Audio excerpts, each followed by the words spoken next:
Morning, welcome to the June 2nd Raleigh County Commission meeting. Please join me in the pledge of allegiance. Pledge allegiance to the flag of the United States of America and to the republic for which it stands, one nation, under God, indivisible, with liberty and justice for all.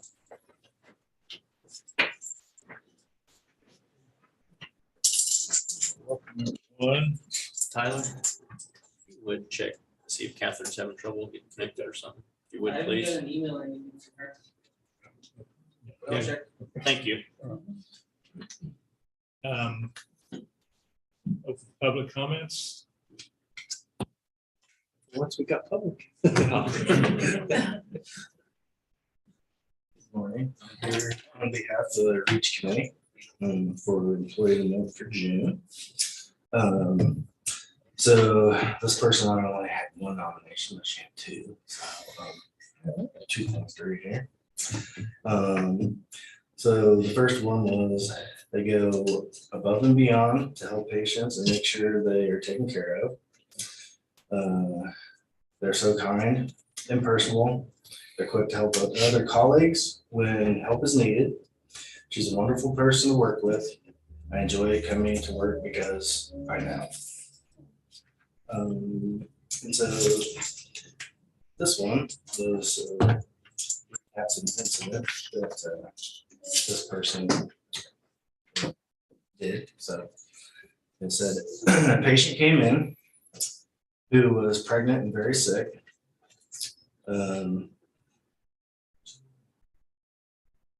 She'd been turned away by the ER and could not afford to pick up medications they prescribed her. The patient also had no transportation.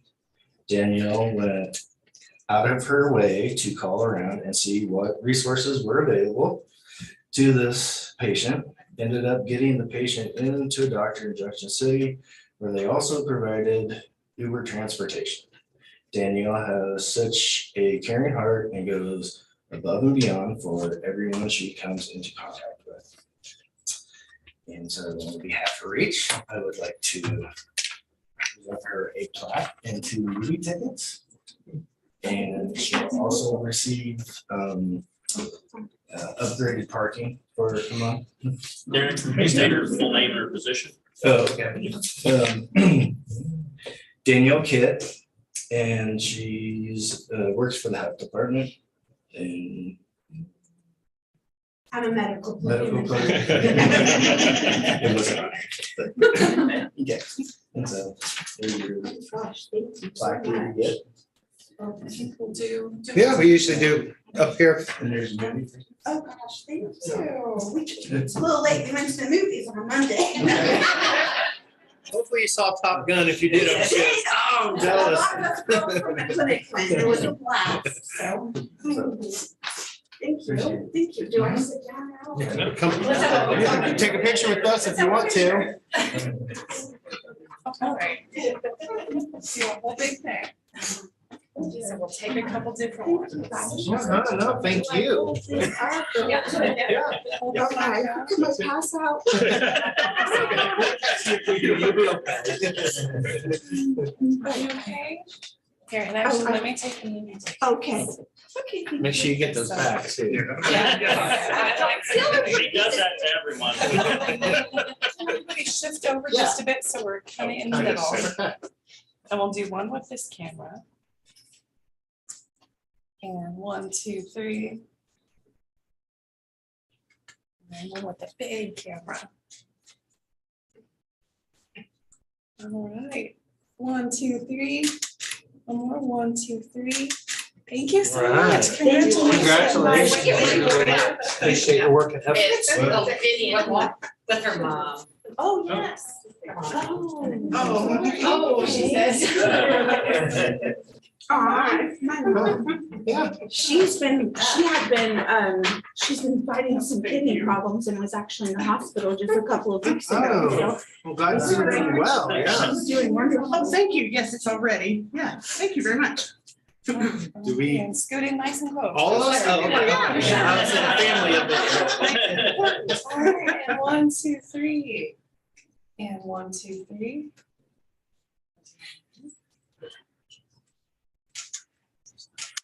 Oh, thank you for being so. Congratulations. I like that.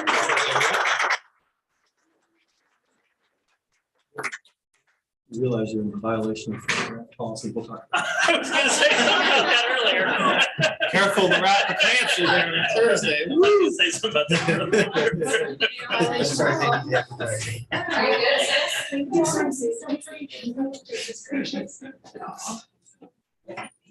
Any other public comments? Good morning, Commissioners. Elizabeth Ward, Human Resource Manager, and I would actually like to introduce officially our new Director and Curator of the museum, Katherine Hensler. And I'll have Katherine come and just say a couple words. I know you all know her background, but just for the rest of the public. Thank you. Good morning, Commissioners. Morning. I'm on day 3 and it's going great. Good. It's been a really neat experience meeting everybody and really seeing how the community respects the museum and the staff. It's a wonderful staff. They're doing great things. There's a lot of work to be done, but it's going to be a fun challenge, and it's been very encouraging with the people who have stopped by and said hello, shared sentiments about their memories of Cheryl and their memories of the museum. And it's just a really, really awesome opportunity. I appreciate it, and I look forward to working with all of you. When you get your feet settled in, I like to sit down and chat at some point in time here, but I'll give you a week or so to, Wonderful. get settled in, okay? I now have county email, so reach out. Okay, we'll do that. We can do that. All right, Thank sounds you. good.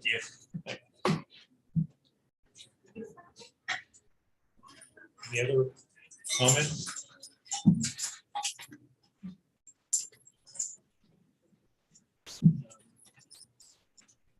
Commissioner comments. Yeah, so Tyler's trying to get hold of her. Okay, well, she's okay. Huh? Hope she's okay. Well, she emailed me just this morning. Oh, So, okay, Yeah, okay, that's good. Okay. that's why I knew she wanted to be on. I guess we'll start here, huh? Yeah. Okay. Well, Thursday to Thursday, it feels like it's been eternity. Friday morning, I joined members from the Manhattan area Habitat for Humanity and several other sponsors and some members of the Ogden community for a groundbreaking on their second project in the city. And what will actually be their 31st project overall in the area. They hope this is the start of 3 new homes at that same location. It's directly east on the corner there from the elementary school.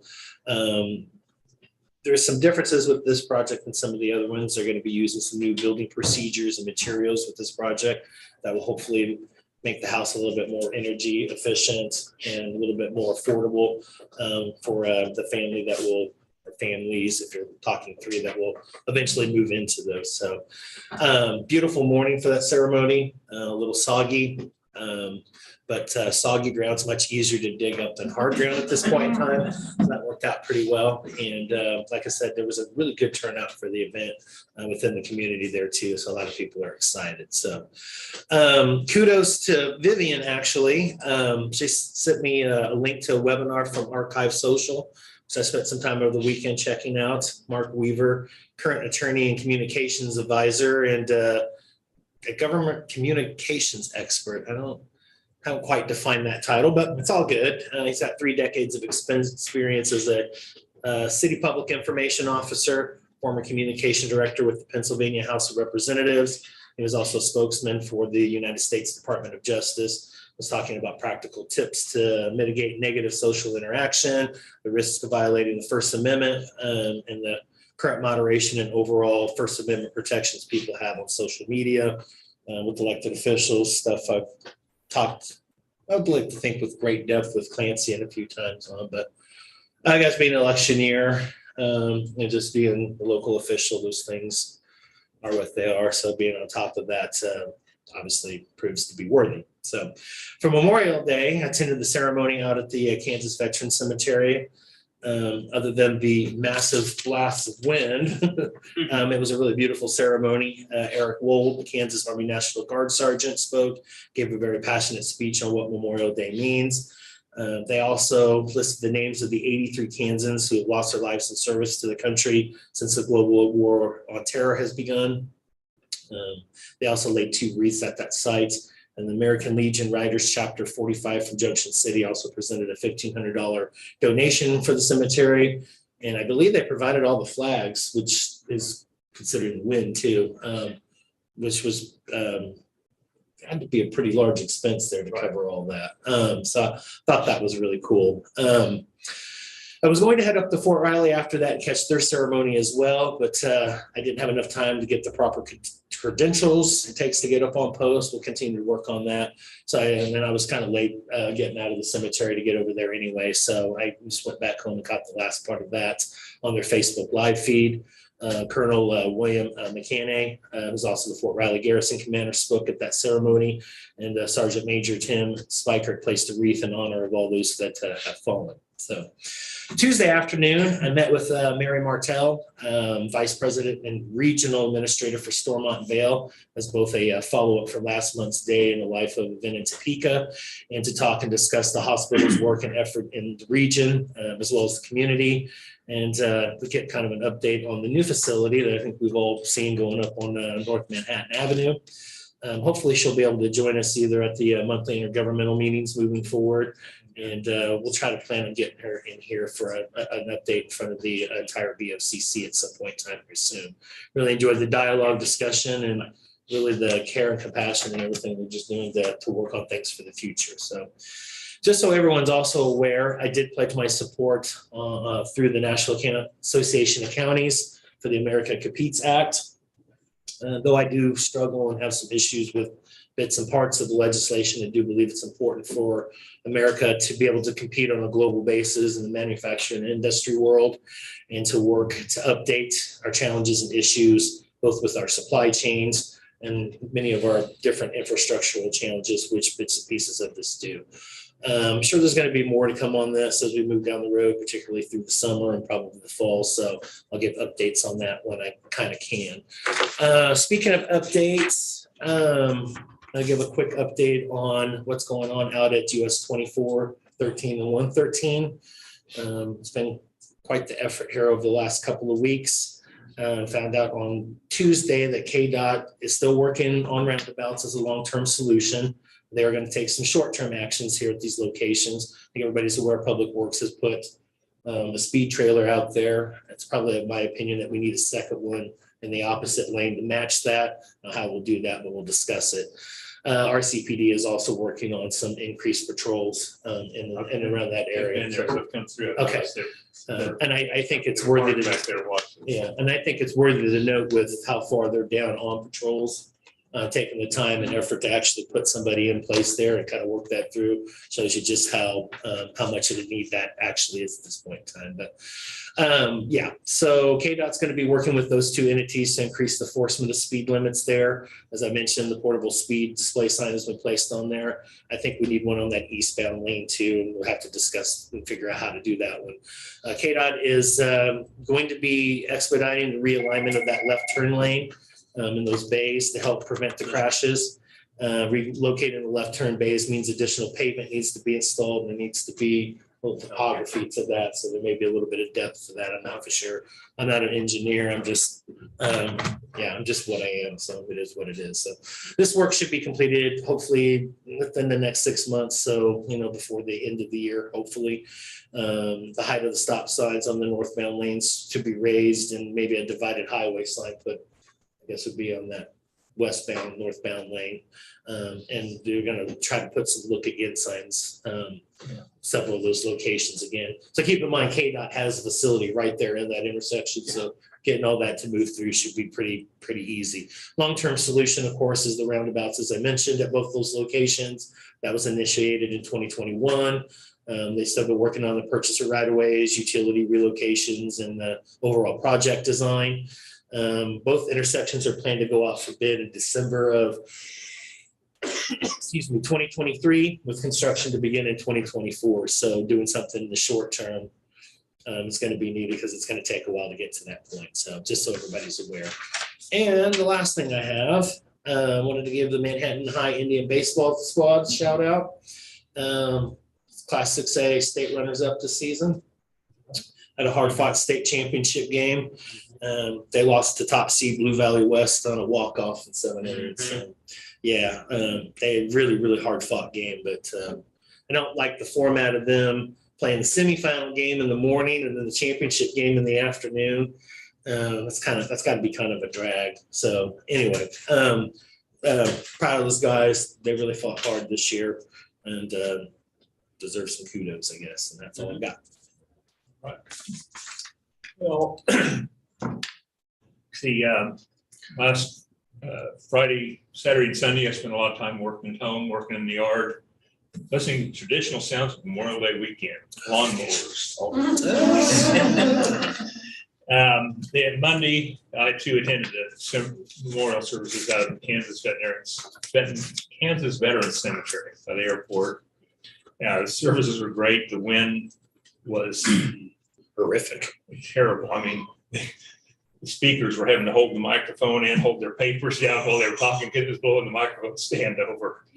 And the flags looked like they were going to be torn off. The poles were bending. It was pretty windy. But they did a good job, got a thing. And then the rest of the day I spent with my brothers in Topeka. Went by to see our parents' graves. And then yesterday I spent a lot of time here in the office, spoke with David Adams about the North County Ambulance Station. At noon, I attended the Military Relations Committee. Senator Moran came in and he gave a short talk about the importance of military to this area. And the main speaker was Colonel McCanney, the garrison commander at the fort, and he spoke on the Army's transition programs for soldiers leaving the service. And they have a number of programs. He briefly went through some of the different programs to help soldiers get civilian jobs. And they're available to everyone, whether they've been for 4 years or 25 years. And he emphasized that local businesses should be looking into these programs for future employees, because they're good employees. And I can vouch that these programs are very helpful. My son-in-law retired this spring and I've been going through those programs for the last 6 months, and they've done a good job after 21 years in the Army. Been working with the group that does the SAVE program too. So that's another transitional program that we have in the area as well. Yeah.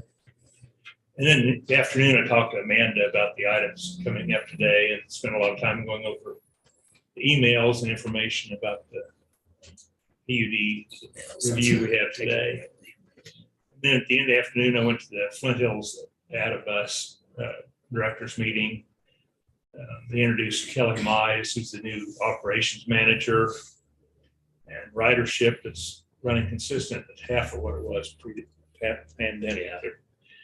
Part of the thing, they're rearranging routes, some of the routes to help match what the uses are now.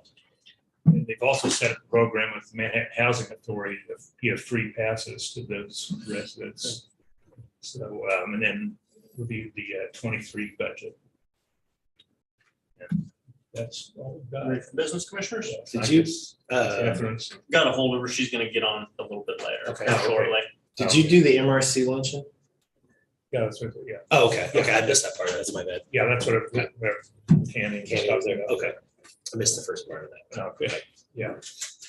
Ready for business commissioners? Yes. Sure. First item is need a motion to establish pay scale for classified and EMS employees of Riley County, Kansas, second half of 2022. And I think Elizabeth has a little bit of information. Good morning. Yeah, I just wanted to reiterate a couple of points, which I think you're all clear on now, but I want to make sure everyone is. But so the pay scales are an adjustment of 3 steps, but the effect for 2022 is an overall increase of 5.25%, right? Because we have half of the year at the previous pay rate, half of the year at the new pay rate.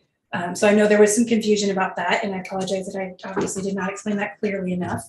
And then I also just wanted to get in front of any concerns that you might have about the date. So Commissioner McKinley and I very much thank you for just double checking numbers, right? That's one of the things when we have so many moving parts that it's easy to miscount. So I did include this calendar. I know it looks like kindergarten artwork. There's not one out there that is pre-done with our dates. So the pink or the red squares are actual pay dates. The blue squares are the start of the pay periods. And so I want to be really clear that the start of the 14th pay period is when we will begin the new pay scale if you approve it today. So you can see that is going to be the 9th of July with the payout of the 15th of July. Okay. And I had originally quoted you one pay period before, had 13 stuck in my head and was counting and had 13, and I needed to really be starting at the 14th. So that's one thing. And then the very last thing I just want to also get ahead of is that when the professional pay scale was originally, let's get to it, where is it? Here we go. When the professional pay scale was originally posted to our agenda and to the packet, there were some issues between Excel and Word, and the formulas, Daryl and I were talking about it this morning, but the formulas just didn't communicate. So we had the right numbers in our pay scales and what we were going to apply, but when we put that over into the Word document and then posted it up, the numbers were all over the map. And some of them, as we noticed, were almost double. Some of them were about half. So I think really across the board, no one was going to be. There were probably about 4 that were just correct, and who knows why, but these are the correct numbers. I had Rich and Michelle and Daryl look at these numbers, and these are the correct numbers, and I just typed them in and no more formulas to upload. So those are, I just want to make sure that we're on the same path there, because I know there was some confusion on all of those points. And certainly if you have any specific questions, I would love to take your questions as well.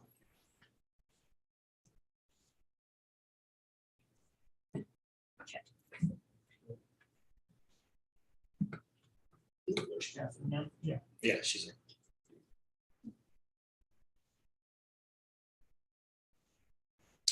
Okay.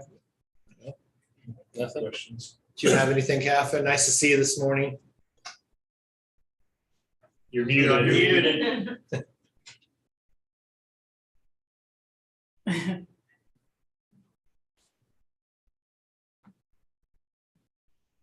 Maybe she didn't hear us. We can't hear you, Katherine.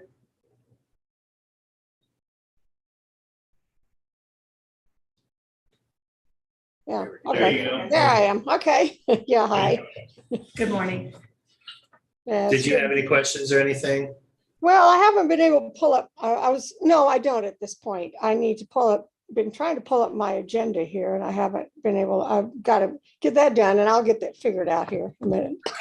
I think one of the main points that we discussed, Katherine, and I'm not sure if you were here for or not, is that the effective increase for our employees for 2022 is a 5.25% increase. Okay.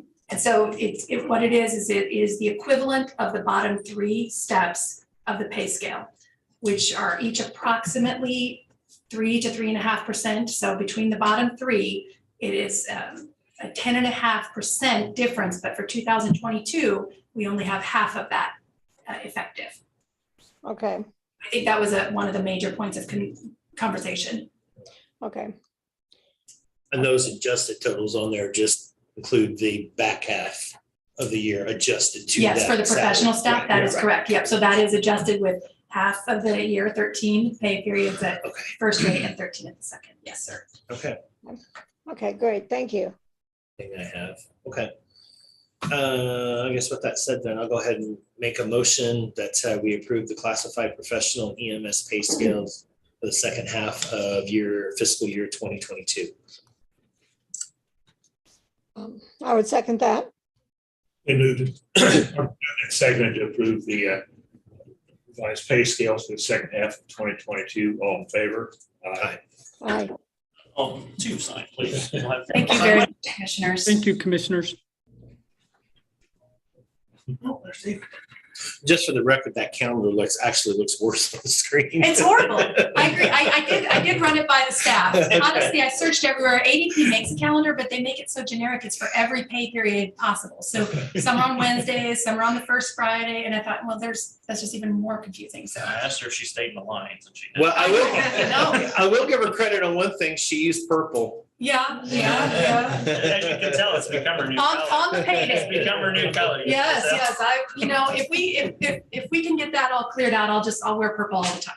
Okay. we can make that work.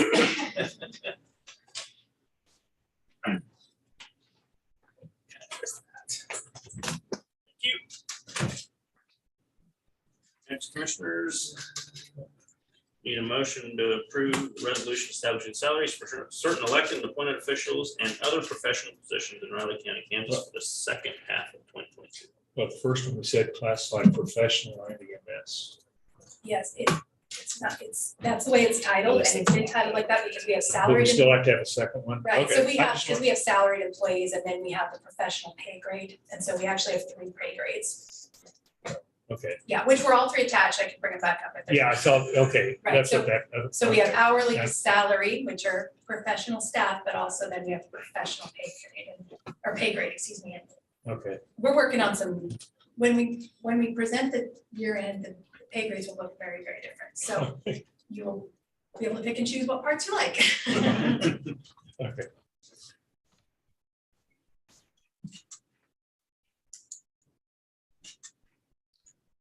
I can't get this agenda Okay. thing to work, so you're gonna have to wait for me to re-download it. Well, then I'll move to approve the professional pay scale for the second half of 2022.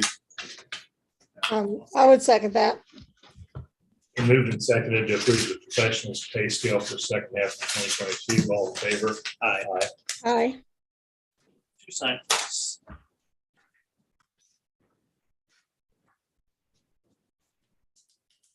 There it is.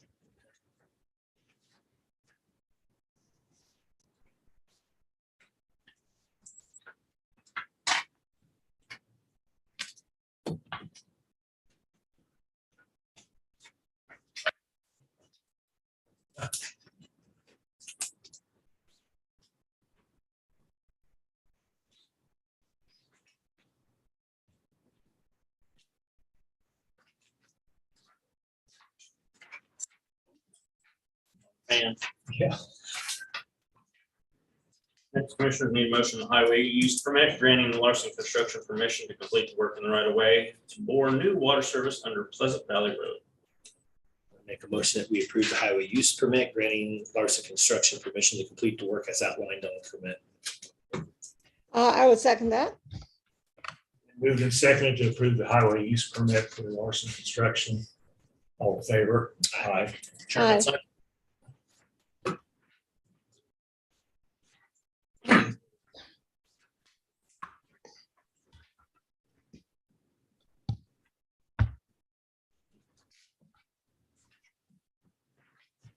Commissioners of cell phone allowance form for Jacob Clark.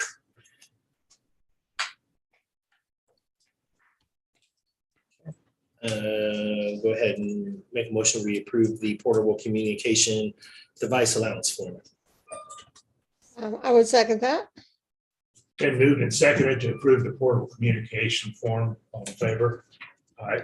Aye. Chairman, please. Next, commissioners of Riley County personnel action forms, Kayla Beckwith, a new hire as needed PRN EMT in the ambulance EMS department. Riley Loring, new hire as an as needed PRN EMT in the ambulance EMS department. And James T, new hire as needed PRN EMT in the ambulance department.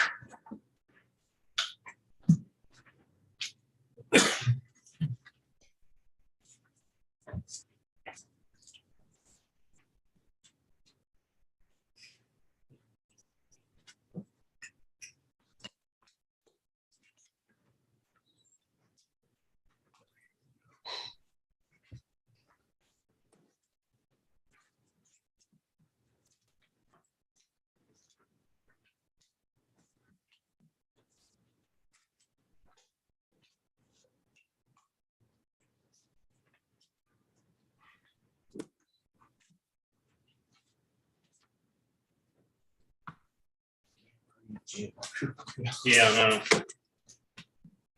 Unreal.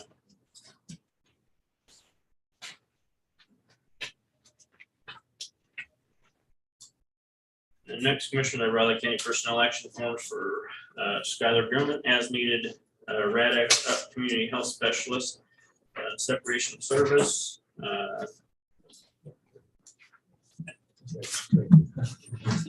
Jen Juan, as needed, RADX up program manager in the health department, separation of service.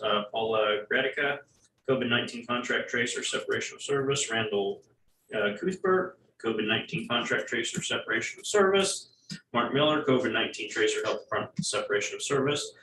And Lauren Dolhide, a contact tracer health department separation of service.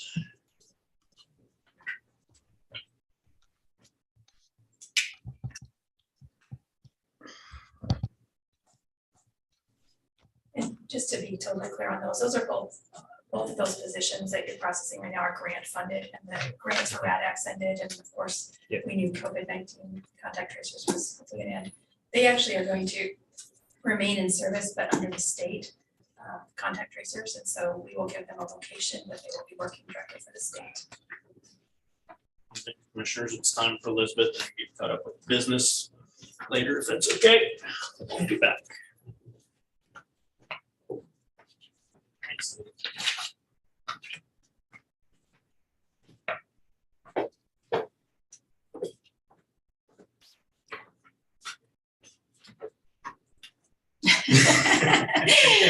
For moral support, that's great. Well, not good.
Morning again.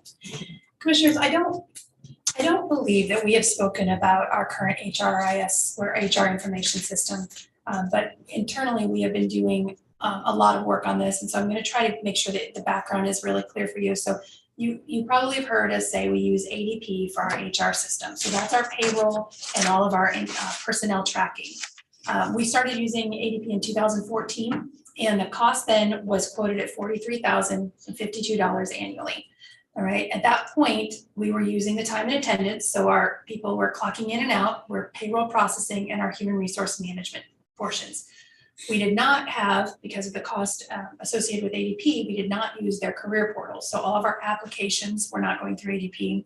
We did not use performance management, so our performance evaluations and our benefits management piece. So none of those were included. We did have to then purchase, again, this was these were all purchased between 2014 and 2016. Civic HR, who obviously also hosts our website, but now they currently host our career portal. So where our employees, where we post our jobs, where employees go to apply, those types of things. Review Cloud is hosting all of our performance evaluations.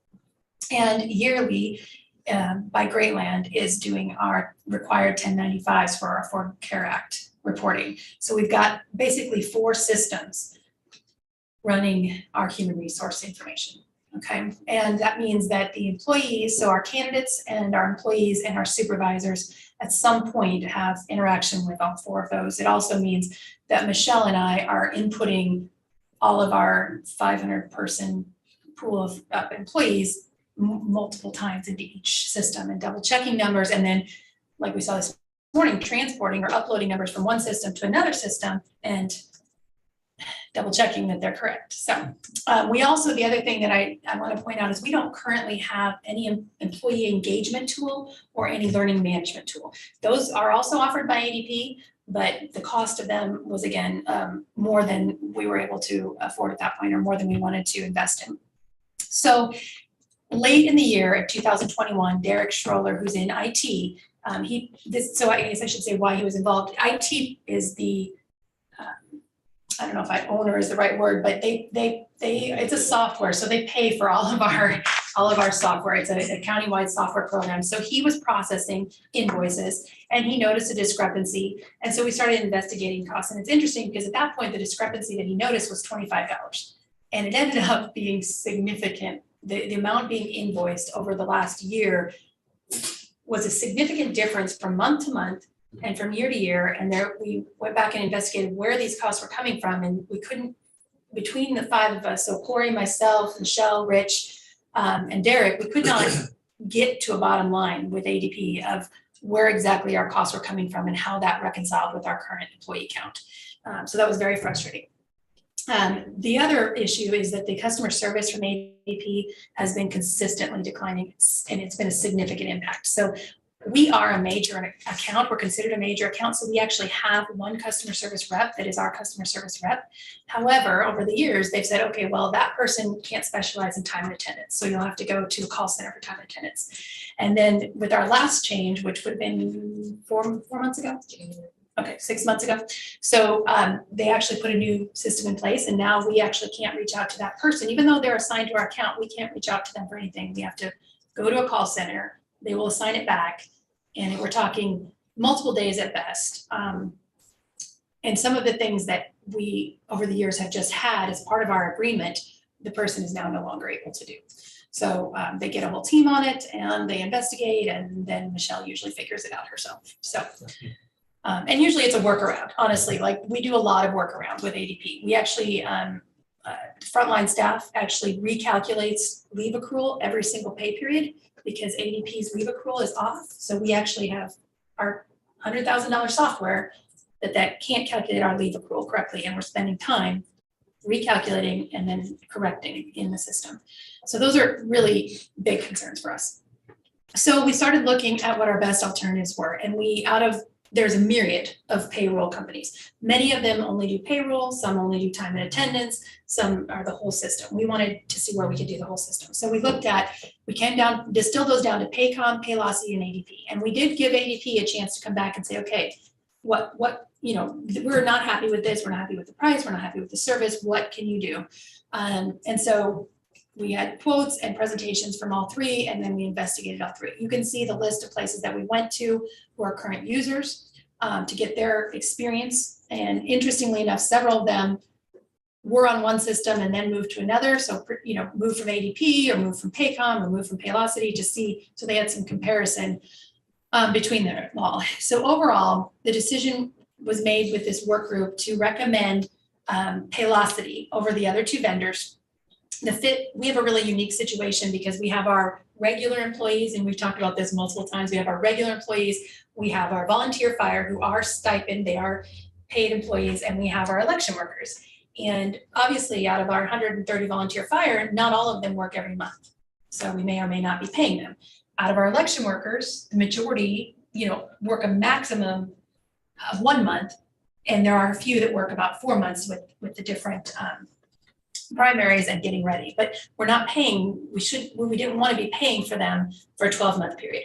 So Paylocity was able to put a system together where we have a regular invoice and we have a regular billing for the exact number of employees that we're paying each month. We have a separate invoice for our fire and election, and it is based on how many we're actually paying. So instead of the original, and what we're doing with ADP is just basically if you're in our system, we pay every month. And so Michelle had been removing everyone on a monthly basis and then putting them back in as they were supposed to get paid, and also can calculate in your head the time and value of that. So we really wanted to move away from that. So Riley County currently has a budget of $90,300 budgeted and approved for 2022 for all of those various systems that I mentioned before. Our proposed change would put all of those 4 systems into one, and the annual cost with our current employee count, right? It will adjust if we gain employees. It would be $82,066.64 annually. We do have a $9,062 implementation fee. So that would be what we would pay to get that. It's going to take about 3 months to implement, and that would be just this year. So you can see basically over year, we should be much better off. And also we won't have that extra cost of inputting every single employee into 4 different systems. So we would like to recommend that that you approve our move from ADP to Paylocity. Our tentative starting date would be June 15th, which means their actual first date of running a payroll would be September 9th. If we have got a couple things, Clancy has looked at the service agreement, we're having some conversations with them about that. We want to make sure that all the internal documents are correct and that they're signing our contractual provision agreement as well. So if we can't get those all hammered out by by next week for you to sign those agreements, then the date will be pushed back a little bit, but we won't move forward till everyone's sure that's the best interest. I did enclose, I guess, some information here. Sure, I should have been going through that, I guess, as we went, but these are the issues. Here you can see specifically the $75,000 in our budget for ADP, which Corey can attest has basically gone up. They expect an increase of 5%, but we have had 10 to 15% increases. And there's no real notice from ADP. So he's had to kind of shuffle things around to be able to cover that. Civic HR, $6,200, and in general, staying within that 5% intended increase. Same thing with Review Cloud. There aren't surprise charges from any of those bottom three. But they're just part of our regular budget. So I did want to point out that these are the people on our work group: HR, finance, IT, county clerk. So we felt like we had a really rounded out committee. And then these are the main things that we were looking at. So we had to have customer service. And honestly, that's what the final decision came down to. Paycom and Paylocity both seemed like very intuitive systems. Both could do what we needed them to do. But with county governance, we have a little bit of a unique situation. It's not necessarily like private payroll. So we have different funds that all of our payroll comes out of, fund accounting. I'm sure you've heard of it and are aware of it. And so that was a challenge for some of the companies to not just take payroll out of one account. And so after we spoke with several counties, the city of Manhattan and K-State Foundation, the customer service and the understanding of our capers and our fund accounting and our unique benefit situation is what pushed us over into choosing Paylocity over Paycom. There's the actual numbers. And then just an idea of how the implementation would happen, which is obviously very basic. They do have entire workflow spreadsheets that would say exactly what we need to get to them, what they would get from us, and the timelines to be able to hold them accountable. So, questions, thoughts, ideas? What about the employees?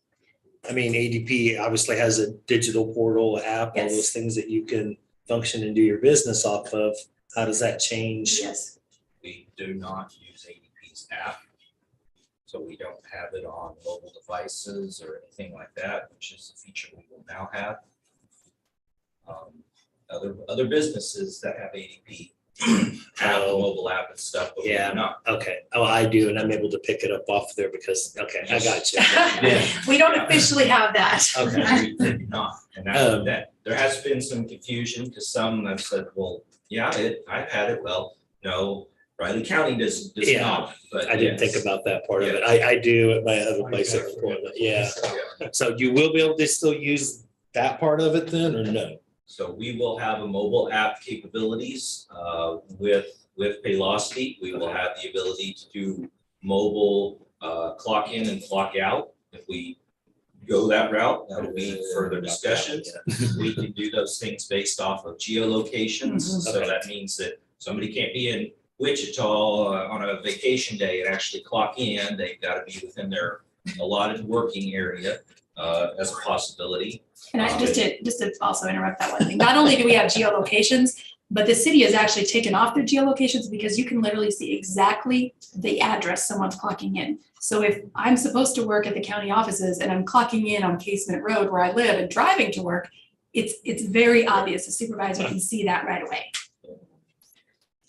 That's a separate discussion Yeah. later. Yeah. It's gonna get into some depth there. Yeah, but I mean, we have the capabilities that they would have as far as our mobile and our employees will exceed what we currently have with ADP.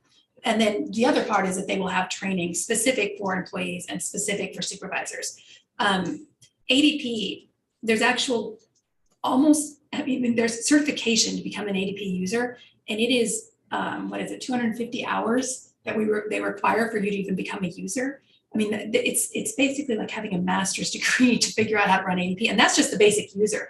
I mean, I have books, multiple 3-ring binders of how to for ADP, and honestly, we still have to go back and get customer service because, I mean, even though I've taken a ton of those courses, it's just not intuitive. It's not user friendly. It's very capable. It is one of the largest out there, but we are probably not suited to necessarily have just an ADP specialist who is, only focused on that. And I'll add to, we do have some employees who have had experience from previous employment with Paylocity and have great things to say about them. So we did take employees' experiences into consideration with that as well. Yeah. That's a good point. And a regular employee is an important, really important point. The employee who's just going to use it from day to day. We have talked with across the board with supervisors and department heads and asked them to gather kind of some of their information. And I will tell you, the department heads are pretty frustrated with our current system. First of all, they don't feel like ADP is that usable. So when they have a correction on the time card or something to that effect, they can't always make it. ADP doesn't flow down from the supervisor the way that we would like it to. So when we have a new supervisor come on board, we have, for example, we have limited, we have exactly this number of seats and we are maxed out. So when Anna came on, there was no spot for her because she didn't want to take it away from her admin assistant who had been doing it and just say, okay, I'll do it all and maybe make a mistake. But they couldn't both do it. They couldn't both look at it and double check. We had to have one or the other. So they had to go in, sit behind each other, and there's no capability. We won't have that limitation with ADP. Beyond that, she then also has to go to we've been just talking about this, so another complete different website and get logged in and registered and figure out how it works for her reviews. So she wants to go back and look at her annual reviews for employees. It's not on ADP, right? So it has been very frustrating. And I know like Michael and I have had multiple conversations about the reviews, performance reviews, and just it would not be that friendly for his employees at this point. So will this new system, all those past ones be rolled into that new system though? Yes, so Paylocity will actually go in ADP and they will pull all the data. They will And do all it behind the those other scenes. 3, whatever. Yeah, we are probably gonna have to do manual uploads on those other 3. Okay. It depends how friendly they are as far as like being able to upload. But we first of all, will save a hard copy of every review and every past Affordable Care Act, all of that, we'll save a hard copy. But we will also be able to bring that payroll information back over and should calculate. It's not perfect, it's not seamless. A lot of times when you upload, then all the information basically, you can see that a person was hired before that, you can't necessarily see all the data. So we'll make sure that we have hard copies of everything as well. I had a question for Clancy. Is there a problem canceling these other because I know we had with the court thing, there was a Right. Well, cancellation problem. and they all have some kind of termination provision. I'm looking at those right now. Getting We'll, those. we'll comply with it. Okay. We'll be able to, particularly given the Shouldn't- start. Right. Should we know all that before approving this, before approving the change? You can make it subject to whatever you want to make it subject to. Yeah. Yeah, I mean, that seems very To make it comfortable. seamless transition. That seems very comfortable. We would not want to sign the contract, but we have no reason to believe that, I mean, nothing that they're currently asking for is unreasonable. We're just tweaking things like timelines. So for example, I think one of the provisions was that there was a 60-day notice if we would cancel with them. And I would like to have at least 90 because we can't find a new provider in 60 days. So it's things like that. It's not their overall commitment to service. You can usually, in the past, what the board's done is you'll have, when there's still ongoing discussions like this, it's approve it subject to a contract, approved by form, acceptable to the county council or something like that. Because that's all I have to do is approve the form. So That's all you ever do? that's pretty much. Careful, Clancy.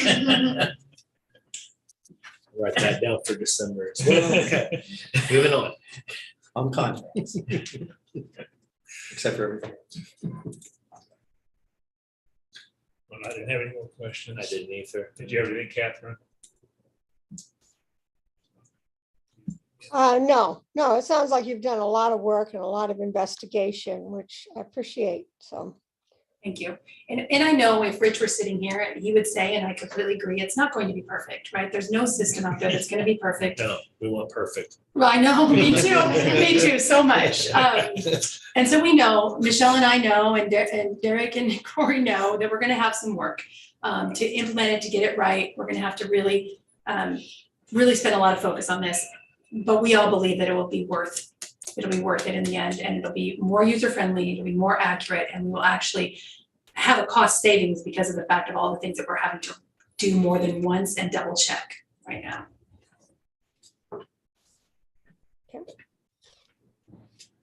Okay, let's see. I guess I'll go ahead and move to approve changing our ADP HRIS. Is that right? Yes, sir. Information system, Oh. Human Resources Information System. Acronym. North Central Kansas. Yeah. We could add some. RCHRIS. Okay. Changing from that to Paylocity. Oh, I can't even get away from it a second time. Paylocity HRIS. The tentative timeline starting June 15th, 2022, pending any contractual or legal obligations thereafter. Okay, I would second that. And moved and seconded to approve changing from ADP to Paylocity, subject to review. All in favor? Aye. Aye. Thank you, commissioners. This will make a big impact for not only HR, but for our employees. I appreciate it.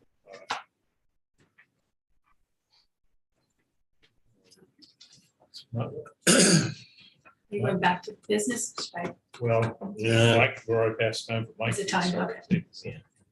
Kind of. Mr. Fuller. Got a break. We'll get caught up here eventually. Or maybe not. We got the rest of the day. We're good. Go ahead, Mike. Good morning, Commissioners. Morning. Mike Bowler with the Riley County Noxious Weed Staff Update. I'll try to speed through this and maybe catch us up a little bit. Obviously, had some very important topics this morning, and now we'll talk about some weed and some grass, which to some is equally as important.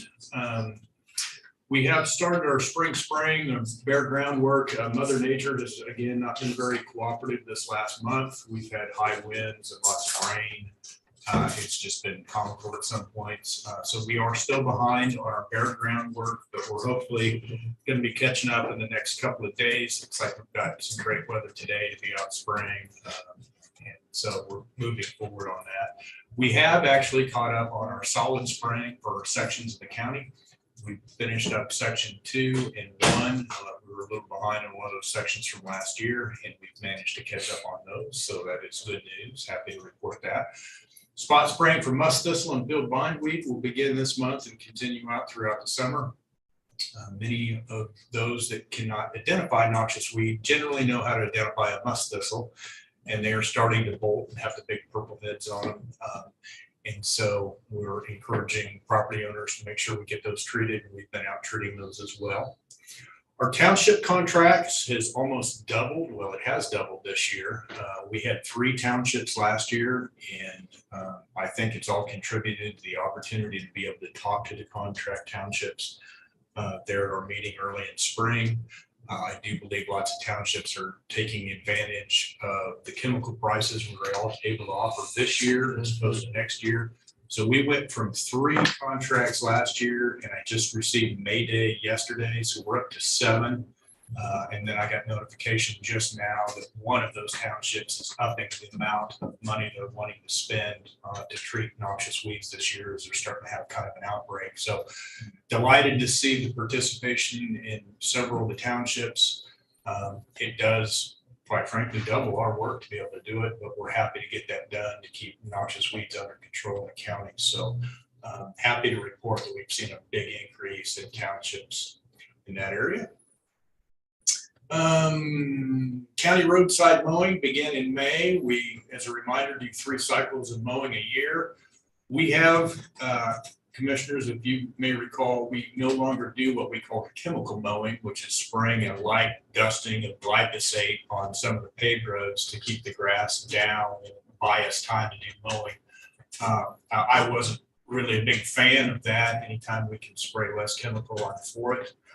As a result of that, we've got a nice, good growth of native grass and brome grass. And might not be some of the things you pay attention to, but as you drive through the county, and then if you go to other counties, I think you'll find we've got a really good dense growth of grass along our ditches. And what that helps us to provide is if we can't get there to mow in time, it's only going to grow out to about 12 to 16 inches.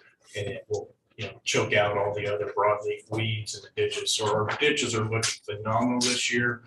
But the amount of growth we're seeing, and of course, once we do our first mowing, you see an increase in growth. And we've Anderson Avenue is a good example. We've already mowed it, but if you were to drive that roadway, you would probably say, well, how come they haven't mowed it already? But we already have once. We just have ideal conditions for mowing. So hopefully people will recognize that we've got great healthy ditches, but with that comes the grass grows quickly. So it's growing quickly, but we're on it. We'll be doing 3 mowings throughout the year. And we're about 30% done with our first mowing. I'd say maybe up to 50% here. We've caught up a little bit in the last couple of days.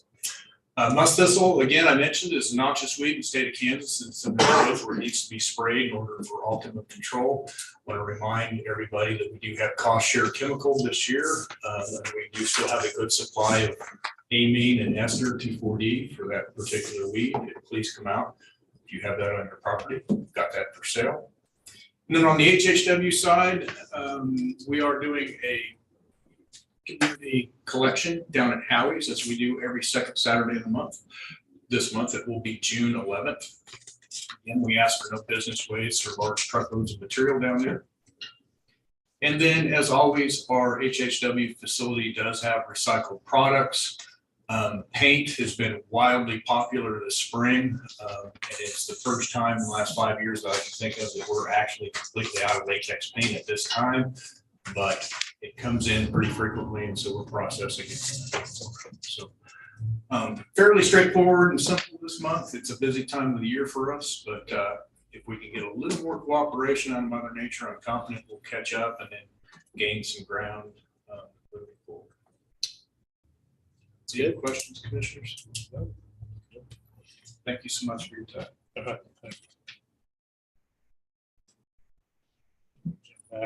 Yeah. And I think we needed to do. The yellow sheet. I didn't see that on the agenda. Yeah, it's on the agenda. It's It is on the personal business action meeting. form. It's not a card because you've already approved it. It's when we approved it last. You week. did, she just didn't have the gold sheet for it, so Okay. this is the Yeah, Yeah, that's what I Yeah. was. this is the UA tech for community corrections. So Shelley came and talked to you last Thursday now, I believe. Yeah. And so you approved this position and the position description as we had it graded. And this is completely grant funded. And so this is the one that we had the conversation about being whether it's permanent Oh, or, yeah. right? Okay. And so now we just really need the gold sheet signed unless you have other questions or concerns beyond last week's discussion. Okay, yeah.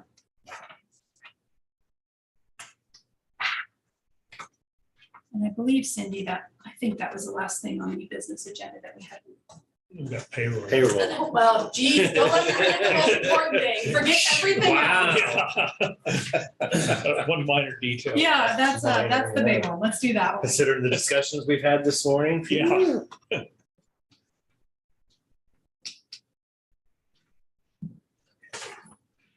With that said, I'll go ahead and make a motion that we approve payroll and accounts payable. I would second that. Been moved and seconded to approve payroll, accounts payable, all in favor? Aye. Aye.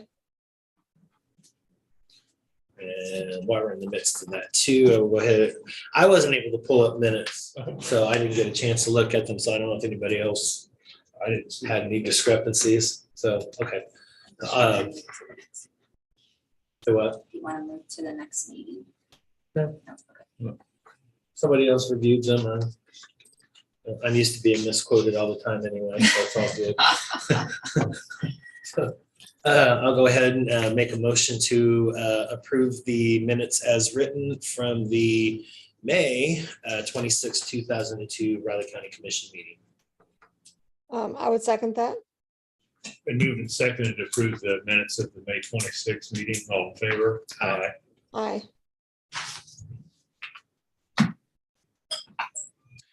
So the tentative agendas already aren't so tentative. But it is that time of the year. And seeing on the 6th on there, because I was able to pull that up, we are going to move our discussion on new employees to a later time, correct? Sir, it's currently tentatively scheduled for the 16th, Okay. That works. which is the last day of the budget discussions. Okay. Currently scheduled. Yeah.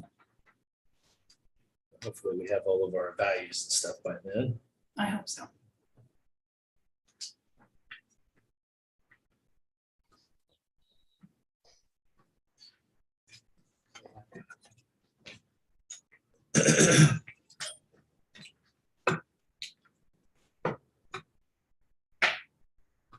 I don't need, I was just gonna scroll down when you got, when you got ready for Yeah. Anna. Anna. Yeah, since Rich isn't here to get us in the right spot. Blame it on Rich. Yeah, well, he's not here, so I thought maybe. Good morning. So just the update, first I just want to kind of preface with, if you want to see anything differently or done differently or presented differently, please just let me know. I do. Okay. We keeping updated on our BOTA hearings, Mhm. who those are, what years Sure. those are. Sure. And if you can decipher if they're regular BOTA hearings or dark store at this Okay. point in time. Sure. A lot of people are wanting to know that information. Okay, Okay. as of right now, we're just trying to get some clarity on Sure. what's outstanding. Perfectly fine. I'm checking into some of that. So as far as on Friday, the 27th, we certified the personal property value of $47,464,175 to the clerk's office. Regarding that, we did find out late yesterday, even after all of the checks and the rechecks, that there's an error with the system through, we're not sure if it's a ComTech issue. The reports, the recosting, everything was done multiple times. The clerk's office, our office checked, rechecked, double checked, crossed all the T's, dotted all the I's, and still as of late yesterday, there was a slight error. Now, it is a positive for the county. However, we already noticed values to all of the property owners, and so we're working with ComTech to see what happened. Where that discrepancy came in. It is very minimal. I think the total appraised value was $312 of difference between what was all originally done. But it's gonna cost us more than that to replace the error. That's the issue. So we're working with the clerk's office. We're waiting on contact from ComTech to kind of isolate what happened. Because with all the checking and all the rechecking that was done to ensure our numbers were correct, this should not have happened. So once we get that resolved, we'll keep you informed. Personal property is down one position right now. We are getting ready to start our mobile home review. And that is the position we are currently looking to hire for. So it is posted and we're hoping to have that filled soon. Residential is currently working on our annual review. All informal appeals have been completed. We're waiting on results for 2 small claims appeals relating to 2022 values. And have no active Board of Tax Appeals on the residential side. As of May 27th, we have 552 sales, of which 464 are residential properties, with a current ratio of about 91%. We received 110 permits so far for 2022. 23 of those are new dwellings. Our agricultural appraiser is currently working through all of the ag maps that were sent out. We're making changes to the delineations, updating the home sites. And we're going to the field for the annual review as well and verifying agricultural use. On the commercial side, we're working on our annual review. The plans are to start land analysis a little early this year in relation to prior years. Our commercial analyst is working to revamp our apartment cap rate study. And we have several commercial BOTA cases, as you mentioned, that are not yet scheduled and they're not even pending. And so what I'm trying to do is get some answers as to why we have so many outstanding from prior years that we still don't even have scheduled. I did reach out actually to Mike Montoya and I heard back from him yesterday regarding the 2018 Home Depot case. It is going to the Court of Tax Appeals, and he is working on the brief to get sent off relating to that particular case. Kind of a summary of things that I've kind of been working on and trying to get completed.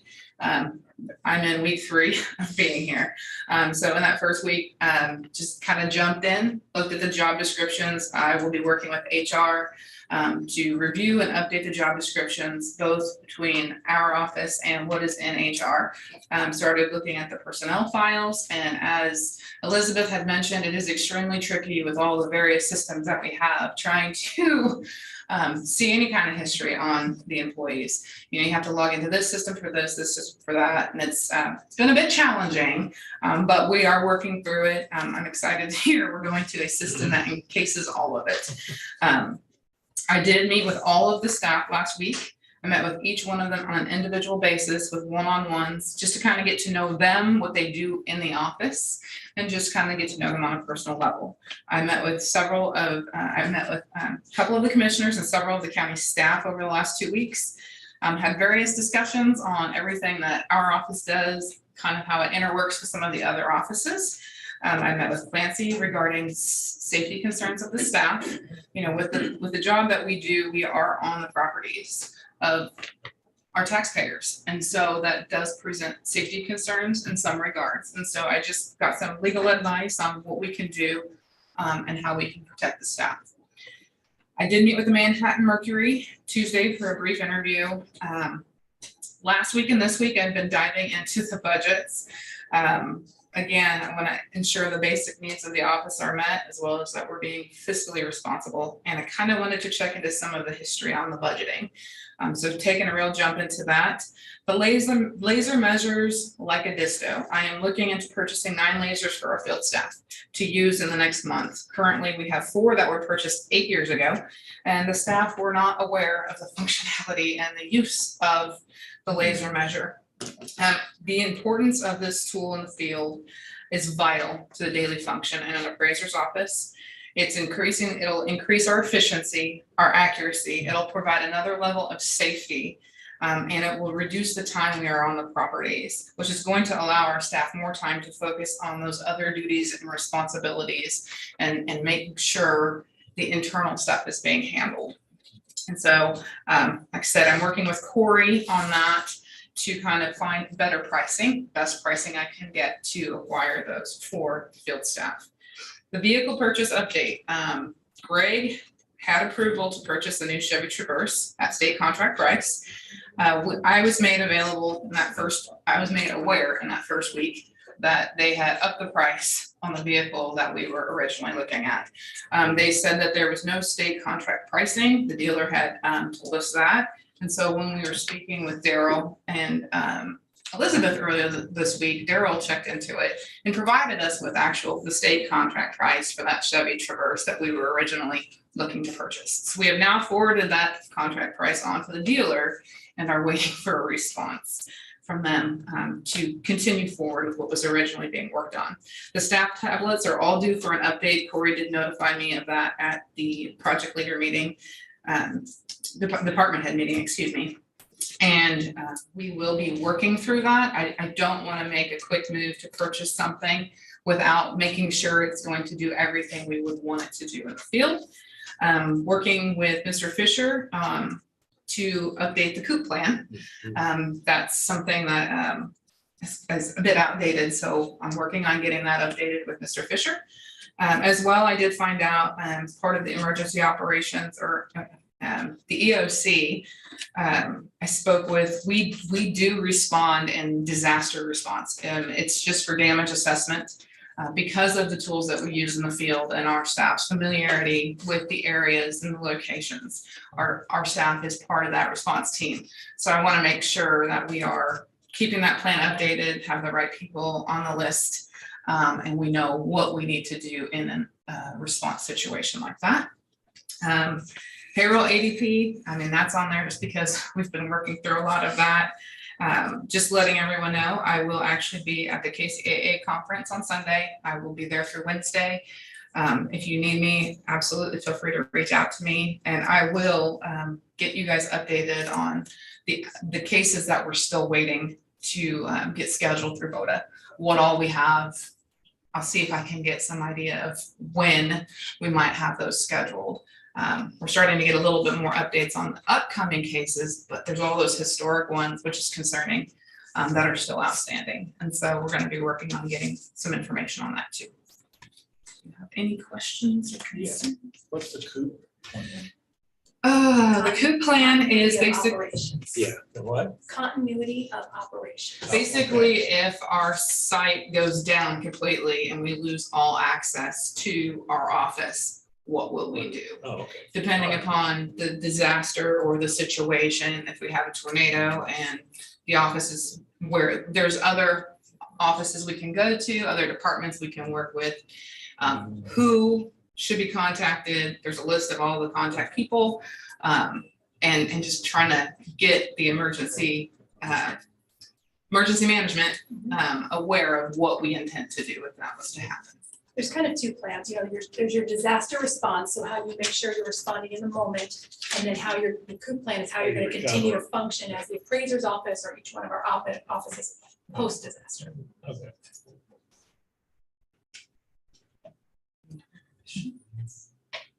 Any questions? Thank you. Sure.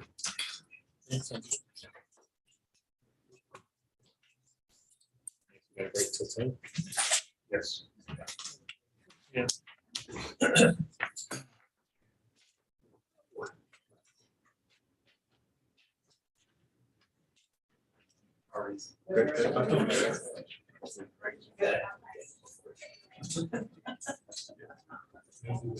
Good morning.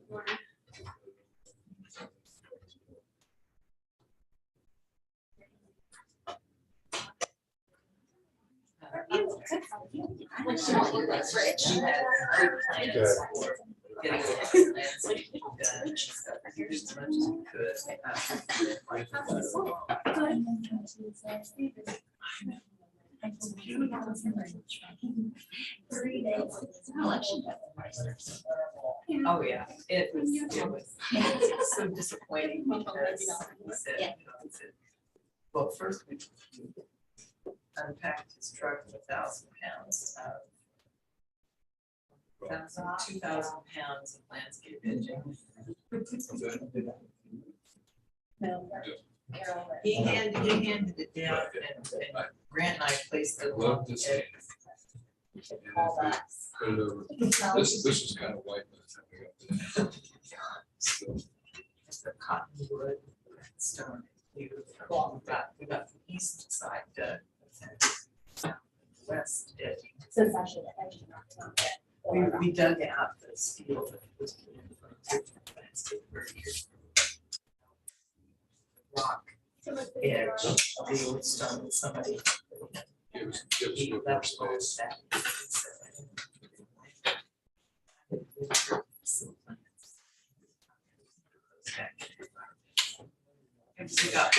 We got things done. I haven't seen their rock. Well, that's what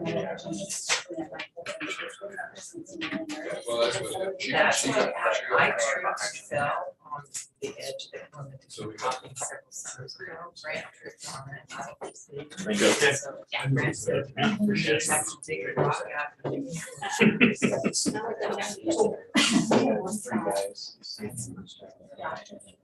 Yeah.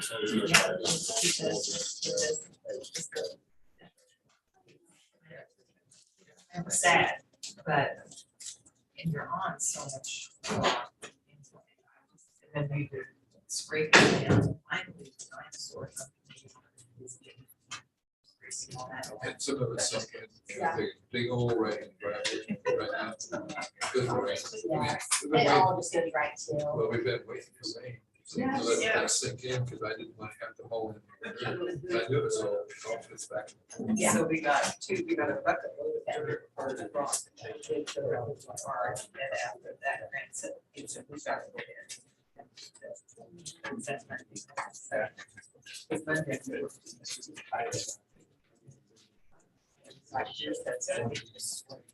There were gusts that hit it right in the Okay, good. Because it is.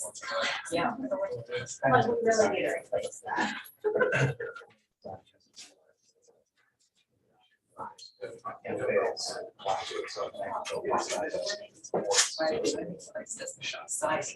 John, I know that this is gonna be. I have some grant, I said, I went to town. Prescription. They're open on both ends.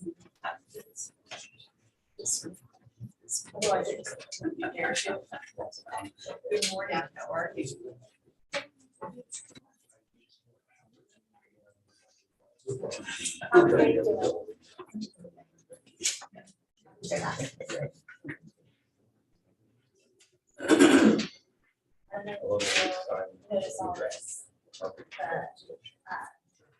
Wheeler tracks to be putting on the field for festival.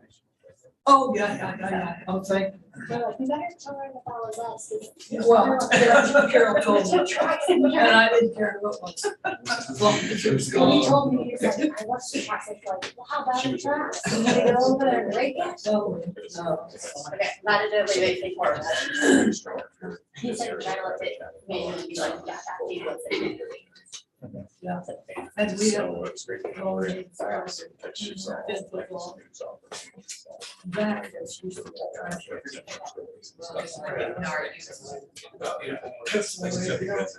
You know, Yeah. yesterday, today. I had yesterday. Yes, it's unfortunate. What's it, today's Thursday, Tuesday morning? I went out and checked the last in the garden. Because I was thinking, when we were walking that one time, I tell you, we were sitting on the So Brad, I took all the plants after 3 days of it and see them still.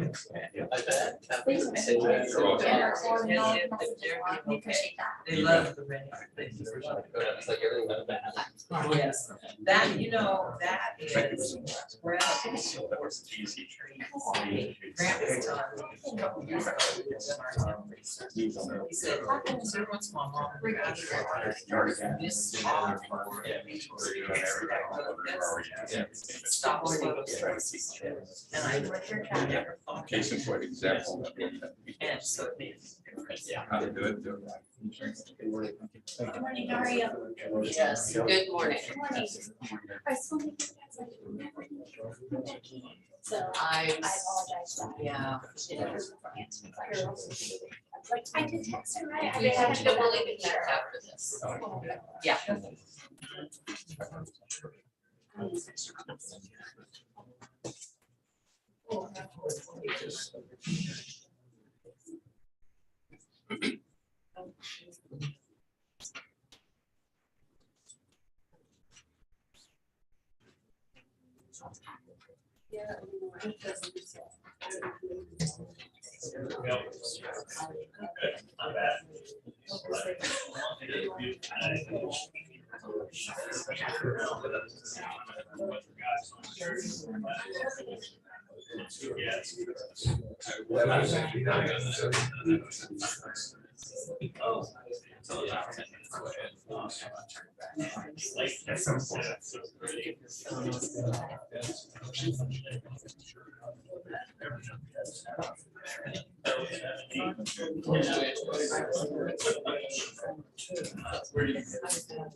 Yeah. Yeah, that's fair. She's.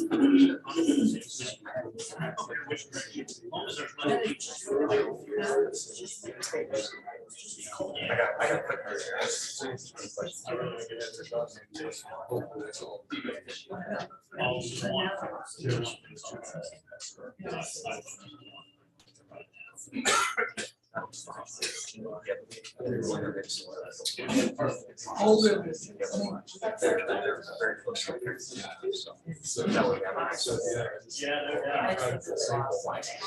You bet.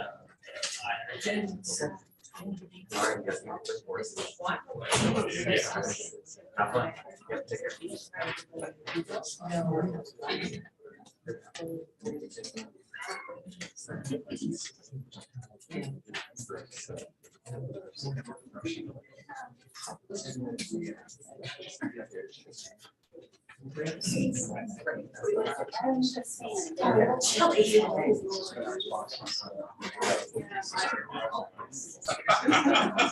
not superstitious or anything.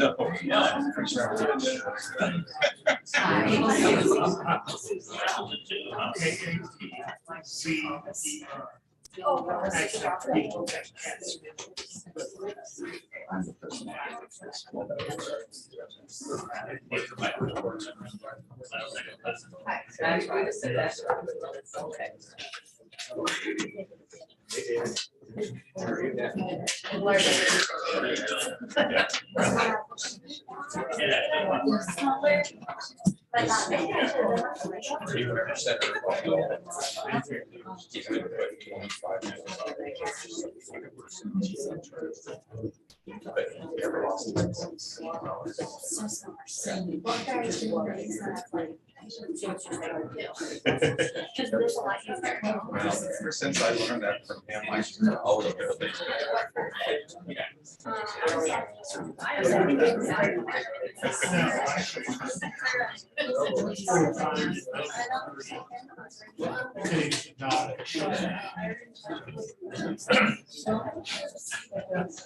What's the coincidence? I snagged coat in the bird. Right. Right.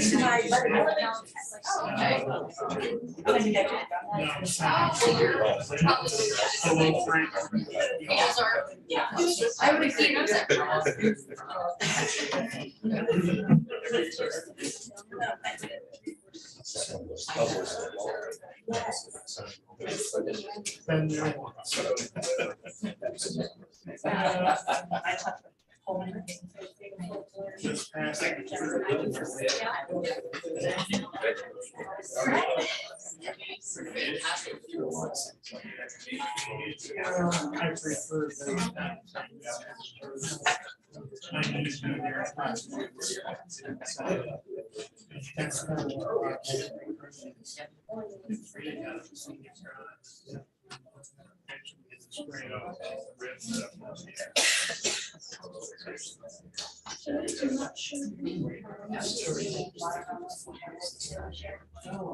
Yes.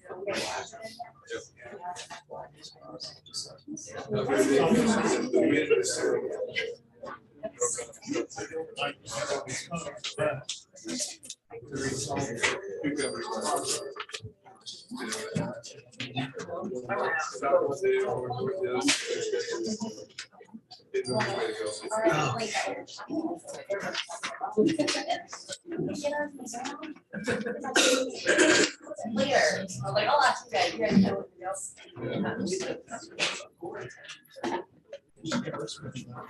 I know, right? The COVID days. Yeah, I know. Every other meeting too, so. Katherine, I can turn this out pretty well. Katherine turned this out pretty well, being on Zoom today.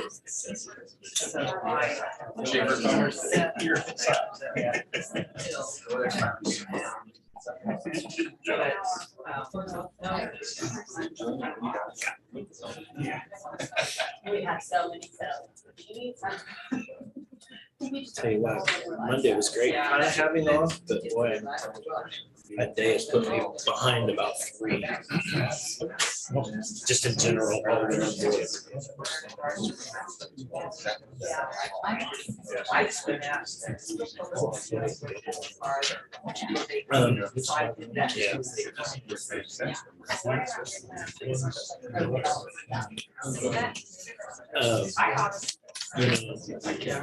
There was maybe, I think there was a half a dozen that they went through the portal. They emailed me separately, and I emailed those because it was direct, but the other ones weren't meant to be that, they were just meant to be on record, so I didn't worry about those.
I didn't pause it.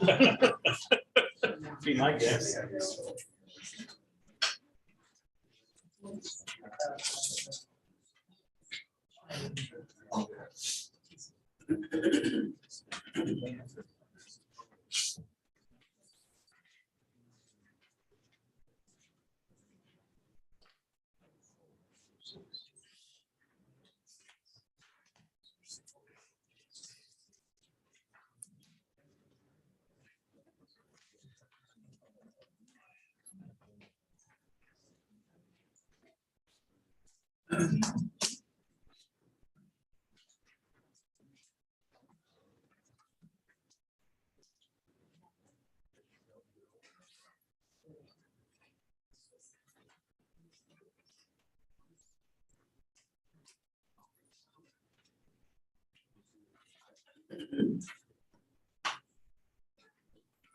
Yeah, you got it. Congratulations, I hear.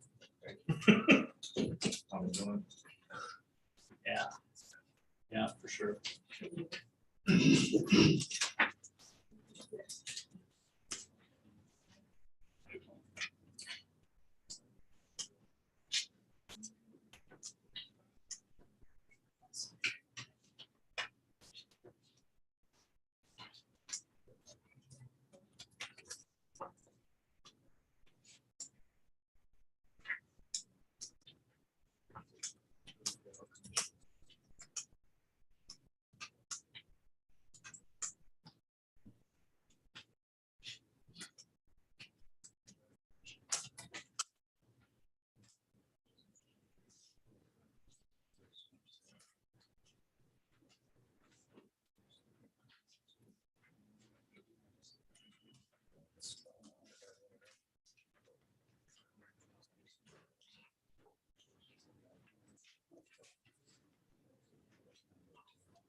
Reference to this too.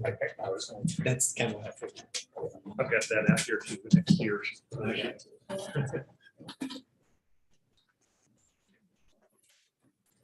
Oh, okay.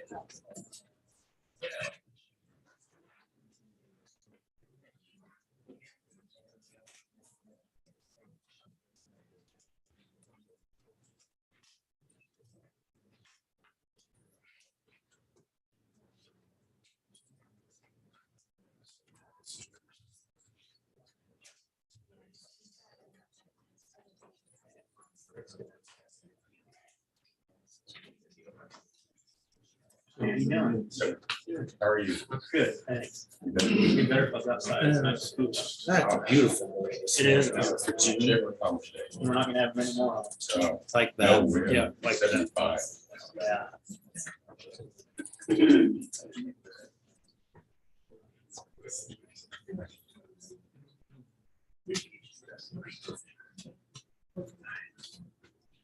Hey, Rich, we do a screen like this, Catherine can still see that, right? Yeah, I don't know if I don't believe she does see it. No. No, I don't see, I can't see it. But she's got the packet on. I've got the packet, but I can read of it. Some of the print's so small, I can't read. I do a share screen. It won't. I don't think it will. won't show up on, it's not Zoom. Oh, it's not. No, the Zoom is connected to the YouTube, so Yeah. she won't be able to see it. Right. Okay. She's got a packet. Okay. This here.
Oh, okay, yeah. Yeah, I've got a few, if you're ready, let's get started. I've got some comments first. We're gonna start this discussion. Just wanted to outline a few of the procedures so everyone understands. The way it's set up, the staff's going to give their report. Then the applicant will have time, speaking time. Then we'll go through the opponents and then proponents, and then a final review from the applicant and the staff. And just as a review, and I don't think we saw the rules are out there for our public comments sections. Public comments are limited to no more than 3 minutes for each speaker. Remarks of individual speakers should not be a simple repetition of identical comments made by others. And verbal or visual personal attacks on other citizens are not allowed. And Clancy is going to be keeping track of the time. We're not going to cut you off in the middle of a sentence, but he'll kind of let you know. And if you want, he can let you know when there's a minute left, just to try to get it. We're not, like I say, we're not going to stop you mid-word at 3 minutes, but we're trying to keep it somewhat under control here. That, go ahead, Amanda. Good morning, Commissioners. Amanda Webb, Planning Director. I just wanted to preface Bob Isaac's, our planner's presentation this morning, just talking really quickly about what is included in your packet, what we gave you. Of course, there's a staff report and then associated maps. We also included the preliminary PUD and the final PUD, but what Bob just gave you all just now is the corrected preliminary PUD. The one in the packet had an error that we discovered after the fact, and so the one you have in front of you is the one that should be used and the corrected one. We also, of course, have the final plat. We have the 2 associated resolutions, and then lots and lots of emails and letters from the public. And so, of course, more than one staff member put those letters together. It was started by Lisa, our administrative assistant. She's out this week, so I kind of had to finish that up. So, so there's no real particular order to how they're in there. I just wanted to make a comment. There's some at the very beginning that are within the 1,000 feet, but then there's also some later on. The Katzenmeyer Prairie Wood folks are a little bit later in the packet. They're not connected to the first part. So just want to make that clarification. So there's really no, no real, again, logical, how they're set up. So I just wanted to make that comment. We were more focused on making sure that all the comments that we received by noon on the 31st made it into the packet. So I just want to make those clarifications, just, outline what's in your packet before Bob gets started. Okay. And one thing I forgot to mention, when you do come up for comments, please state your name and address so we know who we're talking to. Appreciate it. Hi, Bob.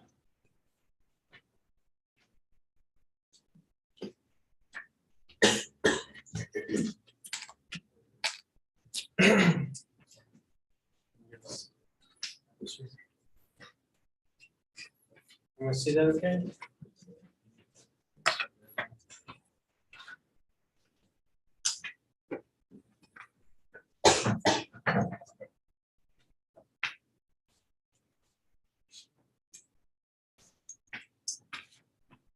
Okay, good morning, Commissioner. Good morning, folks. On behalf of LAWE LLC and David and Danny Tegmeyer, David Tegmeyer has made an application with Riley County Planning and Development requesting to amend the preliminary and final development plans associated with an existing agribusiness plan unit development and replat lot 1 of Tegmeyer Addition Unit 2 into 2 lots. The subject property is generally located approximately 9,800 feet west of Scenic Drive on the north side of Wildcat Creek Road. The yellow outline of the map indicates the property in its entirety, all of which is zoned APUD Agribusiness Plan Unit Development. The red dashed line indicates the platted portion of the site that is currently being replatted into 2 individual lots. So that's clear. In September of 2014, the applicant successfully platted lot 1 of Tegmeyer Addition and rezoned the lot and surrounding parent tract from AG Agricultural District to APUD Agribusiness Plan Unit Development in order to establish a viticulture operation with a winery and event center. At this time, this was the only mechanism to establish a winery event center that was tied directly to the on-site vineyard, as the zoning regulations did not include agritourism facility until a year later in 2015. The applicants developed lot 1 with a new 1-bedroom, single-family residence. For financing purposes, the applicants requested at the time to plat the residential portion of the proposed planning unit development into a separate lot. In November of 2021, the applicants discovered that a portion of the parent winery tract, which was surrounding the subject lot, owned by LAWE LLC, became available for purchase. The applicants purchased said portion and replatted it with lot 1 Tegmeyer Addition, creating a much larger lot 1 Tegmeyer Addition Unit 2, and amended the final development plan at that time to reflect the lot configuration of the proposed replat. Also, the final development plan was updated to illustrate items, tasks, structures that were completed or constructed, as well as updating any out-of-date references. The applicants did not request to rezone the property at that time. They were simply updating information on their site plan. Presently, the applicants wish to replat lot 1 Tegmeyer Addition Unit 2 into 2 lots in order to allow for the construction of a new home separate from the current residence. As in 2021, the applicants wish to also amend and update the preliminary and final development plans associated with the existing agribusiness PUD to not only reflect the new lot configuration of the proposed replat, but to also include an outdoor amphitheater, a 4,000 square foot indoor events facility, 12 one-room cabins, a 12-pad RV park, full service with water, sewer, and electricity, and the conversion of a portion of the large event center into a full-service restaurant. So through various forms of correspondence with residents along Wildcat Creek Road and beyond, there appears to be some confusion about what is actually being requested. Staff certainly agrees that the neighbors have legitimate concerns regarding the proposed changes to the development plan of the property, and those concerns should not be dismissed indiscriminately. That being said, staff would like to explain how the process unfolded and hopefully clear up some confusion.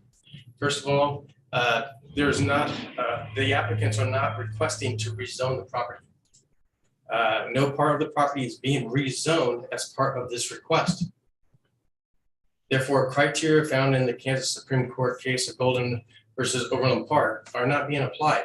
That evaluation was done in 2014 when it was rezoned. There may have been some confusion with the vernacular as lot 1 of Tegmeyer Addition Unit 2 is being replatted, which in this case means divided into 2 separate lots.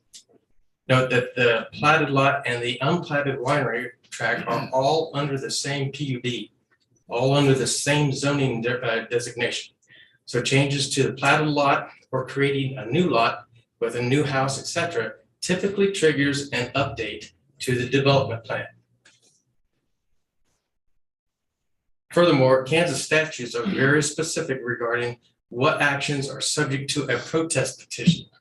Although one was submitted, This property is not being rezoned and therefore is not subject to a protest petition.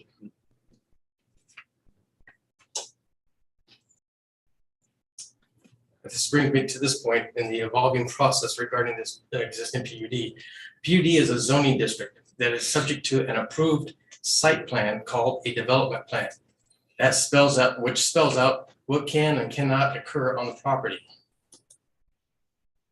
The Riley County Land Development Regulations allow for a certain amount of flexibility for changes or modifications to the final development plan from an approved preliminary plan. These changes can happen before or after a final development plan has been approved, sometimes up to years following approval of a final development plan.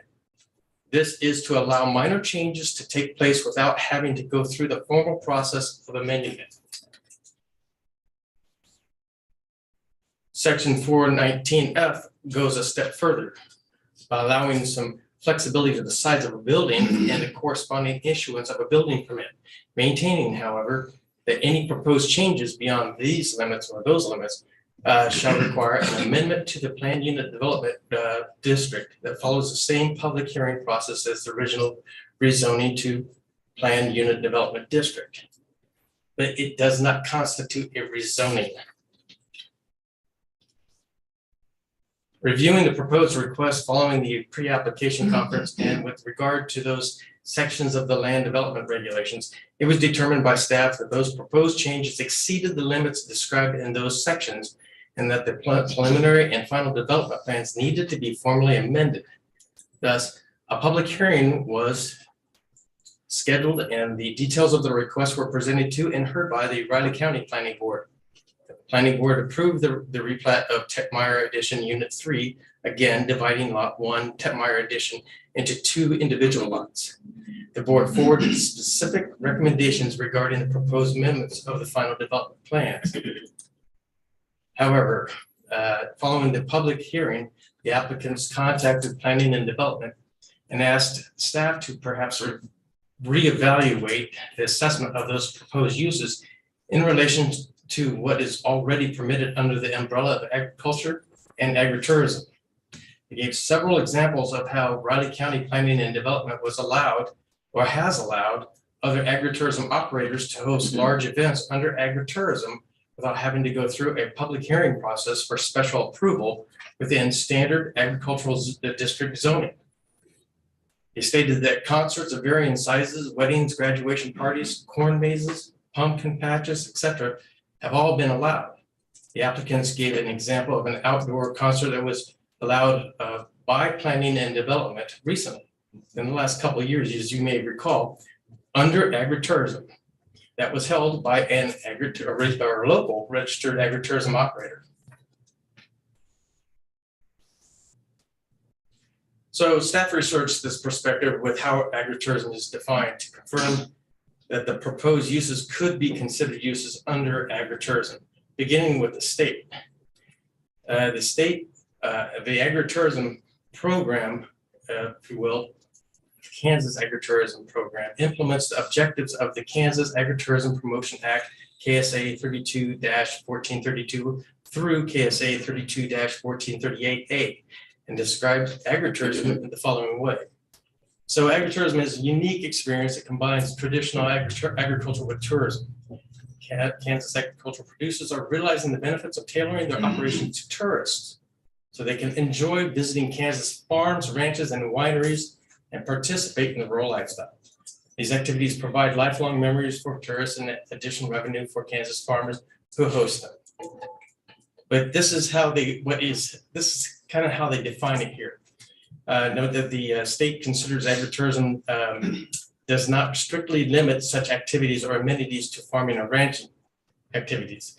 Here it includes activities as an activity which allows members of the general public for recreational, entertainment, or educational purposes to view or enjoy rural activities, including but not limited to farming activities, ranching activities, or historic cultural or natural attractions. So their perspective, their viewpoint is it doesn't necessarily have to be tied to agriculture or working farm, ranch, or anything on that order. It could be simply to go out and enjoy the rural area. However, As a starting point, staff reviewed the definition of agriculture in Article 9 of the Riley County Land Development Regulations and confirmed that a vineyard is a legitimate agricultural pursuit. Wanted to start there and then come back to this. Correspondingly, the regulations also provide a definition for agritourism, which differs slightly from what the state considers agritourism in that the activities must be conducted on and be accessory to a working farm, ranch, vineyard, or other agricultural operation. So in order, even if you're registered as an agritourism operator, for you to have or conduct agritourism activities, it has to be on and accessory to a working farm, ranch, or winery. Second, obviously, the entity must be registered with the state of Kansas as an agritourism operator.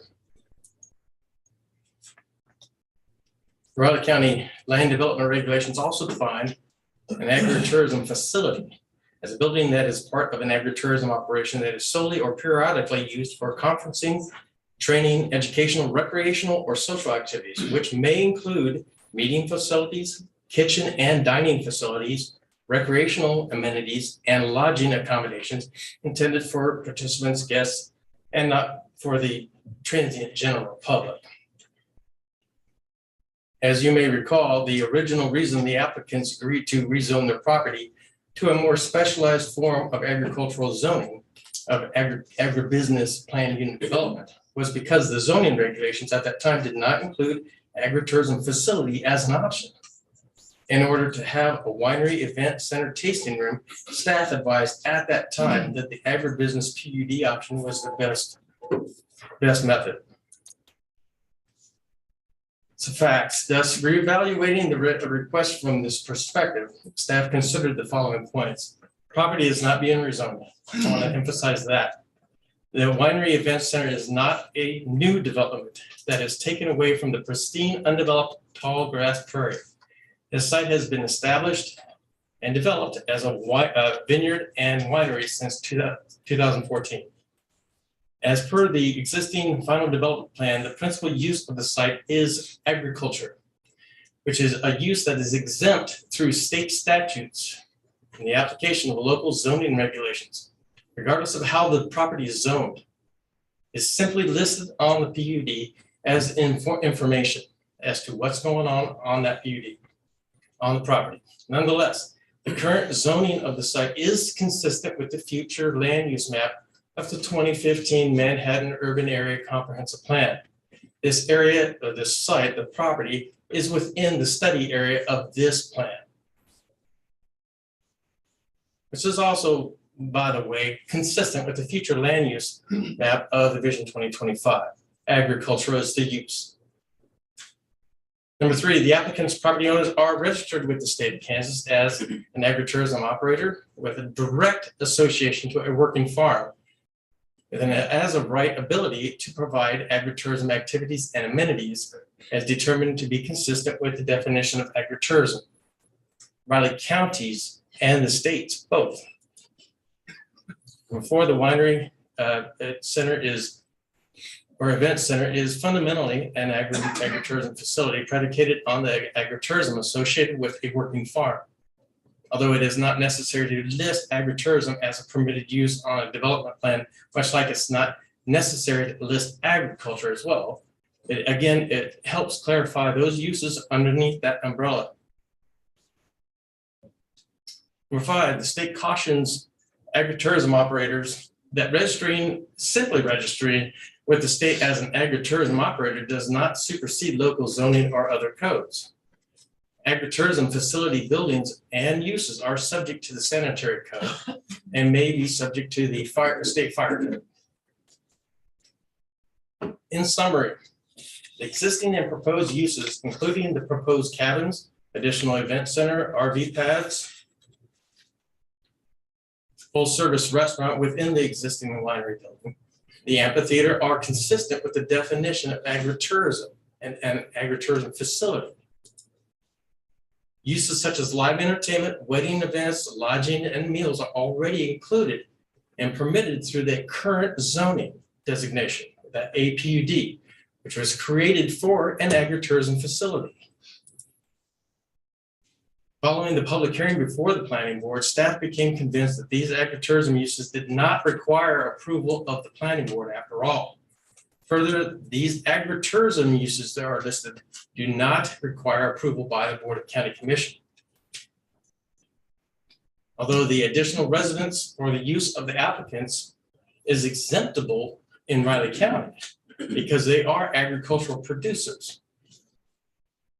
The applicants are choosing to include it, that use as part of the PUD amendments and listed. Again, for clarification, show what's going on that property. The applicants are updating the development plans to illustrate the new lot configuration of the replat and various agritourism amenities. Riley County Fire District Number 1 will continue to serve the site. The nearest county fire station is the Keith Station located at 3141 69th Avenue. Although the subject site is not located within 5 road miles of a fire station, the site has maintained compliance with the state of Kansas minimum building and life safety codes and will require code footprints to be submitted for certain improvements, such as the small event center. At that time, the applicant will need to implement acceptable options given by the state fire marshal's office in order to meet fire code. Agritourism uses are not exempt from that. A development memo was sent to Fort Riley Public Works. A response was received by our office in May 3rd. They stated that this site is located near the Fort Riley military installation that generates noise by the firing of weapons systems and detonation of explosives on the installation. Site lies entirely within what is known as the land use planning zone, shown here in blue, the top half of the map there, and is located within an area modeled to be at a moderate complaint risk. The property is located approximately 225 yards from noise zone 2 and 1.3 miles from noise zone 3. This illustration was provided by Joshua Pease, environmentalist, Environmental Division on Fort Riley. This shows that the property is located, again, as I mentioned, approximately 225 yards from noise zone 2, which is considered incompatible with residential or noise sensitive uses, and 1.3 miles from noise zone 3. That's the highest decibel level on Fort Riley. That's essentially the firing range or impact area. According to Fort Riley's Installation Operation Noise Management Plan 2015, noise sensitive uses are generally acceptable within the area of the LUPZ, what you see to your right where the yellow is. However, communities and individuals often have different views regarding what level of noise is acceptable or desirable.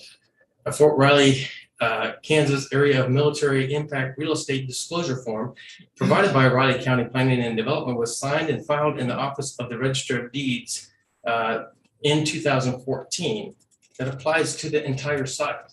Additionally, a multi-jurisdictional document entitled Notice of Potential Noise Impacts from Fort Riley, Kansas military installation and recommended noise attenuation building methods was filed with the Office of the Register of Deeds August 2020, and which serves as an official noise disclosure notice for all properties that may be located in the noise zone 2 or land use planning zone. As stated, the document also includes recommendations on noise attenuation construction methods for residential uses. Okay, so this is the preliminary development plan illustrating the orientation and location of the lot's boundaries and all existing and proposed buildings, structures, and driveways. There are a few changes to the list of permitted uses and structures, but a lot of those have remained the same and are not included in the proposed amendments. At this time, I will go over this amended preliminary development plan in more detail. So what we have here is a list of permitted uses. Understand we have a list of permitted structures and a list of permitted uses for tract A and a separate list for lots 1 and 2. What you see in white is what's already there. Oh, I did this. This was part of the original PUD, original final development plan. So viticulture, again, this is used just for, I don't know, cursory reasons, I suppose, because quite frankly, it's an exemptable use. Same with this one. We want to add this one here to the list for clarification. And when it picks this thing up later down the road, understands that this is an exempt use. Manufacturing, bottling, and sale of wine and cider tasting, sale of promotional and products accessory to wine and catered events. Again, all existing uses. And large event center with restaurant. Notice the yellow font there is the addition for the conduct of conferences, meetings, and so on. The event center is subject to the following restrictions and limitations. There was a couple that were under here on the original that was moved off of it, so it could apply to the entire site, not just to this building. And that was quiet hours and such things. Maximum indoor occupancy of the large event center shall be established by the code footprint as per the state fire code. So here are the new proposed uses, all of which fall underneath the umbrella of agritourism. Small event center and with no restaurant. And I'll show some illustrations as to what that would look like later on in the presentation. RV parking, 12 pads max. This is not an RV park. This is not an RV campground.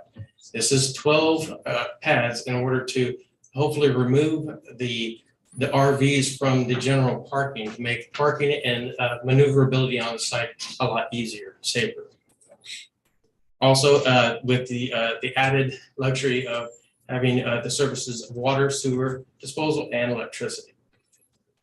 All of the items, by the way, on here meet the sanitary code. It's already been checked out. Lodging accommodations intended for participants and guests. There won't be rooms within the winery. There's going to be the cabins. Outdoor amphitheater, approximately 3,000 seats. That is max capacity. And finally, these are the two items that were removed from the large event center use restrictions. So we broadened it out for the rest of the site because there's going to be more than one building. So any buildings or structures in which dances or playing music or other amplification, and this encourages that the building be constructed with a noise attenuation or sound attenuation construction materials and methods. And number 13, parking shall only be permitted in designated areas. Event parking along Wildcat Creek Road shall be prohibited. Now, moving on to the list of permitted uses for lots 1 and 2, they will be identical.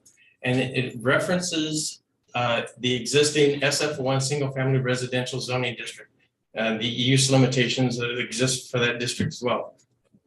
Also, any accessory structures as per section 5.3 of the Raleigh County Land Development Regulations. So this will mirror the SF1 single-family residential district, both of those lots. The PUD or the uses that you see on the PUD will not be part of these lots. That's why they're separate. I'll get into the list of permitted structures. Again, we have an existing winery large event center. A portion of that is going to be converted into a full service restaurant rather than just a catering kitchen. Number 2, accessory structures associated with agricultural activities, including implement storage. There's already an existing sign or entrance sign, existing entrance sign. And number 4 will be a new one, the small event center, as mentioned, approximately 4,000 square feet with a maximum indoor capacity of 250 persons. That is projected. That the actual occupancy load will be calculated at the time of code footprint. 12 one-room cabins, approximately 200 to 300 square feet each. Outdoor amphitheater stage and seating approximately seating capacity of 3,000. Now again, there's more of a range here than it shows. It's going to be, quite frankly, more of the order of 1,500 to 2,500. Maximum occupancy is this number. One single family residential, going to lots 1 and 2, one single family residential dwelling, again, not several, just one house. And the accessory structures as per section 5.3. Now going on to the notes, I wanted to go over these with you. Notice that the notes start with the number 4. Just want to make sure everyone knows that That's not a misprint, that's not an error. On the development plan, notes 1 through 3 are really dealing with the survey. Really, it's not pertinent to what's going on here. So I wanted to jump to number 4.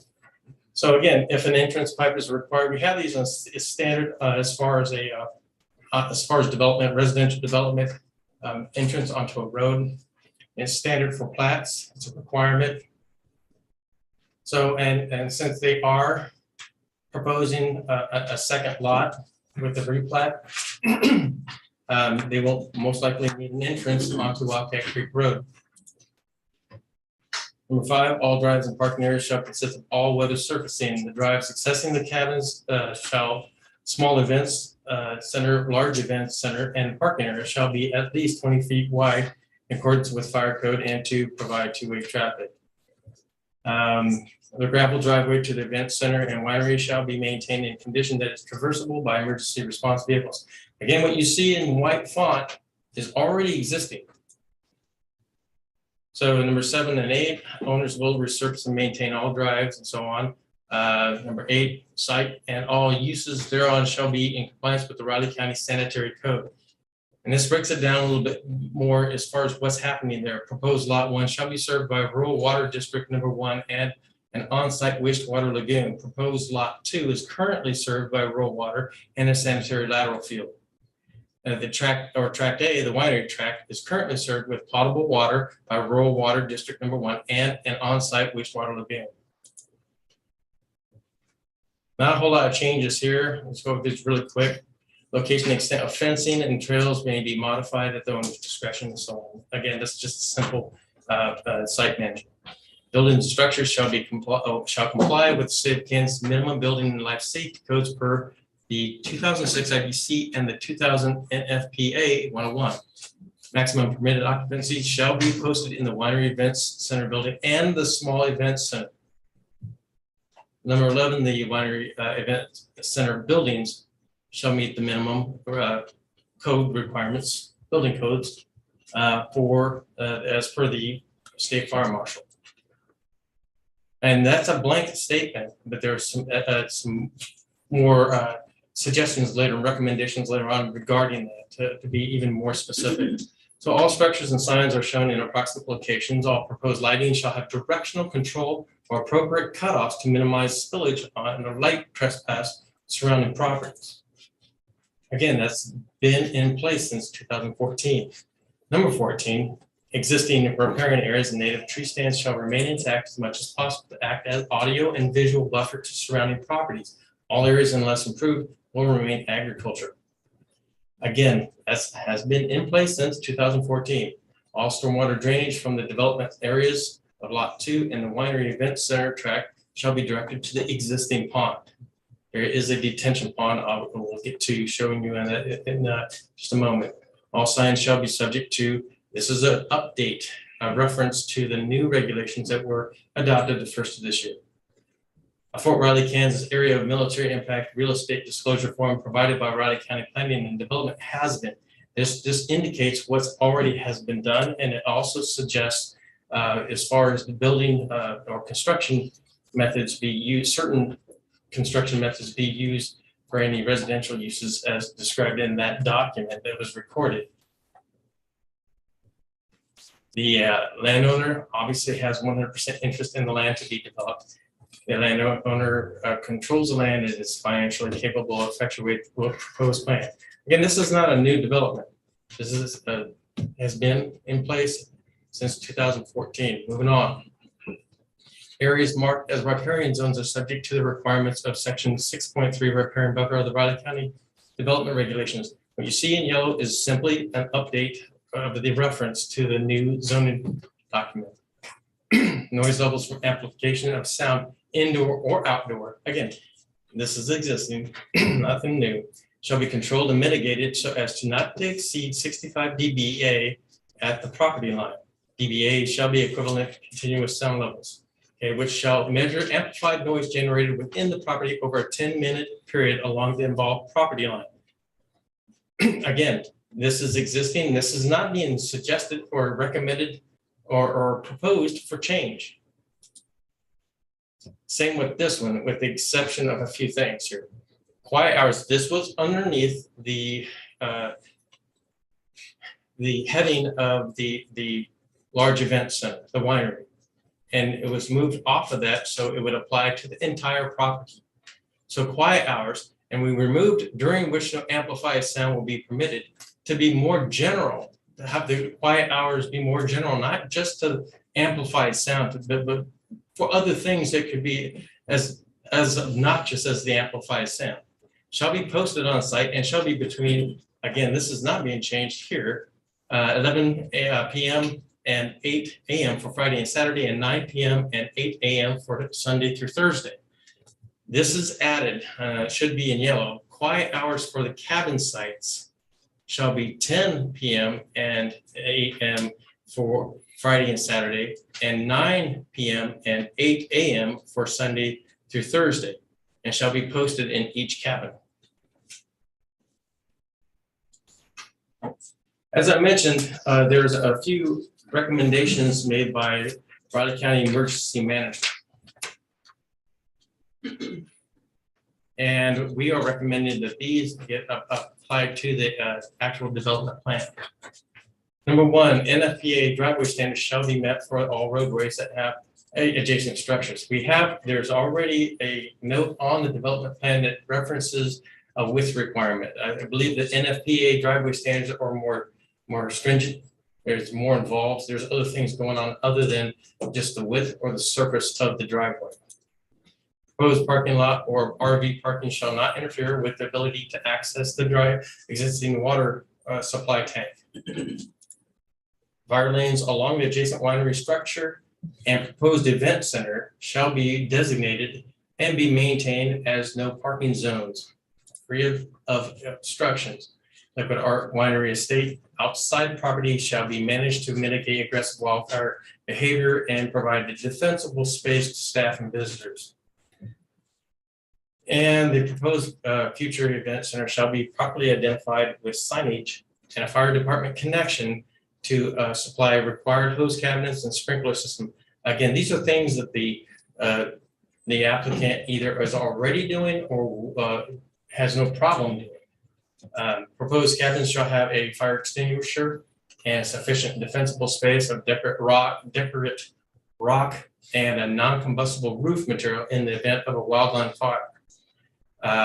Proper visibility, addressing and reflective identification of low light shall be made between the roadway and water storage tank. And finally, a Knox box will be required for the property to provide fire department access to keys for all structures on the complex. They have to get in and no one's there. Long-term planning efforts should be considered for the need for additional water tank for any additional required fire flow for new structures added to the complex. That's the recommendation. Now, as with most PUDs, not all, there is a schedule of improvements. Again, a lot of these have already been completed. I want to make a note as to which ones have been completed and which ones are being proposed. First, there's a single family residence constructed on lot 2. So it is clear as to what was going on, what's going to happen. An event center and a winery has been completed. The parking lot and drive associated with that event center and winery will be constructed on tract A by August of 2015, obviously completed. And the entrance sign will be constructed on tract A. It's completed, and obviously the viticulture operation is in place. These are the proposed improvements. Amphitheater and parking lot expansion will be constructed on tract A ambitiously this year. 12 cabins will be constructed on tract A by April of 2025. RV parking will be constructed on tract A by April 2025, and the small event center finally will be constructed on tract A by April 27. These are approximate dates. They may or may not happen. So this is the preliminary plan, the north half of it, or I should say third. I think you can kind of see that. I did color in a little bit so you can kind of see what's going on here. This is the preliminary show, it's showing the contours, so there's, you can tell it's very hilly, that you want that in a viticulture operation. So what we have here is the existing winery building here. This is the driveway coming in to the winery here. This is the proposed parking, expanded parking over here. Again, away from the entrance into the back side of the event center. Over here, separate from the parking lot, is the proposed RV parking of 12 stalls. This is the existing 100,000 gallon water tank for fire protection, fire suppression. And this is the proposed future event center, the smaller one, for small events. You can see here where all the existing vineyards are here, and splitting up to your to the east is the proposed cabins that will essentially surround this this ravine here with a proposed lagoon. All those lagoons will be served into this cabin or this lagoon, as well as this event center that will be tied into that. Again, that has been evaluated by Perry Piper, our environmental health specialist, and all is found to be consistent with sanitary code. What you see here is actually a first order stream. And so that with that, with our regulations, there's a 50-foot buffer on either side of that that draw here for first order stream. So that has to be maintained. So there's going to be no development within that. Going a little bit further south to capture a few things, this is where they plan on locating the amphitheater here. It's also in a draw. You can kind of see that with the contours. But the staging area will be at the lower end of the hill and be facing up the hill toward the building north. Again, you can see the edge of the cabins here in regard. Here's the driveway accessing Wildcat Creek here. This is the detention pond I was talking about here. And that's already in place. It has been in place since 2014. And the stormwater management or the stormwater drainage study speaks toward that as far as capturing all the impervious water or any additional runoff into this pond here or from this area. And a little bit further, this shows the platted area, this platted lot. This shows the proposed split right here. So lot 2, this is proposed lot 2, will be approximately 7 acres, and we'll leave the rest of this, which is approximately 30 acres. I know it's a large platted lot. Again, we have another riparian area here and one that's not marked right here. This is the proposed single-family residence and the proposed lagoon. Again, that's already been established, analyzed, and assessed that a wastewater lagoon will be necessary. And this is the final plat of Tetmeyer Addition Unit 3. I don't know if I need to say much about that. It does show the orientation, location, lots, boundaries, the house, lagoon, detention pond. When the time comes to construct the house on proposed lot 1, the applicant will need to contact Public Works to receive an approval for an entrance on the Wildcat Creek. Okay, a few pics of the site. These were borrowed from the internet and various websites to illustrate the current development. This pic shows east elevation of the existing winery building and existing outdoor wedding ceremony area in the foreground here. This essentially is the back patio area where there's outdoor dining and outdoor events here. Interesting here, this pic also shows the ravine as to where the amphitheater would be engineered and developed. There's the existing lagoon up here. And in the background here, you see this flat area up here, that's for the parking. Fort Riley in the distance here. And as you can see in the foreground and over here, there's the viticulture operation. A few more pics illustrating the existing winery event center. No portion of any portion of the vineyards on the site will be removed, diminished, or eliminated for the purposes of proposed development mentioned earlier. Not replacing the agricultural operation. This is an example of an outdoor amphitheater submitted by the applicant, although not exact rendering. The thought here is the inclusion of terracing, grass, and other natural features to absorb sound. This is a rough sketch by Dan Knight of Anderson Knight Architects of the proposed layout of the amphitheater. This shows the proposed seating, stage area, and the walkways accessing the stage.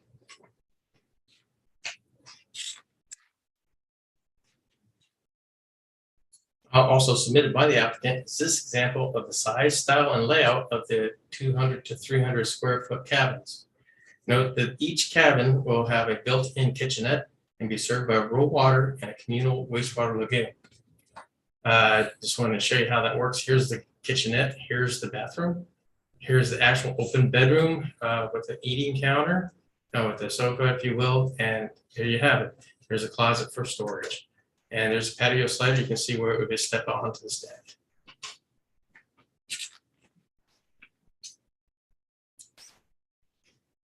Okay, so this is a general concept for the small event center. This happens to be Kay's Garden and Event Center or venue at Gage Park Zoo in Topeka. Again, the exact design may replicate this general concept, but the exact detailed building plans have not been completed. It is proposed that the small event center will have a maximum occupancy of 270 persons and will not include a restaurant. The planning and development staff required a stormwater drainage analysis, a sound noise assessment, and a traffic impact analysis, although these studies weren't actually required in order to approve or deny the proposed amendments, since they're under agritourism. They were helpful and beneficial from a business standpoint for the applicants to design and manage the development better and to mitigate any impacts that may be created as a result of the improvements. The studies are included in your staff report or your staff packets, and staff comments regarding each of those studies are also in the staff report. So a little background here. On May 9th, earlier this year, the Raleigh County Planning Board heard the request. After evaluating the information given and considering the concerns of property owners living along Wildcat Creek Road, the Planning Board, with a 4-to-1 vote, forwarded a recommendation of approval for the following amendments to the preliminary and final development plans of the existing agribusiness plan unit development. 1, additional residence or residential lot for the purposes of constructing a single-family residence. Number 2, conversion of a portion of the existing winery into a full-service restaurant. Addition of 12 RV pads to be served by electricity, water, and sewer. 4, a small 4,000 square foot event center with no restaurant.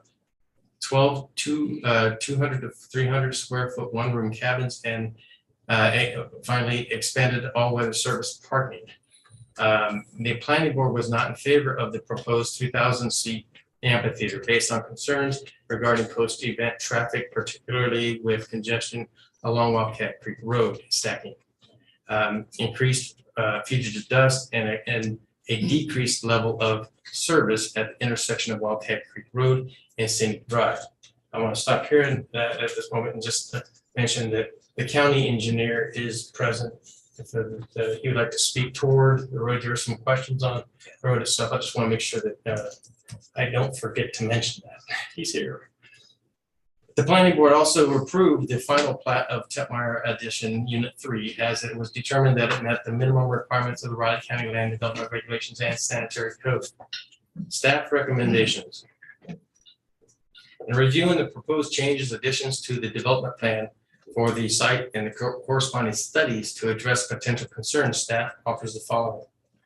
The Kansas Agri-Tourism Promotion Act was signed into law in 2004. The purpose of the act is to promote the growth of the agritourism industry in Kansas. The act deems agritourism activities as any activity which allows members of the general public for recreational, entertainment, or educational purposes to view or enjoy rural activities, including but not limited to farming activities, ranching activities, or historic, cultural, or natural attractions. Number 2, the applicants own and operate a working farm, which is included in the definition of agriculture. vineyard in Article 9 of the Riley County Land Development Regulations. Number 3, the applicant's property owners are currently registered the state of Kansas as agritourism operators and have been since at least 2014. That's been confirmed.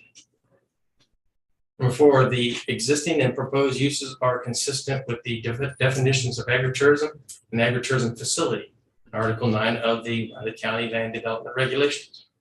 Number 5, as in more of a review here, as per the existing fund development plan, the principal use of the site is agriculture, which is a use that is exempt through state statutes from the application of local zoning regulations. The applicants, property owners are registered with the state of Kansas and agritourism operator with a direct association to a working farm with an as of right ability to provide agritourism activities and amenities as determined to be consistent with the aforementioned definition of agritourism and agritourism facility. The winery event center is fundamentally an agritourism facility predicated on the agritourism associated with a working farm. It is not necessary to list agritourism as a permitted use on a development plan for it to be an allowable use. Thus, the existing and proposed uses, including the proposed cabins, additional event center, RV pads, full service restaurant within the existing winery building, amphitheater, are consistent with the definition of agritourism, which includes live entertainment, weddings, events, lodging, and meals. These uses are already permitted. The applicant is simply updating the development plan to illustrate the new configuration. Based on the fact that the proposed uses are amenities or activities that are directly associated with an existing agritourism operation, the approved agritourism facility or existing agricultural operation, it is the professional opinion of planning staff that many of the proposed amendments to the development plan are elements of a permitted use that were approved in 2014 or exempt by state law. Staff recommends the Board of County Commissioners approve all the proposed amendments to the preliminary and final development plans for the Tegmeyer Winery Plan Unit development as submitted, with the added recommendations submitted by Riley County Emergency Management, Fire. Also, staff recommends the board acknowledge the approved final plat of Tegmeyer Addition Unit 3 and accept any easements, rights of way, or licenses as shown to be dedicated on the final plat, as it has been determined that it meets the minimum requirements of the Riley County Land Development Regulations and Sanitary Code. Before it gets too far along, we do have a Mylar out here on the table for you to sign regarding the plat. So that's all I have. If you have any questions for me. Yeah, that was pretty thorough, Bob. Yeah. Sorry, I may have repeated myself.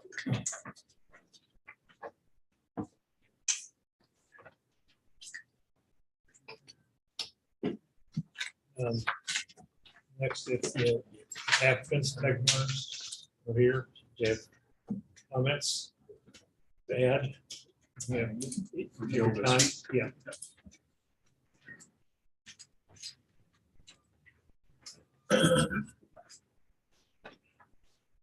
Thank you, Bob. Good morning. Would each of you like to control this? Have a minute left? We're going to speak in unison, if that's all right. Oh, yeah. Should we- all right. Yeah, just turn it to 6. Yeah. Yeah. We are David and Danielle Tegmeyer at 1929 Wildcat Creek Road. We are the owners of Liquid Art Winery and the applicants to replat our home and update our ag PUD. Today, we're here to share with you why we would like to replat our home, why we're adding to our agritourism facility, addressing concerns, and sharing our economic impact.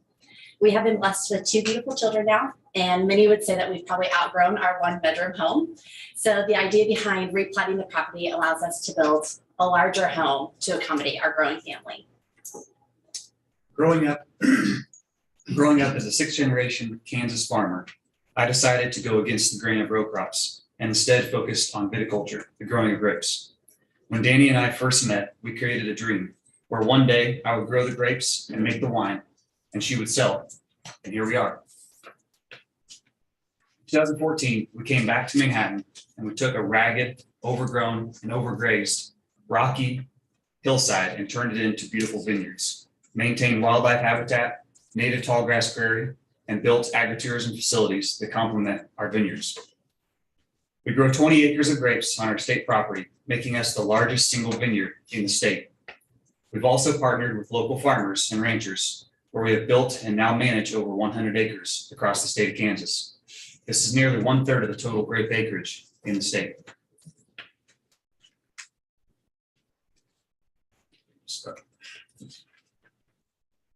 As you can see, agriculture is the core of our business. We're not requesting to rezone our property, but rather updating it to reflect uses that are already permitted under the state and county's regulations for agritourism. We conducted studies for water runoff, noise, and traffic to address any potential concerns. One of the concerns is traffic. The existing traffic on busy weekends totals the same traffic that would potentially be generated by a single event at the facility. Due to events bringing in influxes of guests, we've spoken with Riley County Police Department, and they have already committed to work together with us. Thank you. To escort traffic on event nights. In regards to dust concerns, we can easily just call in for additional mag chloride applications to the county, and the scheduled pavement of Wildcat Creek will further enhance the well-maintained road. Noise quiet hours are already a restriction on our entire property, and we're not requesting to change them. And our project has a large impact of economics on the community. Through studies done through the Chamber of Commerce, we project over $10 million in annual area spending into the community, as well as opportunities and work experiences for part-time, full-time, and K-State students. Lastly, our additions such as cabins and natural grass amphitheater allow for new groups of people to gain exposure to agriculture in ways they wouldn't expect through vineyards, a type of agriculture that many don't realize can even grow and thrive in the state of Kansas. Agritourism is meant to connect people with the land, building appreciation, and understanding, which are building blocks for the preservation of agriculture and the natural lands. Our agritourism additions do just that. For a couple of years, our winery and vineyard was chosen to be the poster child for Travel Kansas and their marketing campaign. We want to add accessories to our existing agritourism facility and continue being a destination for guests visiting Manhattan. There's so much beauty in the Flint Hills that can be shared. We want to continue to be the means for which guests get to experience it. We've been going to be the end. Okay. Good, thanks. We appreciate your time. Thank you. I have some questions. Yes. The plat shows the parking area is 500 cars for 3,000 seats. How does that work? For 3,000 people, there's going to be more than 500 cars. I think that was an additional to our existing parking. Oh, it's an addition. Okay, it just says, it just listed 500. That's in addition to what you get. And yeah, the estimation, further explain that, that was based off of numbers. But really, we have a very large area that we could make for parking out there. So there's not much limitation to size on that. There's a large flat area. So if it needs to be bigger, we'll make it bigger. Any other questions? And one on the RV parking, is there, and I don't know if it's our regulations, I assume there's a days limit. It's not going to be permanent parking. Is there a regular, all right, soon? Is there a time limit for RV parking? In regards to how long their stay How would many be? days? Yeah. I don't believe there is necessarily in the PUD, but it would not be for extended stays. We're really kind of targeting towards what's called Harvest Host, which is a type of app that people that go across the US look for breweries, wineries, farms, etc. to visit. And I know that their app in particular is actually limited to one night only, unless the property owner happens to extend it for 48 hours. Does that answer your question? Thank you. You're welcome. Any other questions? Great. Thank you for your time.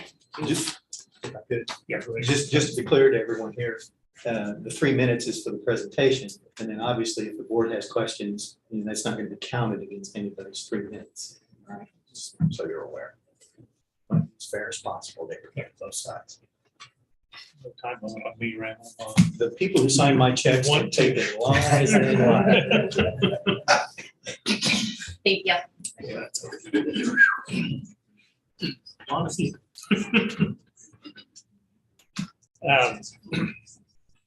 Yep. Got time for any of the opponents? Try to make an orderly progression there. And again, state your name and address.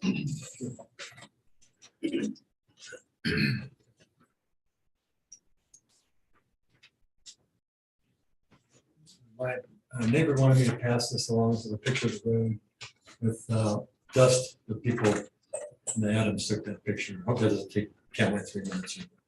I'll start. All right. And that's I can probably explain it better, but that's cars that you can't even see in front of you because of the dust. Well, I'll get started. We got a lot to go. My name is Mike Sheffield. I live at 1700 Wildcat Creek Road. I'm just across the road from the winery. My wife and I also own approximately 60 acres of grassland just south of the winery. I'd like to primarily focus my remarks on the proposed 3,000 seat amphitheater. That's my biggest concern in this ambitious rural PUD. The first concern is how many events will there actually be at the amphitheater winery? How many will be multi-day events? Maybe even creating a mini country stampede at Wildcat Creek Road, as Mr. Roberts in his letter of support indicates that that's maybe what will happen. The board must realize the maximum potential you're granting the current owners and any future owners. The traffic study said that there will be about 1,200 vehicles, maybe even 1,500 vehicles. They'll all be living at the same time, not over the whole weekend, like they said, but all at the same time, all going east. That's my second concern.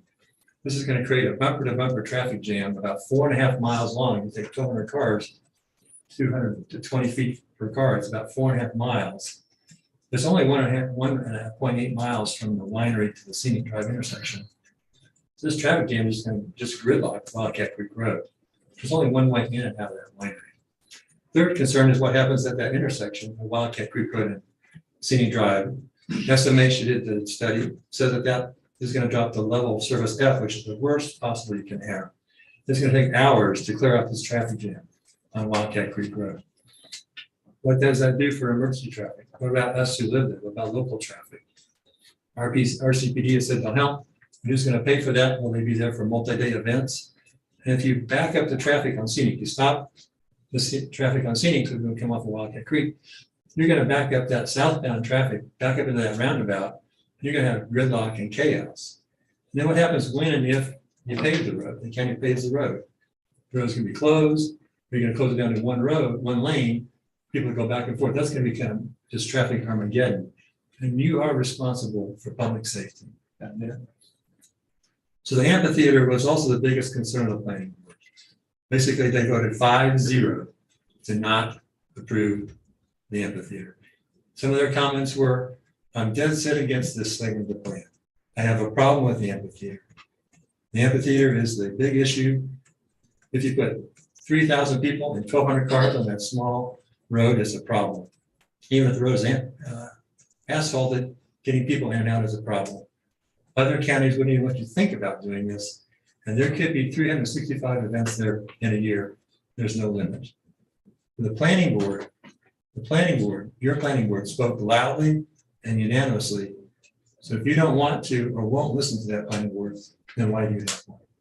Thank you for listening.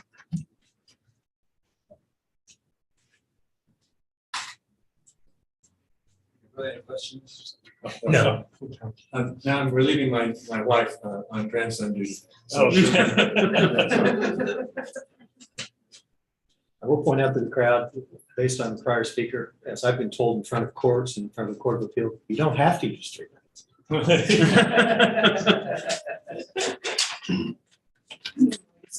Been a little bit introduced, but my name is Karen Sheffield, and I live at 1700 Wildcat Creek Road, which is directly across the road and within 1,000 feet of the winery. It is difficult to condense all my thoughts in 3 minutes, so hopefully you read my letter that was included in your packet. In it, I address safety issues that are unique to this PUD, particularly as they relate to the 3,000-seat amphitheater. For instance, the elephant in the room that no one has addressed is alcohol. It's a winery. I mean, most people will be drinking, which will definitely play a role in drivers' abilities to navigate our dangerous road. I also addressed weather, since there are no tornado shelters on the premises. Flooding, for which Wildcat Creek is notorious. Public health, as it relates to the large quantity of porta potties in a pandemic era. that now seems to be adding monkeypox to its list of concerns. And of course, we don't want to forget the issues of emergency vehicles not being able to get through the anticipated traffic jams. But for the sake of time, I won't go into the details of those concerns as they're included in my letter. Instead, I would like to comment on a couple of letters of support that you also have in your packet. The first letter is from Mark and Kayla Queen, who state, roads can be improved if need be. I can tell you right now that road improvements already need to be made. If you approve this amphitheater for 3,000 individuals, the infrastructure will need much more than just blacktopping. This gives rise to the question, who's going to pay for the road improvements? Will I, a resident who has nothing to gain from what is being proposed and everything to lose? Will I be lumped into a benefit district? Let me be clear, this proposal benefits only the business owners and the venue attenders. I would much rather live on a dirt road with less business traffic than on a paved road complicated by the comings and goings of thousands of strangers, potentially every weekend throughout the summer, since there are no limits on the number of events that can be hosted. Lastly, I take issue with the letter of support written by Mr. Kevin Roberts with the Manhattan Convention and Visitors Bureau. In his letter, he states, I don't believe the events will be unnecessarily burdensome on the neighborhood. What? On what measurable facts has Mr. Roberts made that judgment? Does Mr. Roberts live on Wildcat Creek Road? Has he seen the traffic and listened to the noise that is already generated on weekends when multiple events converge? Take all that already exists and multiply by a factor of 10 to accommodate what is being proposed with the addition of the amphitheater.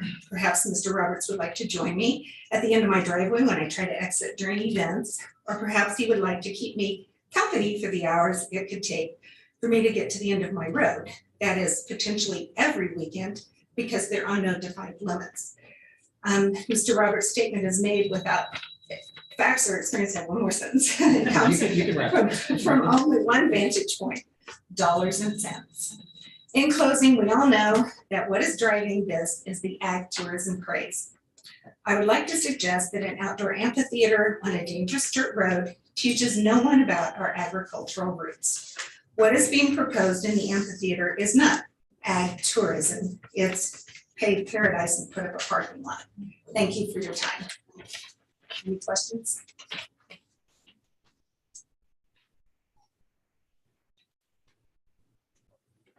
Else?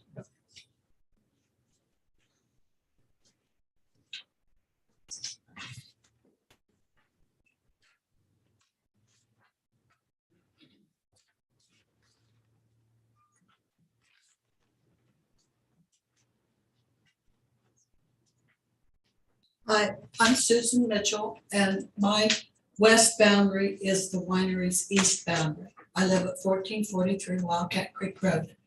My concerns are, well, right now, when Prairiewood has somebody sitting out at their swimming pool, I live right across this road and across the 5-acre field in the woods. North of Prairiewood, I can hear people carrying on a conversation just like this because I live there at the top of the hill, I'm at the bottom. It's like an amphitheater. But what I was concerned about is if the campground's full, the cabins are full, they have 3,000 people at the amphitheater and they have the restaurant. So how many total people is that? And also, who's patrolling the borders that's not letting people get into the creek for swimming? Who's patrolling my west boundary that people aren't coming into my property? Also, I have a problem with the wildlife. Now, Tegmeyers have put up 10-foot high fences around their winery to keep the deer out. We have seen a real decline in the deer population coming through our 29 acres. Because of that. I probably could have got a lawyer and fought that, but I didn't do that. And also, are the pads for RVs going to be concrete? Then what about more runoff into Wildcat Creek? I live down the creek from their place. Let's see. And how far from their east boundary are the cabins? They never did say if they're 500 foot from my boundary or what. So do you guys know how close the cabins will be to your east boundary? I'm not sure by feet, but they won't be on the property. Well, I'm sure they can't be, but do you have any idea? Will they be 500 foot, 250? I just don't know who's going to patrol the boundaries of the RV park, the cabins, and the amphitheater. Okay, I think that's all. Thank you. Are there any questions?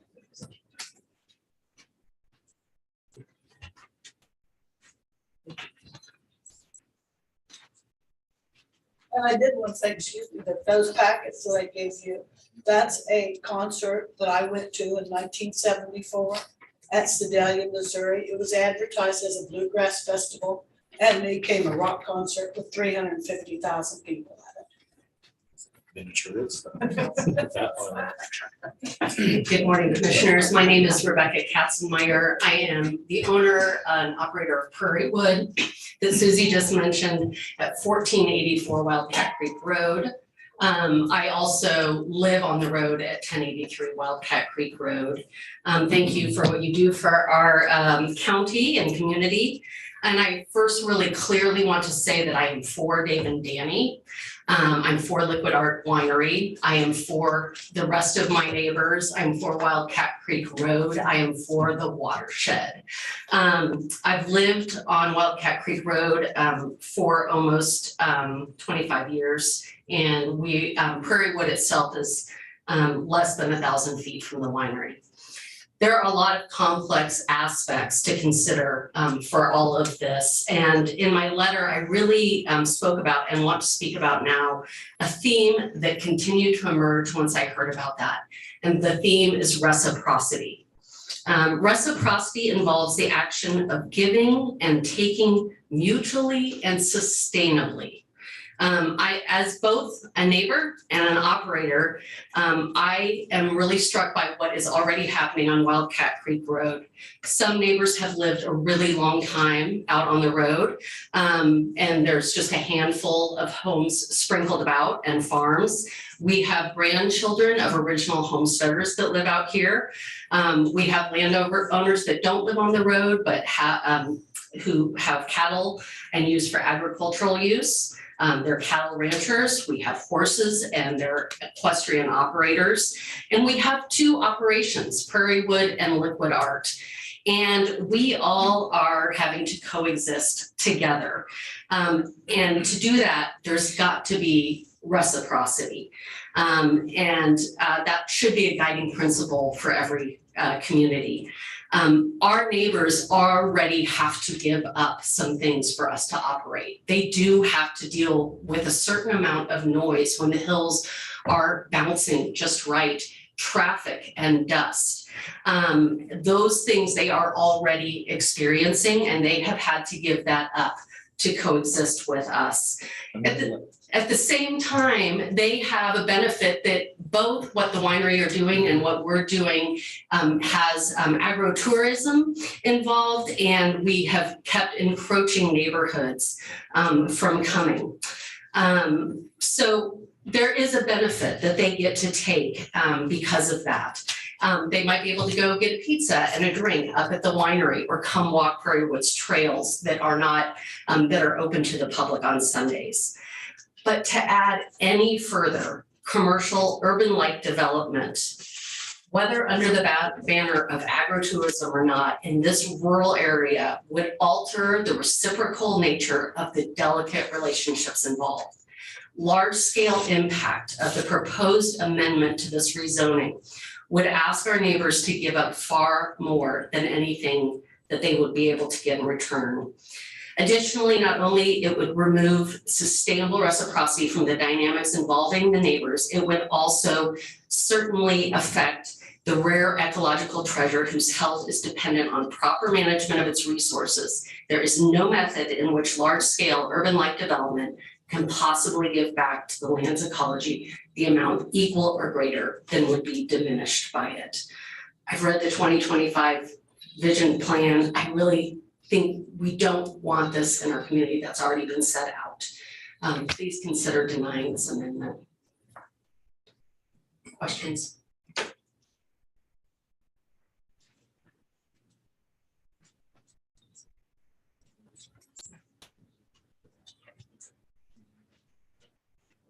I have one of these for each of the commissioners. Hello, my name is Anna Grace Katzenmeyer and I live on 1083 Wildcat Creek Road. So I spent my childhood going on walks to Walnut Pond, playing in the muddy waters of the creek and witnessing the quiet serenity of the sacred space that is my home.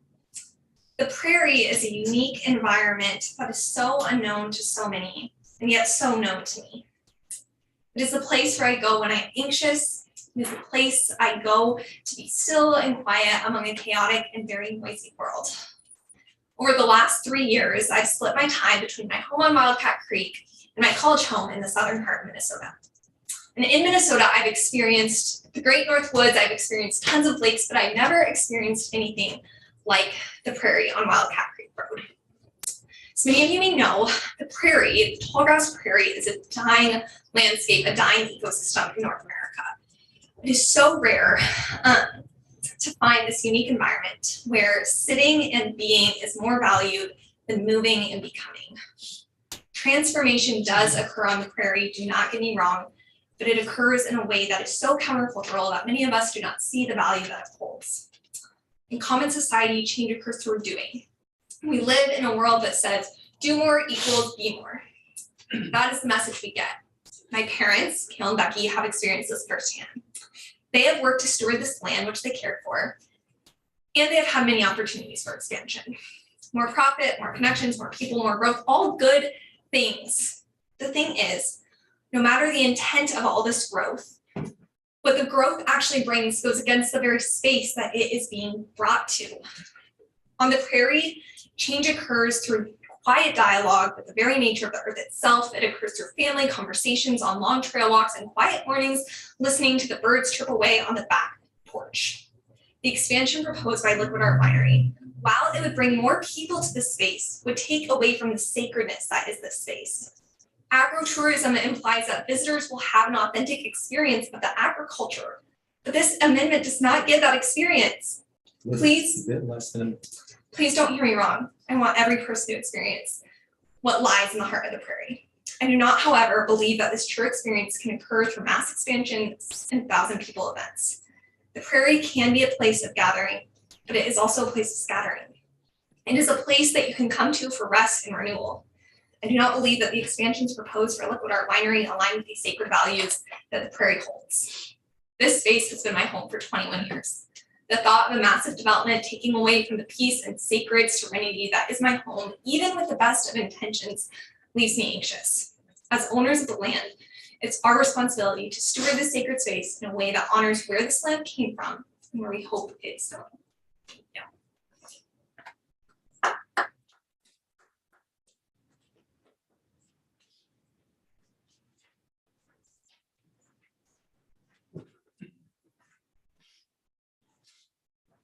Good morning. I'm Reverend Jen Allen, and I'm here representing the Episcopal Diocese of Kansas, located at 835 Southwest Polk Street. I am the diocesan commissioner in the diocese, and I was hired specifically to lift up conservation efforts and understand the connection of spirituality with nature. Bishop Bascom sent a letter, and to just echo some of her comments, she serves as the Bishop of the Episcopal Diocese of Kansas, and in that capacity, all of the ground that's being considered is, as she says, under her jurisdiction and care. There is a growing network of Episcopalian landowners across Kansas, but particularly in the Flint Hills, who are committed to preserving and using best practices to assure that our children and grandchildren, and in fact to the 7th generation, will have clean water, wholesome food, and a healthy climate. These are things Kansans of all political persuasions agree upon. Leaders drawn from across Kansas gather annually at Prairie Wood, near to the proposed development, as you know, for inspiration and restoration. The proposed development will negatively impact Prairiewood and its unique character and important offerings to the community and our diocese. For myself, I like to speak about something called microclimates. In conservation, microclimates are created in areas, small areas, pockets of areas, and they're strongly impacted by the amount of native grasses and plants that are grown in those areas.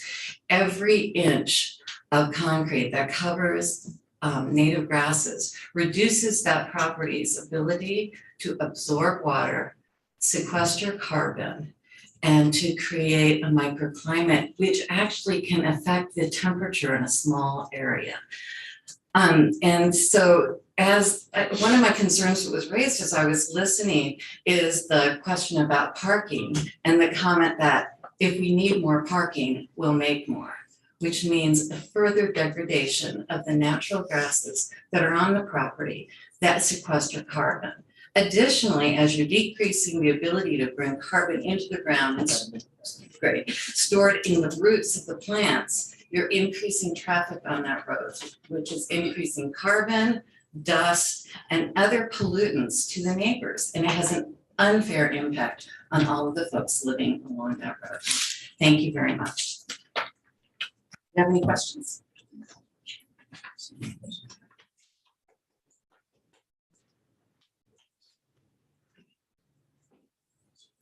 Good morning, my name is Melissa Atchison. I live at 731 Houston Street with my spouse. I'm Bob Atchison.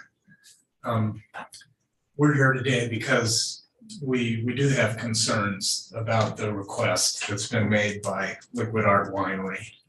And we encourage you all today to deny this request. And these are some of the reasons. I'm a retired emeritus forester with Kansas State University and actually served as one of the advisors to the county in the development of Ravi County's Vision 2025 plan. It's my opinion, even though I know we've heard differently from staff, that the development is not consistent with the agricultural land use that's been described in the vision and is in somewhat not compatible with some of the land use in the area. The size of the proposed development will completely change the character of the area because of the sheer increase in traffic, noise, and the impact of the vista of the rural landscape. While Liquid Art's current land use is agritourism, the proposed development that includes the 3,000 seat amphitheater, in my opinion, is not, even though I know we've heard differently from staff. Much of my work as a forester with Kansas State University has been focused on the important role that forest and other native vegetation plays during our flood events. I have concerns for the high density development within Wildcat Creek watershed, the removal of high density, the removal of native vegetation such as riparian forests or grasslands in exchange for impermeable surfaces that has the potential to increase the flooding problem that we already are all aware of within the watershed. The other benefits that are provided by our grasslands and our trees, including agriculture, wildlife, water quality, and the very quality of our life should be considered too. Like many people, both Melissa and I have enjoyed Liquid Arts, and I do appreciate what Dave and Danny have done and have accomplished through their winery. We also appreciate the mission of Prairiewood, and we know some of the residents. I've been as a forester on the Mitchell's property and written forest management plans for them. We're concerned that the proposed development will adversely affect the quality of these neighbors, their lives, and their properties. Thank you. Questions?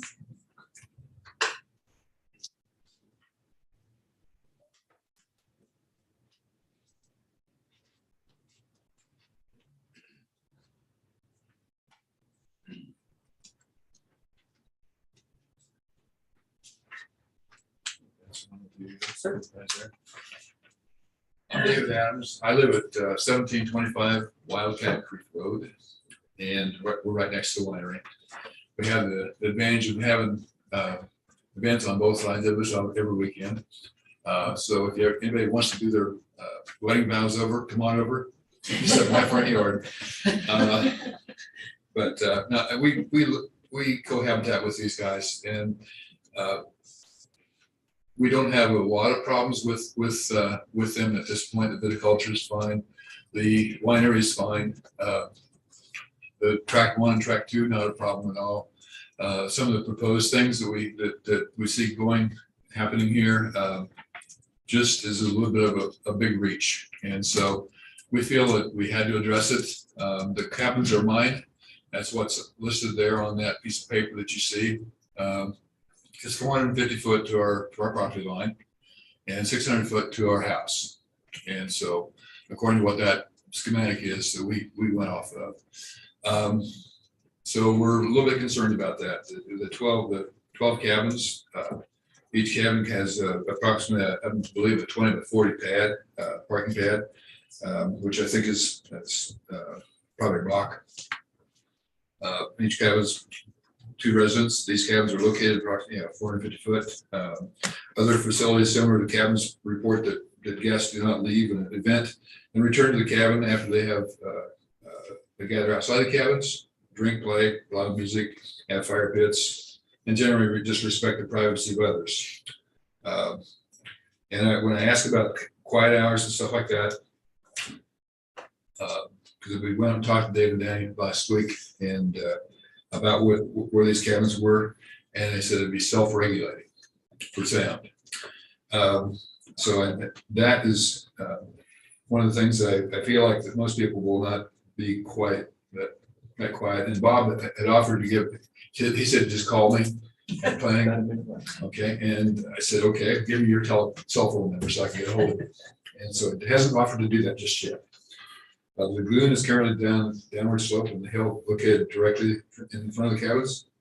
Should the lagoon fail, the potential for runoff onto our property and into Wildcat Creek exists. Each cabin has a 20 by 40 foot parking area. And vehicles and kind of lighting exists, what kind of lighting would exist up there. Hopefully it will be something that's similar to what they have now.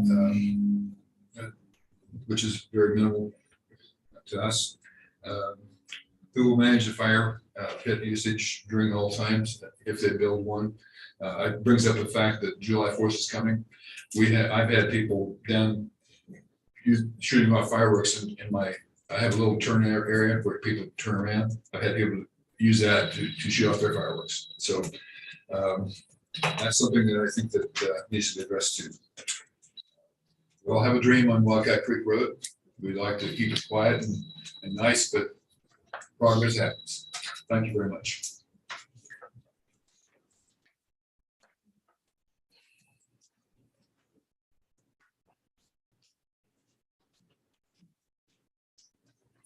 Good morning. My name is Carol Adams and I live at 1725 Wildcat Creek Road. I have just a couple of thoughts this morning that I'd like to share with you. First of all, in reference to traffic, and this is the only thing I'll repeat, is that everyone talks about post-event traffic. But traffic of 12 to 1,500 people coming to an amphitheater event has to arrive. So it's not only traffic as they leave, it's traffic blocking the road and creating gridlock as they arrive. So just kind of keep that in mind too.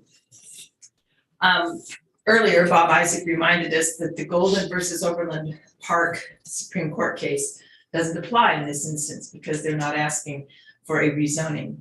But I believe, and as many of my neighbors do, the questions remain significant. Let me make a friendly word amendment. Is the PUD compatible with the character of the neighborhood?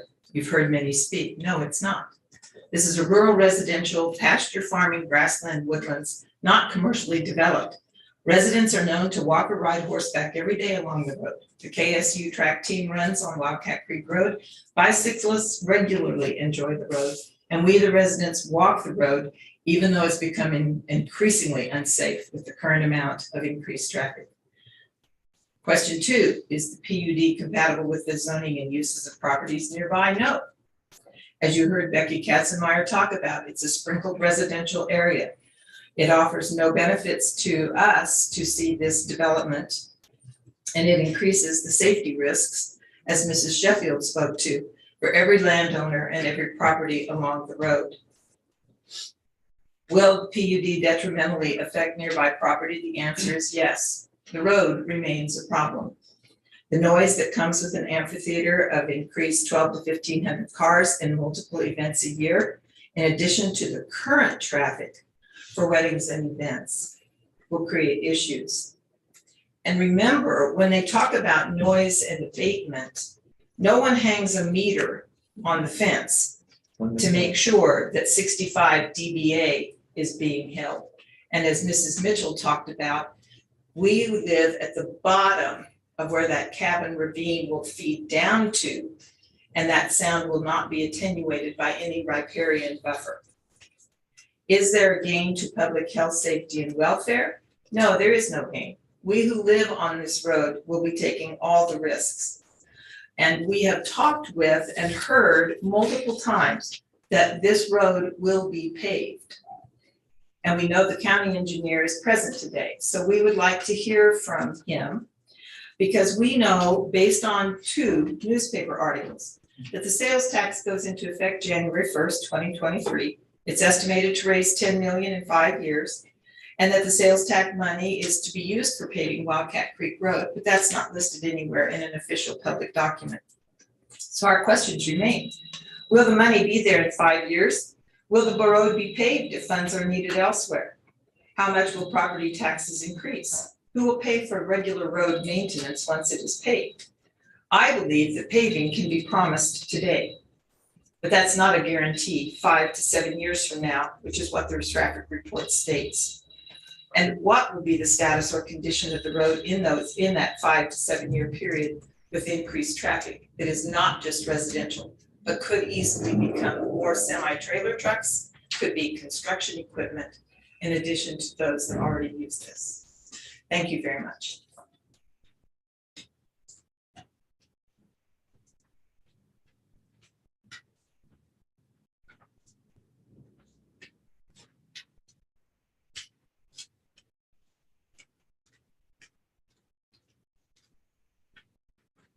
I'm Judy Rowland, and I live at 1621 Woodcrest Drive. It seems to me that, like Carol said, everybody's taxes are gonna go up so that residents currently lose. The only person that seems to be profiting, if this all goes through, are the Tegmeyers, and everybody else loses. That's not really too fair.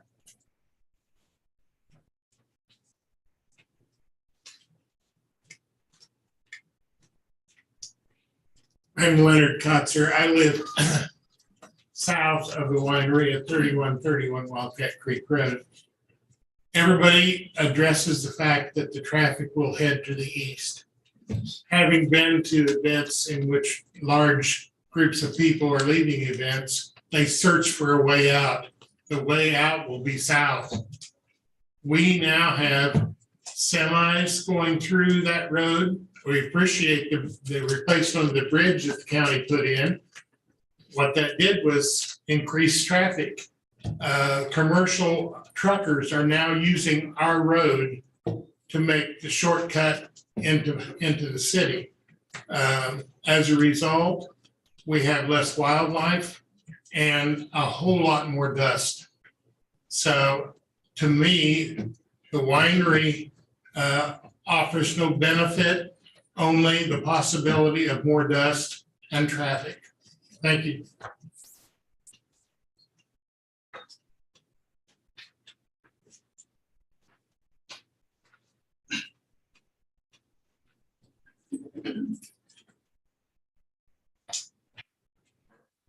Morning. My name is Ryan Kegley. I live at 1403 Wildcat Creek Road. Riley County Commissioners, I don't envy you your task before you, and I want to thank you for hearing and weighing everyone's comments today. I spent a great deal of time with this proposed development plan for you and found it replete with errors, inconsistencies, and gaping holes. This despite some of the corrections I noticed were made in preparation for today's meeting. I've broken these down into three themes: studies, commitments, and discrepancies and omissions. Studies. Despite Wildcat Creek's designation as an environmentally sensitive area, no environmental impact study is included, a must for a proposal along this corridor. The traffic impact analysis is entirely centered around event traffic from the proposed 3,000-seat amphitheater. Its conclusion in that regard is alarming, yet somehow that concern was completely glossed over, as if a paved and geometrically improved Wildcat Creek Road would not suffer the same issues as an unpaved one. What is not discussed, however, is whether or not this road can handle, paved or otherwise, the additional traffic generated by any of the other pieces of this proposal. A full-service restaurant with its patrons and the commercial vehicles that would service it, 12 RVs, 12 cabins worth of guests, or the 375 people attending its second event facility. For the Vision 2025 plan, all development requests such as this one are to be evaluated and scored using the 7,000-point Riley County LISA criteria. However, a LISA score is nowhere to be found, another must. Commitments. There are a number of statements regarding services that are to be provided. However, I found no commitments or even acknowledgements that said services can or will be fulfilled. This includes nothing from Riley County Rural Water on its ability to adequately service the increased demand. I asked for a larger line to be installed in my house, and they said they couldn't give up the volume for that. So if they couldn't do it for a single resident house, I have a hard time imagining how they could do it for a facility with this many attendees. I don't see anything from EMS on their ability to safely and expeditiously reach Wildcat Creek Road residents or any of the hundreds or thousands of Liquid Art patrons during times of increased traffic and road congestion. Thanks.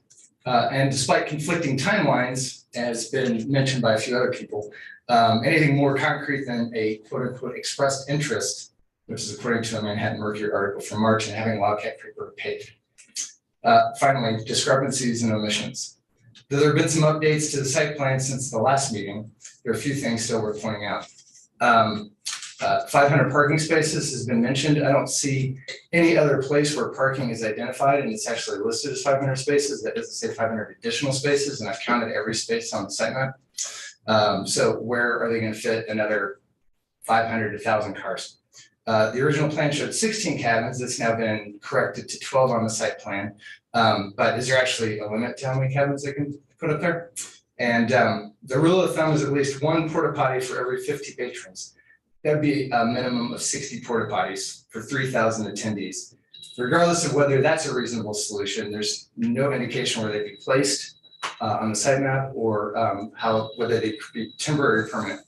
Unless these issues and others in my letter in your packet are not just answered, but answered satisfactorily, I ask that you deny this proposal and keep rural Riley County rural. Thank you.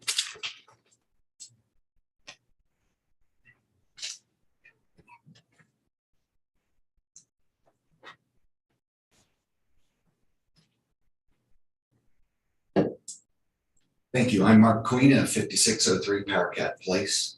My wife and I live there. I speak in favor of the proposal, but I want to say thank you to everybody. We're not. We wanted to finish all the opponents first, and then we'll get the proponents. Thank you. I'll support. Sorry. I'm gonna take 10 seconds from you. I'm kidding. I won't use 3 minutes in my kidding. You're good. Hi, my name is Karen Scheidemann. I also send an email in. I'm not gonna read it. I just wanna say a couple words beside the email that I sent. We are probably the newest residents on Wildcat Creek Road. We have the privilege to living out there, enjoying the quiet and just the beauty. What really stuns me about the proposal is you have 11 property owners on that stretch of road from the winery to scenic. Only one owner would benefit from this. If you look at the gravel road as an extended driveway for all the property owners, you wouldn't want people going through your driveway in that kind of capacity. It will create more problems now than it has before. We have horses. We have to cross Wildcat Creek daily to take them out to pasture, bring them back in. It's becoming more and more difficult because there's more and more events. During wedding events, we don't even try because we know it's bumper to bumper. But if I consider coming out of a restaurant business myself, if we add food trucks twice a week, if we add garbage trucks for restaurant and all the increased traffic, as a resident that has to cross the road, we wouldn't be able to safely. I walk my horses on the side of the road. I have people going faster than 30. No one enforces the speed limit, even on a gravel road. People fly past you. We've been hit with gravel. Thank God, not the horses. It was only us. But it's definitely a safety concern. We have an 84-year-old neighbor that walks out to her mailbox, gets the mail. She walks her dog up and down Wildcat Creek Road. It's becoming less and less because we're not feeling safe anymore. So any increase in people traveling out there would really be a big safety concern for the property owners on Wildcat Creek. So I hope you guys really look into that and hopefully deny proposed actions. Thank you. Any questions?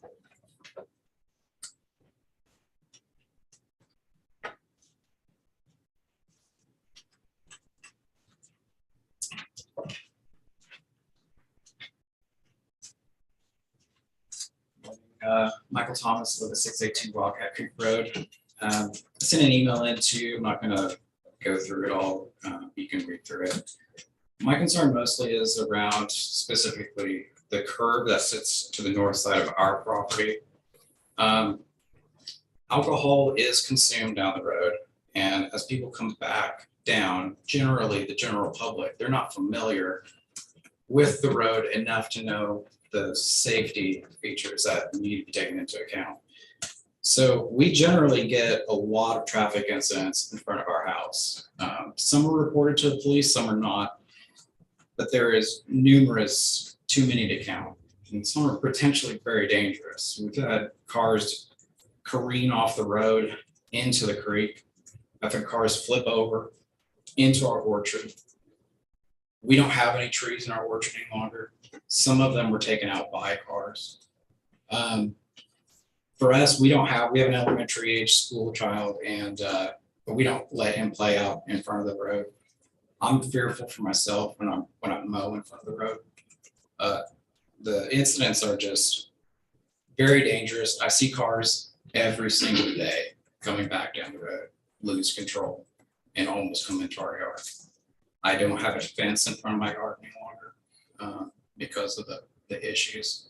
I just don't repair it. It's too many numerous issues. It's not worth my time.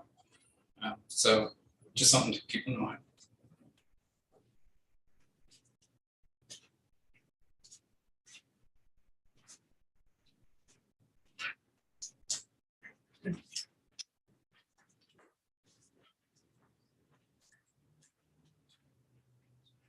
My name is Megan Kigley. I live at 1403 Wildcat Creek Road with my husband Ryan and our brother-in-law Adam.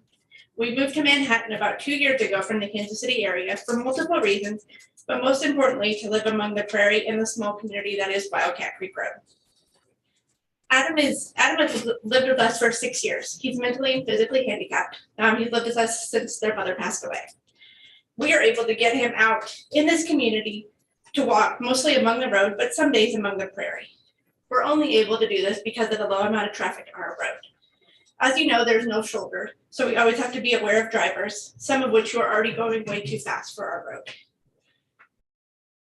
Not only would this traffic negatively impact the current residents of the community, it would also negatively impact the watershed of the creek, the prairie, its native plants, and the current and future wildlife that also reside among us. Since there is no shoulder for cars to get over on, what would happen if an ambulance or a fire truck or a police officer needed to get to a resident on the road? Would they be able to do this in a timely fashion? This could be the difference between life and death for a resident. It is very scary. It needs to be considered among everybody thinking about this proposal. Currently, when we do get out for walks, we're picking up litter on the road. I haven't seen anything in this plan to help take care of that. So would that also be another burden we have to bear? I want to thank you for taking the time to hear my thoughts. I also want to love that we have a winery on our road, but in its current state. This development is not what's best for the community of Wildcat Creek Road. Thank you for considering all that is being said to you today and focus on Vision 2025. Let's help protect what's available for the Manhattan community to enjoy and decline this proposal. Let's make sure that what we have is available for future generations of humans and wildlife to enjoy.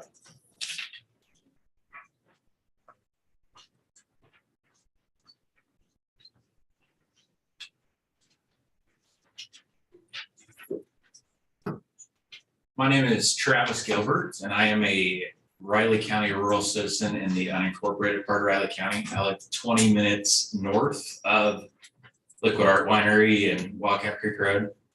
I'm here to voice my concerns about this and how it relates to other areas of Riley County.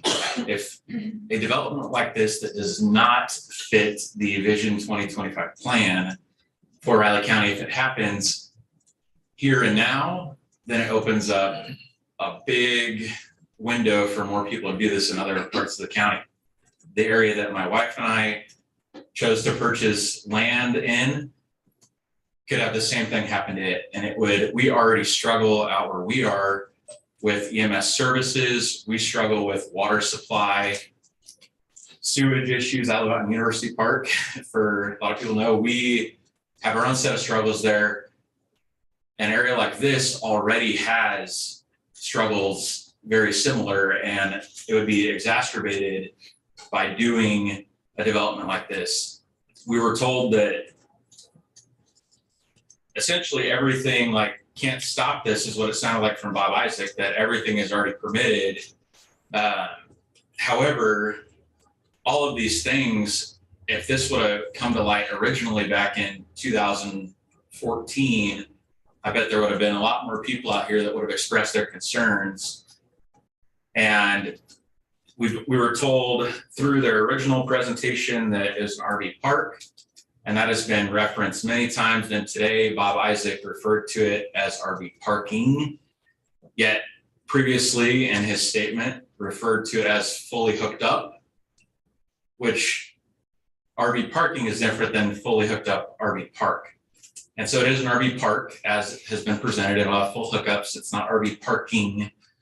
And so I do think that, like Ryan Kegley had mentioned, there are a lot of holes in this, and it really does seem like there needs to be a lot of attention and time taken to see how this correlates with the vision for Riley County. The reason my wife and I purchased land in rural Riley County is because of the peace and quiet and the tranquility, and that we have access to amazing trails and areas that are protected, not just by private landowners, but by Corps of Engineers and by state parks and everything. We have this amazing opportunity to enjoy all this rural land that's protected, and we also get amenities like Liquid Art Winery and Prairie Wood on Wildcat Creek Road. However, they're amazing in their current state.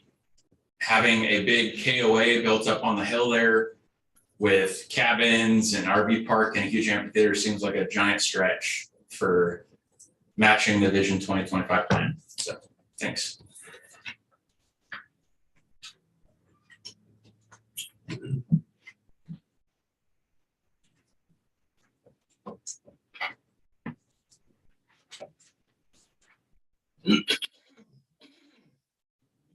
Try to do that one time at the beginning. Excuse me. Morning, commissioners. Commissioner, I assume we don't see your face, but your name is there, so we'll assume that you're there. Thank you for wading into, I think, what we all agree is a complex issue with lots of complicated factors. I know the packet, excuse me, with the packet full of lots of things to consider. My name is Cale Katzenmeyer. I'm Rebecca's husband. Lived on Wildcat Creek Road for 25 years, and I remember when we were the new kids. And we also operate Prairie Wood, as you've heard. My goal today would be to try to, I want to say, step back for a minute. All of us have tried to absorb a whole lot of thoughts and opinions and directions and emotions, and there's a lot here. And I think that just needs to be said, just to be clear. Rather than step back, I prefer to think about stepping above and looking at what we're talking about here. The first thing I'd like to be clear is to say, like Rebecca stated and others, we are in no way against Dave and Danny. We consider them friends. We definitely consider them neighbors. We often refer our guests to them. And I think that's really important to understand. This is not about being against them in any way. It's about being for all of the other things that you're hearing about today. I will admit confusion. I think there's some procedural issues that are going to have to be untied and figured out. Bob Isaacs today mentioned specifically that the Golden case, where Supreme Court questions that my whole presentation was going to center around, such as, is the request of rezoning compatible with the character of the neighborhood? Is the request of rezoning compatible with the zoning of current uses of properties nearby? Stated that today that that's not a relevant thing to consider. Those questions don't apply because this isn't a rezoning. However, in the entire report that we got prior to the planning board meeting, that actual case with those questions was listed in the report as consideration. And so to say today this isn't rezoning and that doesn't apply, I'm just baseline confused on that as a starting point. And there's some things to parse out there. That's not going to be my intention. So I'm turning over my remarks to say this.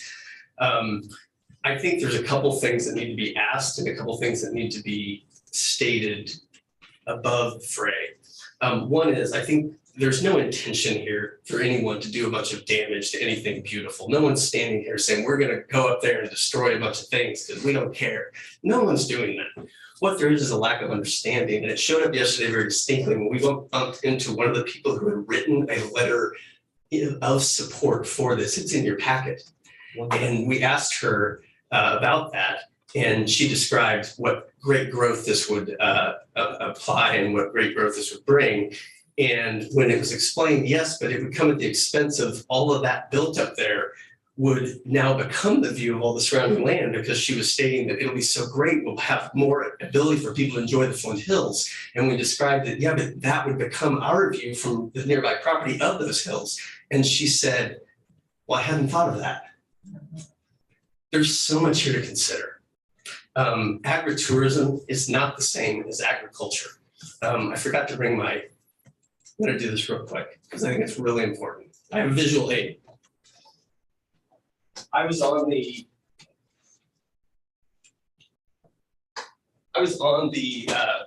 committee to help decide agritourism. I was on the committee to help decide agritourism and its definition in the county. I was on that committee. And whatever we meant, we didn't mean that agriculture, which is the Vision 2025's stated dedicated use of this property, it's agricultural, is not the same as agritourism. And that's so important to understand.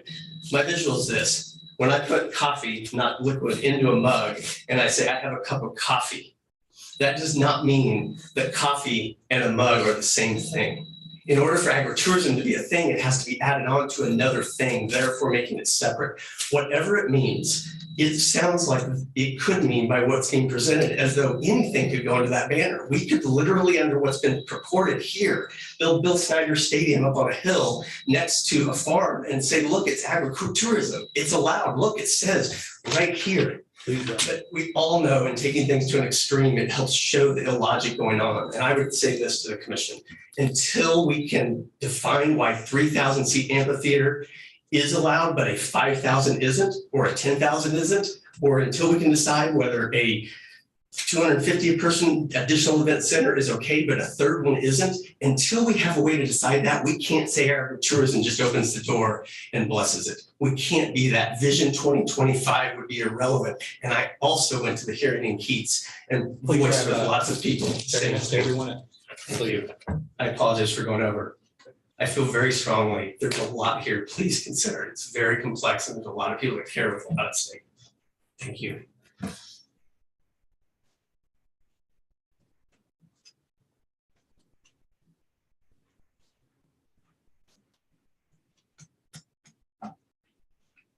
I'm Eddie Eastis. I live at 5707 Saddle Rock Road. It's not on Wildcat. It's just one offshoot off of Wildcat Creek Road. There is a lot being said today. I don't envy your decisions on this. I do think it's important, though, that we do recognize Vision 2025 and what it has as various goals and chapters in that. One of that is rural atmosphere and what it states. And if you read the letter that I sent yesterday, I'm just reiterating what I sent. Attracting more people, into the rural environment is a threat and degrades that rural atmosphere. Again, I don't envy your position, but I do expect your decisions to respect those various plans, to recognize those. And I trust you as elected officials to protect that rural atmosphere, to respect that previous plan. Simple as that. Thank you.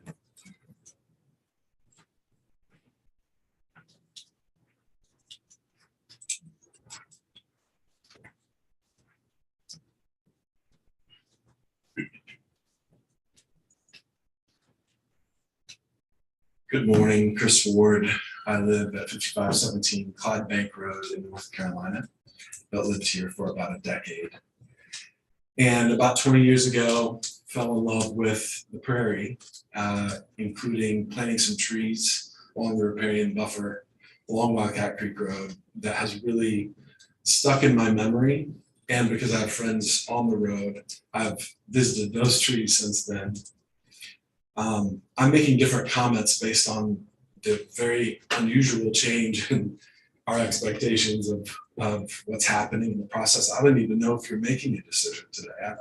I'm really unclear as to what's happening. And so I'm going to make just a couple comments. I love wine. I love wineries. I love farmers, and I love our agricultural land. So none of this is against the idea of what's happening, except I think that the application of it is not something that was ever meant to be accounted for in our agritourism regulations or ordinances. I think we have great intentions to support farmers through agritourism, and I believe I'll take my kids to the corn maze. That's great.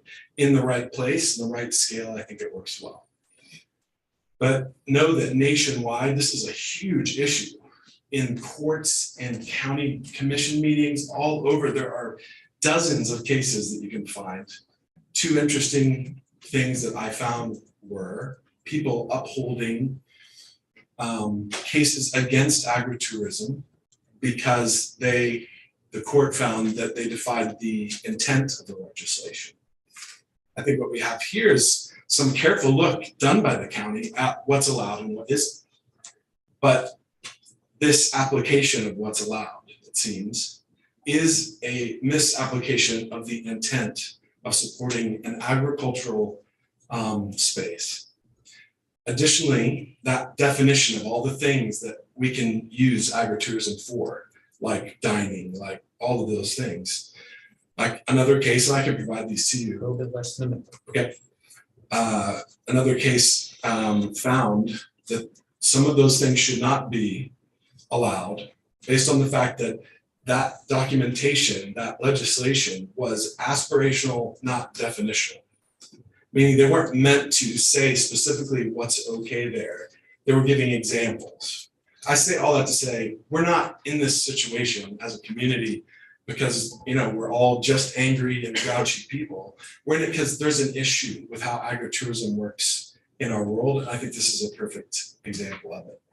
I appreciate your comments. I really hope that maybe the best outcome of this could be just that we have a chance to talk, that the neighbors have a chance to talk, that Dave and Danny maybe can say, wow, we have some things to think about. We don't want to destroy sort of the neighborhood idyllic that we are here to support. So, thank you.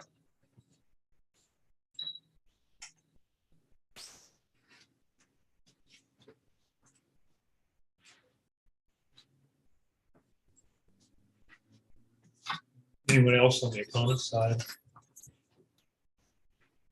If not the now their proponents.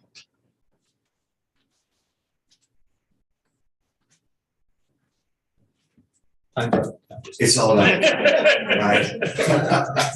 I'm Mark Queen at 5603 Power Cat Place.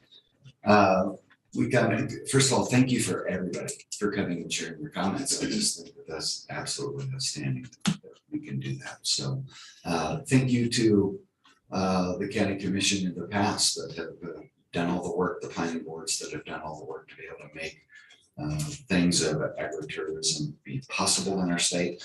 Kayla and I come speaking on behalf of the group because we have a vineyard in Morris County. We're Riley County residents, but we actually have a vineyard in Morris County. We are really connected to the Flint Hills throughout not only Manhattan and Riley County, but throughout the entirety. And we've been able to see what the Symphony of the Flint Hills has been able to do to draw attention to this area throughout the entire United States. Emporia this weekend is going to be hosting the Unbound Gravel, the world's premier gravel race. Riders will be riding over 24 hours and riding 300 hours. They will be riding by our vineyard. We meet people at our vineyard from all over the world. There'll be people riding in that race this weekend who are riders in the Tour de France. And so we speak from the standpoint of agritourism. We would love to see the Flint Hills in the way that it could be developed in a coalescing way, collaborative way, that Napa Valley is known for vineyards there. We'd love to see the vision of the Flint Hills vineyards where people would be able to come and see those different vineyards that were around. So we just ask that you take in light all the comments that have been developed here today, recognize the work that the planning people have done. Thank you for your time.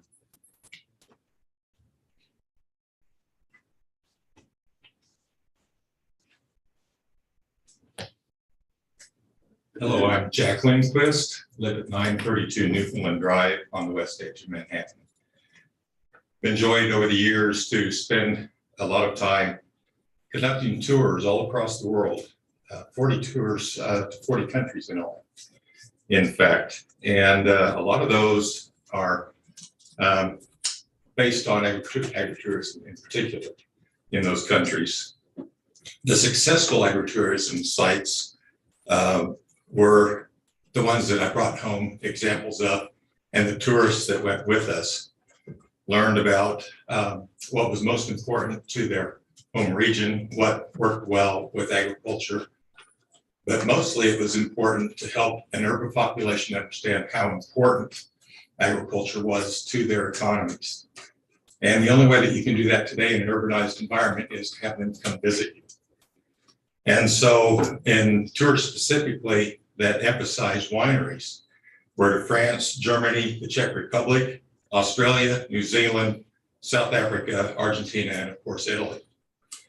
And every one of those, they had the common link of having successful viticulture wineries that would draw a population from not just locally, but around the world to help learn about the importance of the industry. And agritourism, specifically value-added agriculture, was the most important part of every one of those activities. Each one, the most successful ones, had event centers, on-site lodging, on-site restaurants, and cascading income links to surrounding villages and towns. And what Dave and Danny have done is taken rocky lands that are only good for wine production and returned that land back to what was originally throughout the eastern quarter of Kansas and western quarter of Missouri. That was the fourth largest wine production region in the world pre-prohibition. And so they've returned that land back to what it's good at, and that is rocky ground that can grow grapes, and the grapes love that land. All right.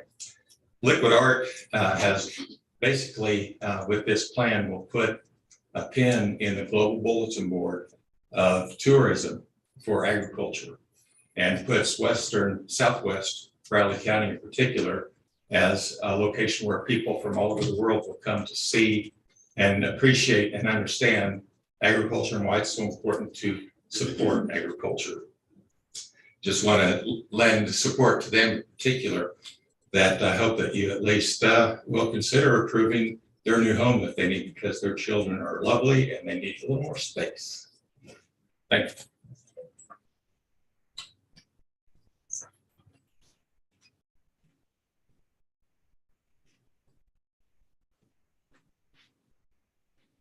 Anyone else? Oh, no, that's fine.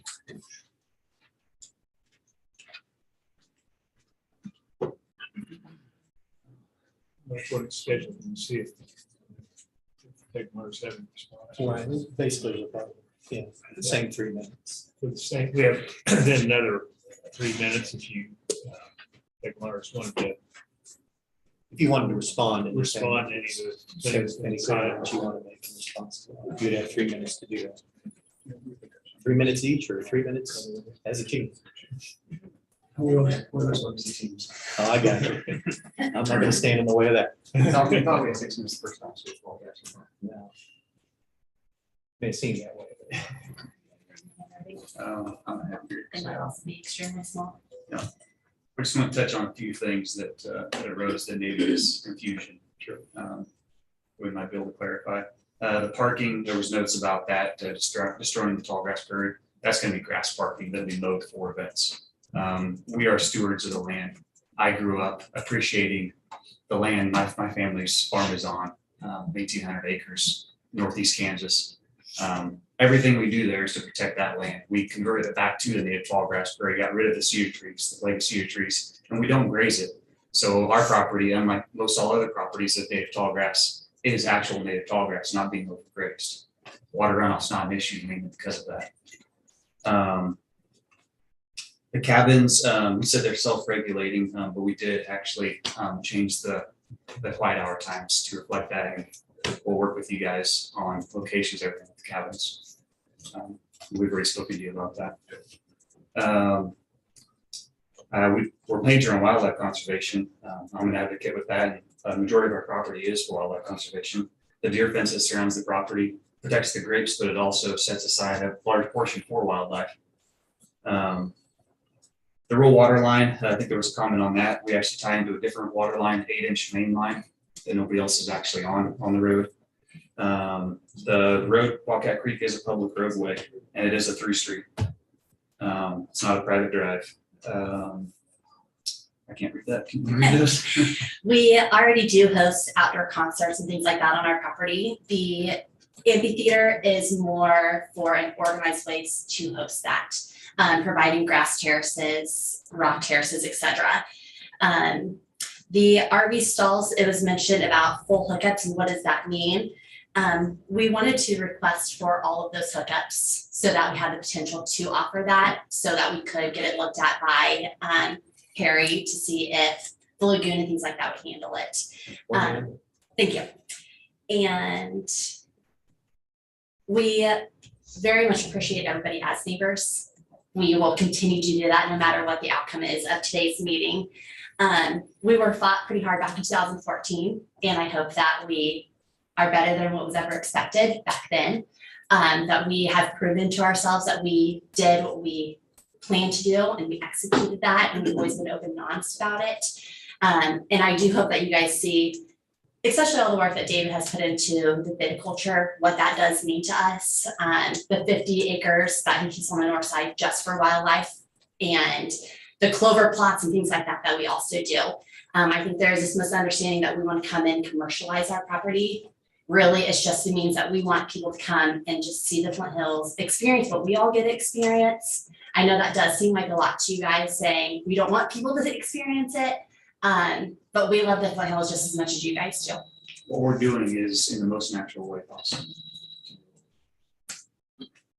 Any questions?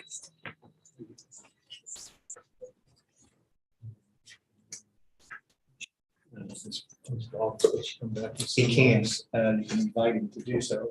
Well, I have something else to do that. And you can question anybody. Question you? No, you can't question me. I had the same thing, so. Yeah. Thank you. Appreciate it. Yes, sir. One point is that they are on the same water line that we are. When the 8-inch line goes north, up to Anderson. But their line comes off the same line that all the rest of us well line comes off. Yeah, we just tied into the 8-inch. You guys are on a separate line that comes off the 8-inch. So we come off that same 8-inch line. Yeah, but they limit the flow off of the line that comes off of that because they don't have enough flow to put on more sites. I think that was the why I told you couldn't tap into it. Right, John, I have questions for you. For plants.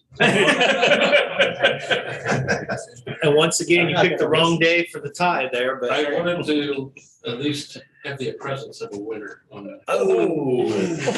That was just for the. This is John Ellerman, our Public Works Director.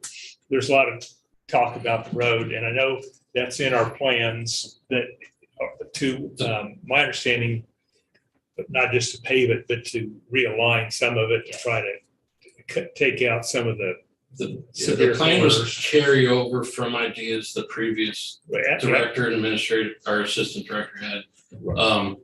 They were incorporated into the most recent sales tax that picks up here at the beginning of the year, January, to pave Wildcat Creek Road. And part of that would be a realign and flatten some of the curves. I'm not going to stand here and say that we're going to make it a straight road. Yeah. And we're going to fix all of the curves. That's best. We're going to do what we can with what we have, the best we can. The pavement's going to keep the dust down and make it all weather in all conditions. But with pavement, you do have some negative things too. Speed will increase and those things too. But along with that, the idea would be to add shoulders, and we can incorporate some of the concerns that were heard today in those plans when we get that started. None of that's been started yet, other than ideas floating in my head and what we need to incorporate into the design as they come up. Yeah, I said scary. No, and that was my understanding. We don't have any obviously don't have final plans, but the preliminary plans are to try to smooth out some of the curves and pave it. And it isn't on a definite date because we haven't even approved it. The first step is to get our engineer to design it. And to just add a caveat to that, because this has come up in the discussion on the very eastern side of that leading into Scenic Drive, there is a discussion with both the county, city of Manhattan, as well as the business owners in that area to realign that and put Cumberland there doing a job. And then we can widen that, we can make that work a little bit better in that particular location too, as people come through or come out. Desert Branch is planned to be a 3-lane intersection. Correct. For 1 lane coming in and through and left or through right to coming in, going out. Those are being looked at as part of the development on the west side of Scenic, north of Wildcat Creek, business, city, county development. Yeah, the increased traffic on certain event days will back up traffic. That's not, I don't know if anything I can do prevent that, but with our CPD help, and I think some of that could be a little bit smoother in the time of days. And the traffic study pretty much took care of some of those comments on why that's there. And just to clarify, it won't be a benefit district. It is coming It's more based on sales the tax. sales tax. It's coming out of the sales tax. And it will not be a benefit district. That was something that came out, I just want to clarify. Is that the full length of Wildcat Creek Road from Scenic clear on around to where it's paved over by the? No, it won't go that far. And where, how far will it go? It'll go just pretty much east of or west of the winery. So To cover that. that's why you're doing it? I think that part of the reason was the events in the traffic increase. The traffic now is at a point, at least off of Scenic, that we're putting dust suppressant on. That's been policy in the past. That's been carried on since I've been here. So, yeah. The process here is really for you to ask questions of staff or if anyone you want to, not to open up anybody who gets to the podium with questions for the group, because then the 3 minutes doesn't mean anything. It's to be fair to everybody. John, I have a question. This is Katherine. I'm really concerned about the traffic impact, not only on Wildcat Creek, but all the neighborhoods on the east side, west side, and north side. I live over in that area, east of Scenic Drive, and on a normal day, it's during rush hour, it's really tough to get out on the highway or to turn. And I don't know if any consideration has been given to making Wildcat Creek, if this goes through, like 4-lane, because I think you're going to need it, and you have to have a lot more traffic control in that intersection. So can you address some of those issues? I don't think 4 lanes ever crossed my mind as anything we would do or need to do out there. That would be some direction as far as from me, from commission, if that's where we wanted to head, or as we look into it and studies think we need to. A lot of communities are taking 4 lanes and bringing them down to 2 and 3 lanes to do those dives, to slow traffic down, to make it a little bit more safe. 4 lanes really start increasing width and openness where it looks like you can go faster. So I mean, 4 lanes wasn't on my radar anyway. Okay, well, when you look at like in the study, 1,200 to 1,500 cars to and from an event, that's quite an impact. So there's got to be some major forethought that goes into this if this is approved. And yeah, we would look into that, and if that's one thing we would have the engineers look at when we start doing our design of the road as we get ready to move forward. Okay. Yeah. If I may ask the Tech Myers a question, you said that you've had some larger events, concerts, that sort of thing. Do you have a proposed number of maybe what one of your larger, maybe series of largest ones by numbers are? Yeah, we have not went above 375 people at any given event, because that is what our current PUD regulation is. Okay. But over the course of like an entire weekend, if we have multiple weddings, host live music, etc., the amount of cars in that total 5 days of us being open could equate to what a single event could bring. Okay. So when we had spoken to you, we were even talking about, can the road as is handle our current traffic? Right. Because it would be the same amount of cars potentially, just an influx of them versus over the course of 5 days. So that's why we had a discussion of, can Wildcat Creek Road handle as is, as well as if it got paved, can still maintain that. The main problem was the intersection. That's where our CPD comes in to help direct everything, right, and keep traffic moving properly.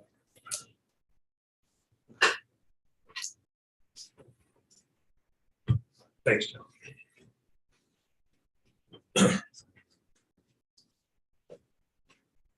Staff back. I didn't know if Bob, is Bob still here? Yeah, he's back there. He's hiding. But Yeah, I I saw thought he found another exit. I saw him come in earlier.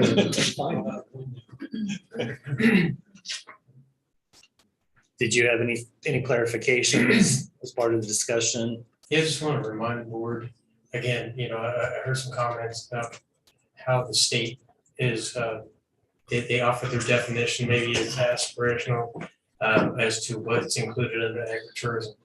In Riley County, that is an actual definition. I want to make that clear. And it also states in that definition that agritourism has to occur on a farm, not 5 miles away from the actual farming operation. This is what's happening at this location. One, it's also an accessory to that, much like a house is in Riley County to a farm. The house is exempt with the agricultural use as an accessory. Right. So there are certain things I feel, and I just want to express it. It's our interpretation that some of these are quite frankly not for decision because they're already permitted. As extreme as they may sound, but they're already permitted. And that's what I thought in one of your your presentation one time, you said a lot, or you said something that a lot of this is permitted without a revised. Right. What specifically?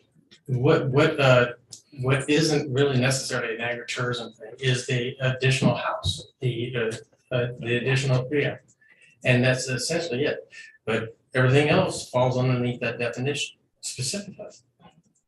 The dining, kitchen facilities, the lodging, the recreational, the entertainment, it's all there. They're already doing that. Some of it's like the outdoor entertainment, it's already happening. They're simply going to build something to the people to do it. So Bob, you're saying that if I want to develop a PUD now or I did in 2014, that would include anything going forward that I wanted to do with the property. I wouldn't have to rezone for anything. A PUD gives you the ability to do anything you want. Is that what you're saying? No, what I'm saying is in the agricultural zoning district, agritourism and agriculture are permitted uses. Okay. They meet those definitions. The PUD was just simply a specialized agribusiness agricultural zoning district. And it was used at the time because agritourism facility wasn't available. So that's why the event center, that's what was used for the event center. And so this is tied directly to agriculture. Okay, so it was actually a rezone for this type of usage when the new regulations came in, or the definitions came in. Yeah, the agritourism facility definition was added in 2015. Okay. But that was added to this. That was added, and not because we had to have it on there for it to be a permitted use, just to add clarity for people looking at it and to know that that's a permitted use. If you look, viticulture is on there and has been since 2014. That's an agricultural use by definition. It doesn't have to be on there. Agriculture is exempt from our zoning regulations. And it doesn't matter what zone it is. Agriculture, single family residential, commercial, doesn't matter. It's an agricultural operation, agricultural use happening, it's exempt by state law. That's all I have. Yeah, I've got one other thing, but because the way you're saying it is permitted, then do we not even have to approve this and they can still do it? It's not for decision. But what is? Yes, the home, the house, the new house. The development plan is being amended to also show the new layout of the replat, showing that. So essentially, they're showing on the plat what's happening, what you're voting on, in other words, what you're approving, and also acknowledging the approved final plat of Tegmeyer Edition Unit 3. That's what's happening, and they're just adding the rest of that to show that it's on the plan. In other words. So we can't stop except for the house. Is that what you're saying? You can refuse to approve the final development. This has to come in the preliminary. That's what's. Yes, the concurrent. Okay. So you have authority to do that if you decide about that based on the information that you've heard in the staff's reports. So this was appropriately before the planning board on that issue, that portion of it. And as the background shows, as this was a developing matter from the point of view of planning and development, they realized, wait a second, the agritourism portion of it, those things that qualify as agritourism, those really weren't really for decision in front of the planning board, the same way they're not for decision in front of this board. But the rest of it, the amendment to the preliminary and final development plans, they have to come to you. You have to make a decision about that, or then you decide either way, approve it or don't, or you can also send it back to the planning board if you decide that would be productive. That's an option. the planning board would probably thank you forever for that. Right, yeah. And probably the people on either side of it's probably not necessary. The planning board approved it except for the large amphitheater, correct? Again, that was discovered after the planning board. That's not a Sorry. question. She asked for what the planning board approved, what they did. Yeah, they voted against the large amphitheater, but approved everything else. Is that correct? Yes. Okay. But from what I understand, that vote's null and void on that then. Exactly. If we pass the entire thing. Right. You have the decision to take the position as staff is recommending from planning and development staff that the agritourism is a permitted use. Those things that are identified in the staff's presentation, you're entitled to take that position, and you're entitled, if you want to say that you're not going to amend the final development. Right. Or you can send it back to the planning board and say, wait a minute, we want some additional things. We also have the option to table it amongst further discussion. Or is that automatically send it back to the planning board? No, it doesn't automatically. No, you can table it for further discussion if that's what you want to do. Okay. So I'm just trying to understand how this all works. And I know I've talked to you and Matt a few times trying to That's probably what got you off get it straight. the track. Don't ever talk to me. Can we approve it except for the amphitheater? We have to approve it's all or nothing. You have no, in my opinion, you have no legal authority to say they cannot do the things that are agritourism. Right? If they qualify, that's state statute. Okay. That's what I was clear. Yes, sir. All we can approve is dividing up the one lot into a second one for a house. Approve it, don't approve it, send it back for further action that you direct. Or just to reconsider. The replat has already been approved by the planning board. That's their role. The role of this board with the replat is accepting rights of way licenses for easements that are associated with it. And being a replat, that's already been done. So it's more of a formality regarding the plat. Okay. But it's the use of that new lot to build the new house, right? To have a garage, accessory structures for that. That's part of their zoning change. That is what I believe this board would be approving. That's up to approval or denial. Okay. That's up for decision. Or to send back to the planning board. But with or without instructions. We can't stop any of their plans. The agritourism portion of it, you would not be following state law. Is that correct? Because obviously, and that's why I asked before, I would clear, dividing for a second house is not, I don't see, I don't think anybody has a problem with that. No. And the planning board did not do it. Right.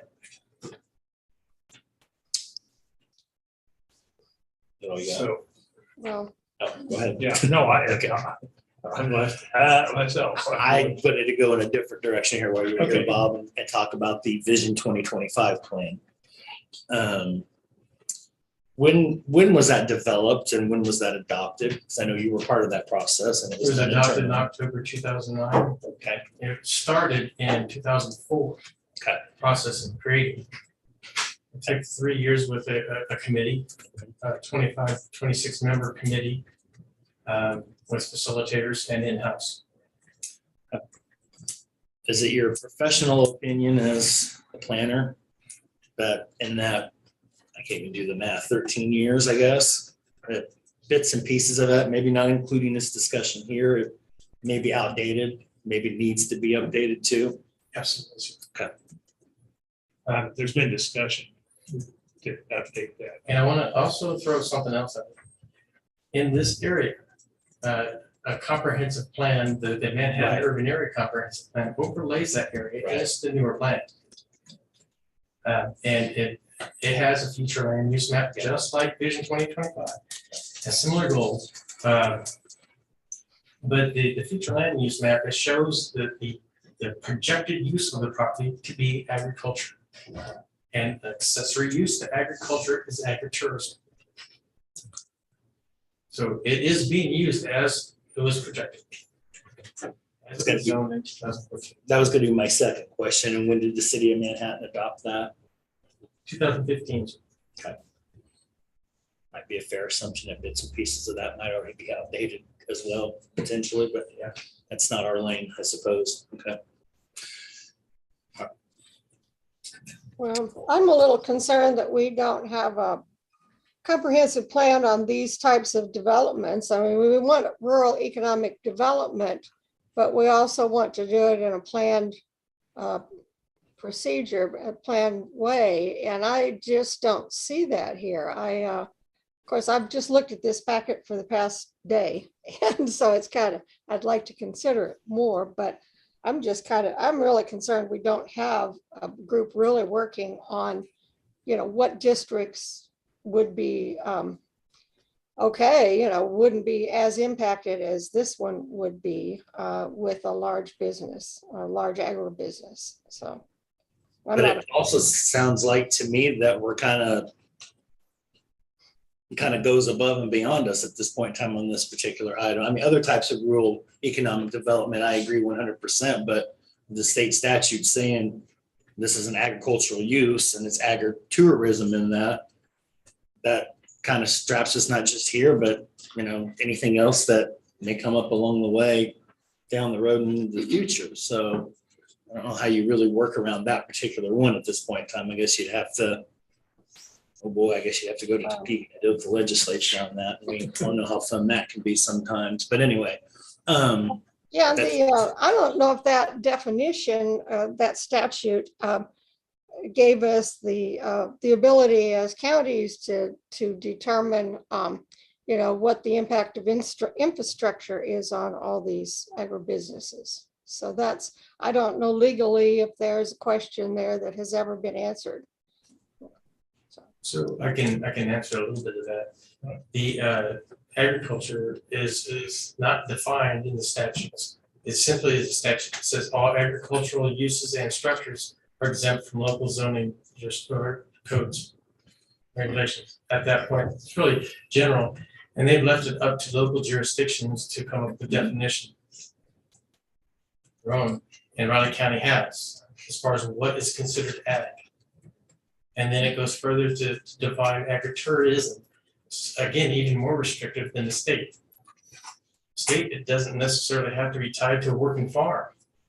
In Riley County, it has to not only tied to the farm, it has to be on that farm. And it has specifics as far as agritourism facility as well. Public safety.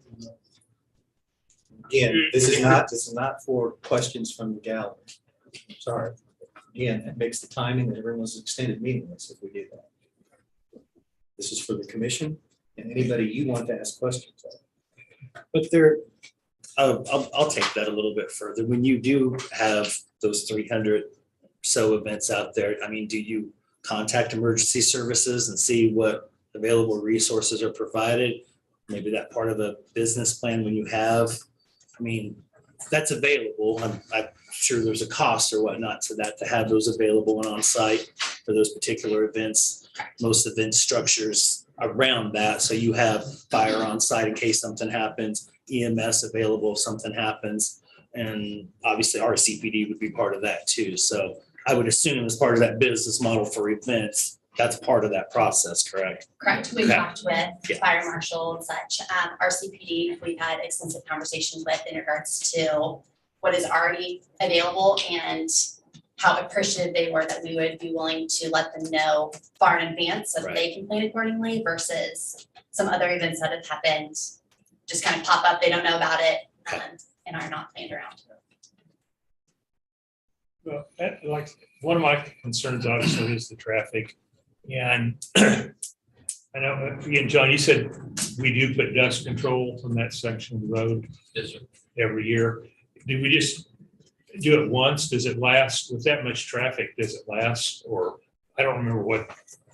I mean, I've seen sections where we've put dust control down and it does do, I don't understand how, but it sure does an amazing job of keeping it down. I think that typically we've only done it once, about this time every year.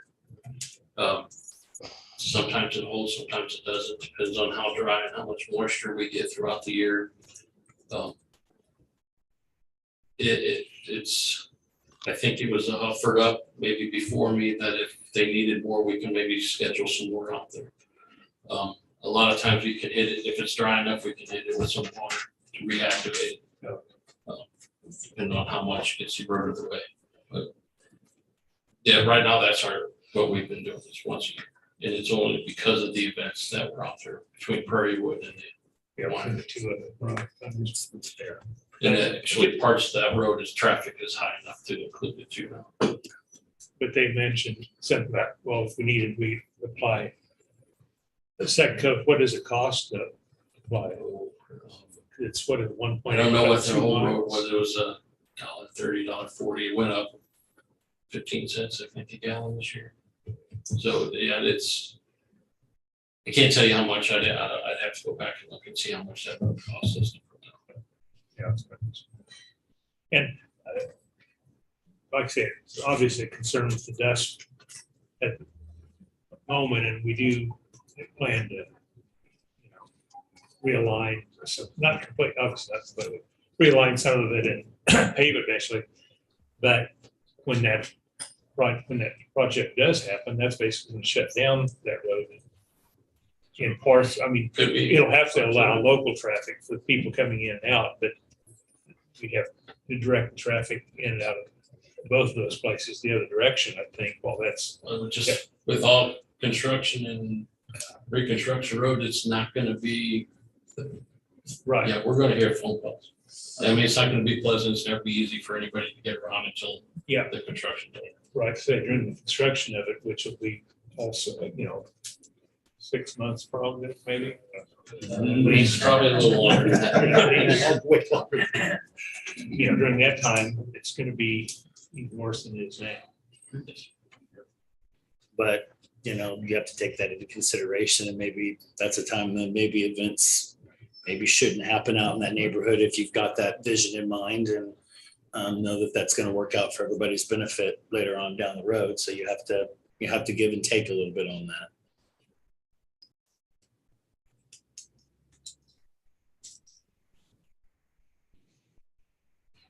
Okay. Anything else from staff that the board wants to hear from them? You at this point to decide where you want to go.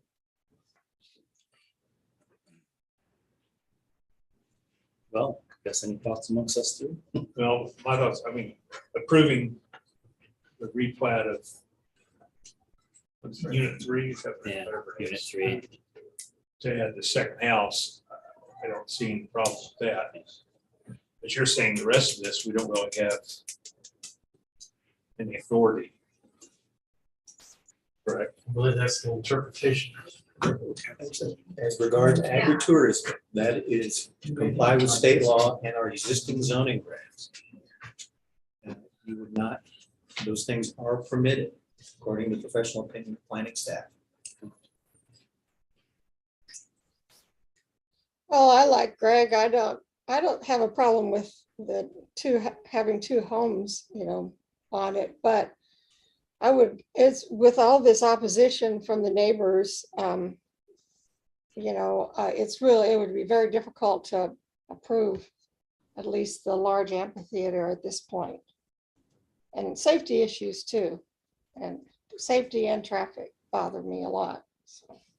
So then basically the only choice we have is to say no on all of it. But that doesn't stop anything. All that stops is, we say no, all that stops is the second house. It doesn't stop anything. Exactly. They're doing on the existing. The rest would still be lawful activity. Exactly. So under the state statute and under the regs. You can't create something that's here that's going to be in conflict with state statute, right? Well, I would ask you not to. You certainly can. The house, you could litigate for us, sure. But again, this is not the time, just to be fair, when there's an indication there's questions, that isn't where we're at in this process. Unless the board decides to reopen everything. See, we've heard you know, I think all heard, we all know what's going on. It's just, It is confusing. Yeah. So with the agritourism uses, those are not up for decision, at least from our perspective, from our interpretation. Everything else is.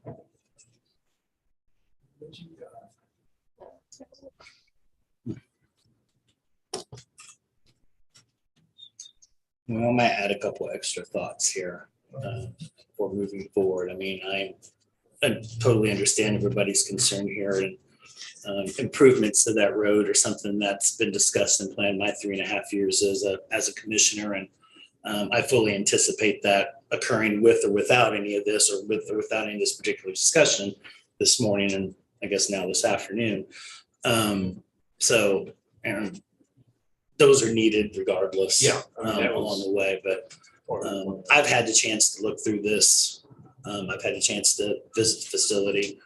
I probably, like everybody else here, I'm not really a wine fan. No offenses. I grew up in Central Kentucky, so I'm more of a bourbon and Scotch guy. But don't hate me for that, please. But what I will say is I've seen some places even down there where they've done some things unique like this, and it does add some character, and it does add some charm, and it probably along the way has caused some headaches and pain, and we've got to be able to work through that. But you know, creating agritourism, whether it's our responsibility, the state's responsibility, or whoever the hell,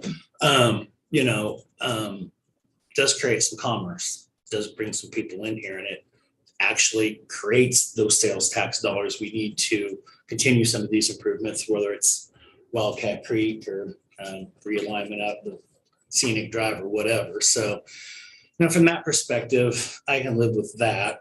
I think what you're doing here doesn't, I mean, be different. I'd really, really have a concern if you were coming in here and building a casino or, 6-story hotel type of thing. Everything I see here to me does still kind of fit with the character, and it does kind of fit with the dynamic that we're looking for.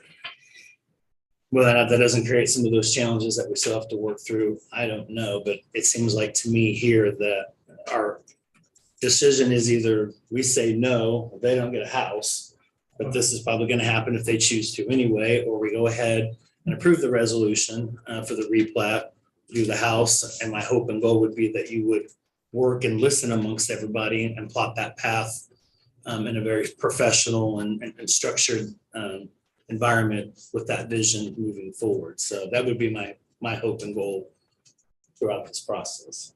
So. Further that, if they did do all this, the 3,000, and they got 1,200 cars coming and going, if the first or second time people can't get in and out, they're not going to come back. Right. You know, so there's challenges. There's always that has to be. I think they need to factor that in. That if it's not just to the neighbors, but the people coming and going. If it's going to take me an hour to get it in. To get in and get out, I think I'm probably not going to attend events there. Well, I have been there before. I've been to a wedding there. I've been, just for wine. I do like wine, so and pizza. But together? Oh, sure. You probably put wine on your pizza, don't you?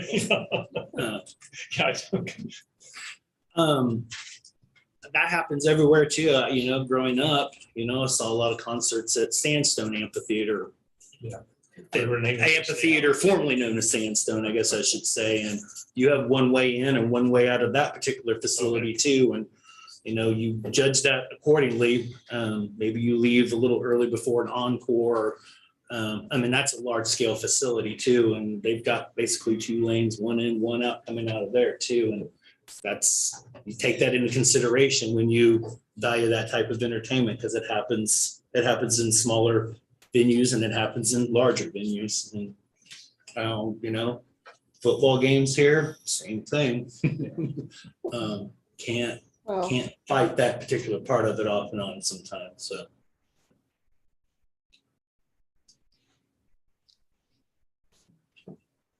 I don't know. I haven't had a chance to really look at this plan. Of course, I've been out on medical leave, so I really haven't had a chance to really look at it. To really vote. I get the indication that what we're doing here is either saying yes to the house that they're proposing or no. The rest of it, regardless if we're comfortable with it or not, is off the table at this point in time. So I don't, Yeah. right. That's my understanding. Okay. That part I'm okay with, so. Sorry. That part I'm okay with as far as the house. So, let's see. So you got a hand up. I don't know if you want to acknowledge that or not. I don't care. It's in the chair. Better allow others. I was limited to ask a question, that's why I'm thinking that, I'm sorry, I know it's out of procedure. And this is not part of the procedure. Okay. And I would encourage you not to do that in fairness to everybody else. Okay, well, I think what I'm gonna go ahead and do then is I'll go ahead, make the motion to sign resolution 060222, acknowledging the approved final plat of the Tagmeyer Addition Unit 3, accept any easements, right-of-ways, or licenses as shown to be dedicated on the final plat, as has been determined as it has met the minimum requirements of the Riley County Land Development Regulations and Sanitary Code.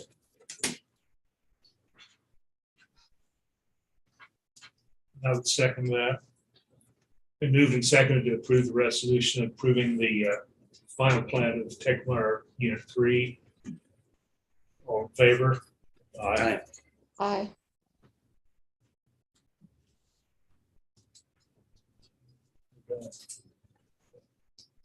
That's one.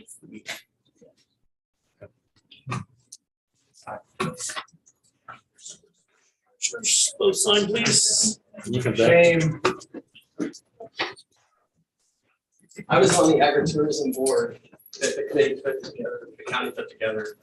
I can tell you it allowed for discretion by the county as to what uses would and wouldn't qualify as agritourism. The notion and the rightful interpretation of that is the county's job, and that's what needs to be done in these instances. There's got to be interpretation. Agritourism is not a blanket permission. It's meant to allow the county to be discretionary in what uses qualify. Please take that into consideration for every future consideration. This would blatantly violate all of the 2025 vision plan that was intended to protect rural areas. Please, please, there's discretion, there's discernment. That's what we need. That's the impetus of the planning department.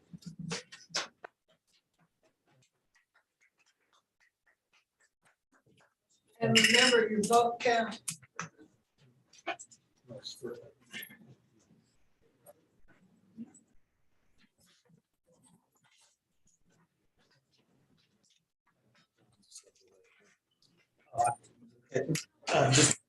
Tell him I need to chat with you. Separate issue.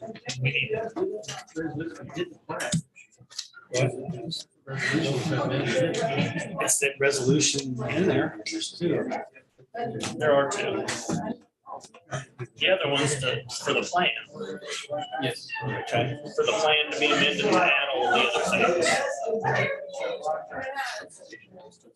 Correct, Bob? I'm sorry. The other one is just to amend the plan, the original plan that they had. But it doesn't, if you don't approve it, it doesn't prevent them from doing all of those other things. So it's up to you if you want to approve it or not. You did not make a motion on that one. We made the approve the final plan. For the house to be done. You did not do that. But it doesn't matter either way, right? The way, correct. Correct.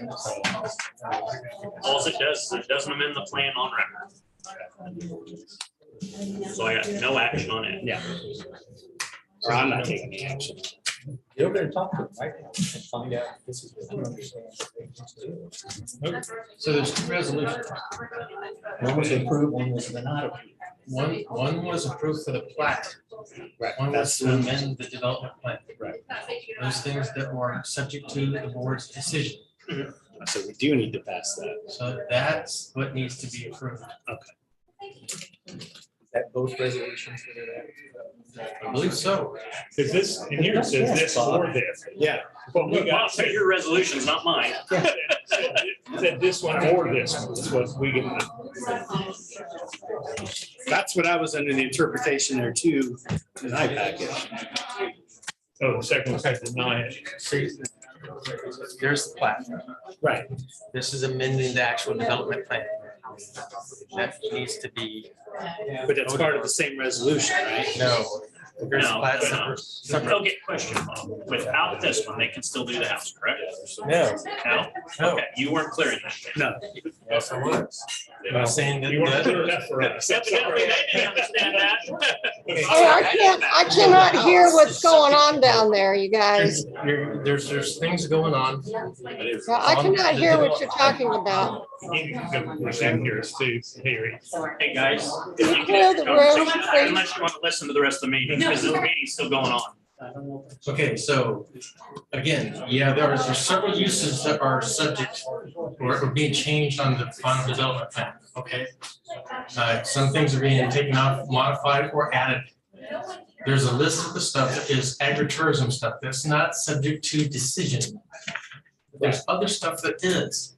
The house, John, as you mentioned, the house itself is an added structure. Added use to a brand new lot, creation of a new lot. That's the amendment to the development plan that you're approving. Okay, so now that we understand this one, what does the resolution that they approved do? The plat, the replat. And that's necessary for the house as well? Yes, they're dividing one lot into two. Okay, so now we're clear. Okay. So you do need both for the house to be approved, and that's all your authority really is for the house to be approved. It also adds the additions to the plan, which the opposition doesn't want, but Right. according to professional staff, whether you approve that or not, they can do it by state law. It just, he's simply illustrating what's going on the property. Just all. Okay. I know we do the other one, it's just to allow. Yeah, The other one is needed for the house, the second house to be built as well. If you don't do it, they don't have full authority to build that house. I'm trying. Correct? Yeah, you need both resolutions, correct? Yes. Or, and that's the nut. That's why I stopped. I'm guessing Oh, Yeah, The go ahead and amending make the the motion, because development I can't pull that back up on my screen. the one resolution amending, then The preliminary and the. Resolution amending preliminary and final development plans associated with an existing agribusiness planned unit development of certain real estate located in Wildcat Township. and that one's just to allow, the first one we approved was just to divide the lot. Right. But now this is to allow. The land uses to allow the occur. land uses on that second. What I call. Well, the only one I was As was saying I would vote for was to have the two houses, so. I don't know why we have to go back and do another solution. You approved half of what the board was trying to do. We weren't told that, though. No, Bob said that. Yeah. It may not have gotten through, it may not have been clear, but that's what he was trying to get done. Okay. I believe there should be two motions. Yeah, there's a second one ahead of that. You'll have to make it. Okay, I move to approve the amendments to preliminary and final development plans associated with the existing agribusiness PUD as submitted. I'll second. Been moved and seconded to approve the amended preliminary and final development plans. All in favor? Aye. Say opposed. Okay, All opposed? Any opposed? Nay, Katherine? nay. Okay.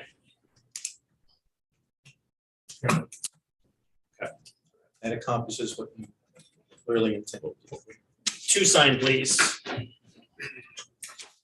so, gentlemen, here's a Mylar out here on the table. Gotcha.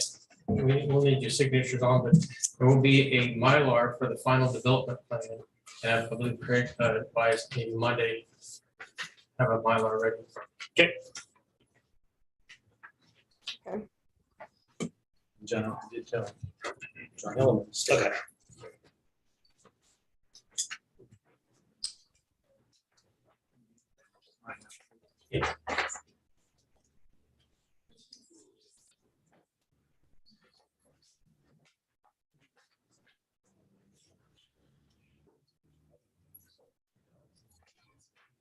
Thanks, sir.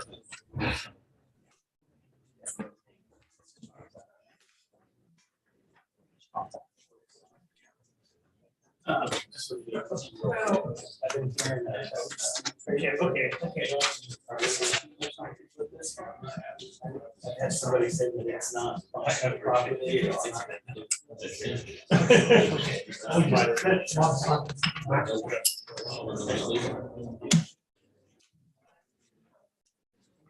Almost like me.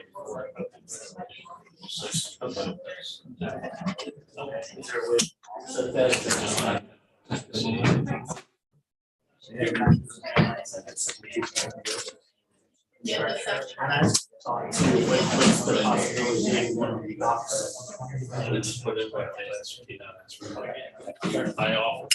Yeah. I also.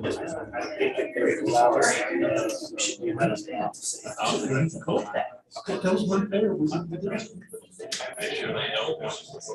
Okay. Just. But I think that's what it was, it was just the first year it comes and if there's more successful.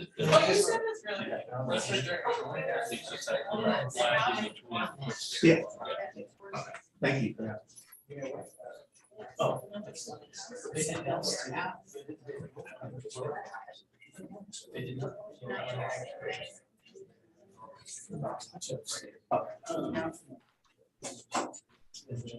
Okay, good. I mean, we had to figure it out right. Yeah. Yeah, whether or not it's really the reason.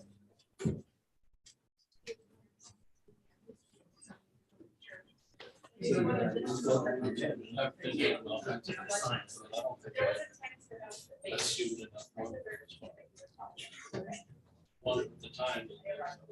Yeah, so you didn't plan on it.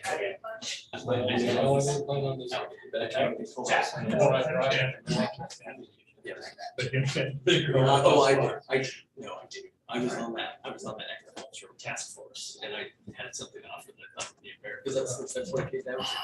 And it's something that really does. Okay, no problem. Thank you. There's discretion. So. I don't disagree with that. Yeah. Okay. Thank you, gentlemen. Yeah, thank you. Thank you. Thank you. Yeah. Okay, One. Huh? Didn't quite make 3 hours. and if you're gonna try to do an executive session, it's a no today, you will not get permission. Unless there's anything else. Quite enough. Okay.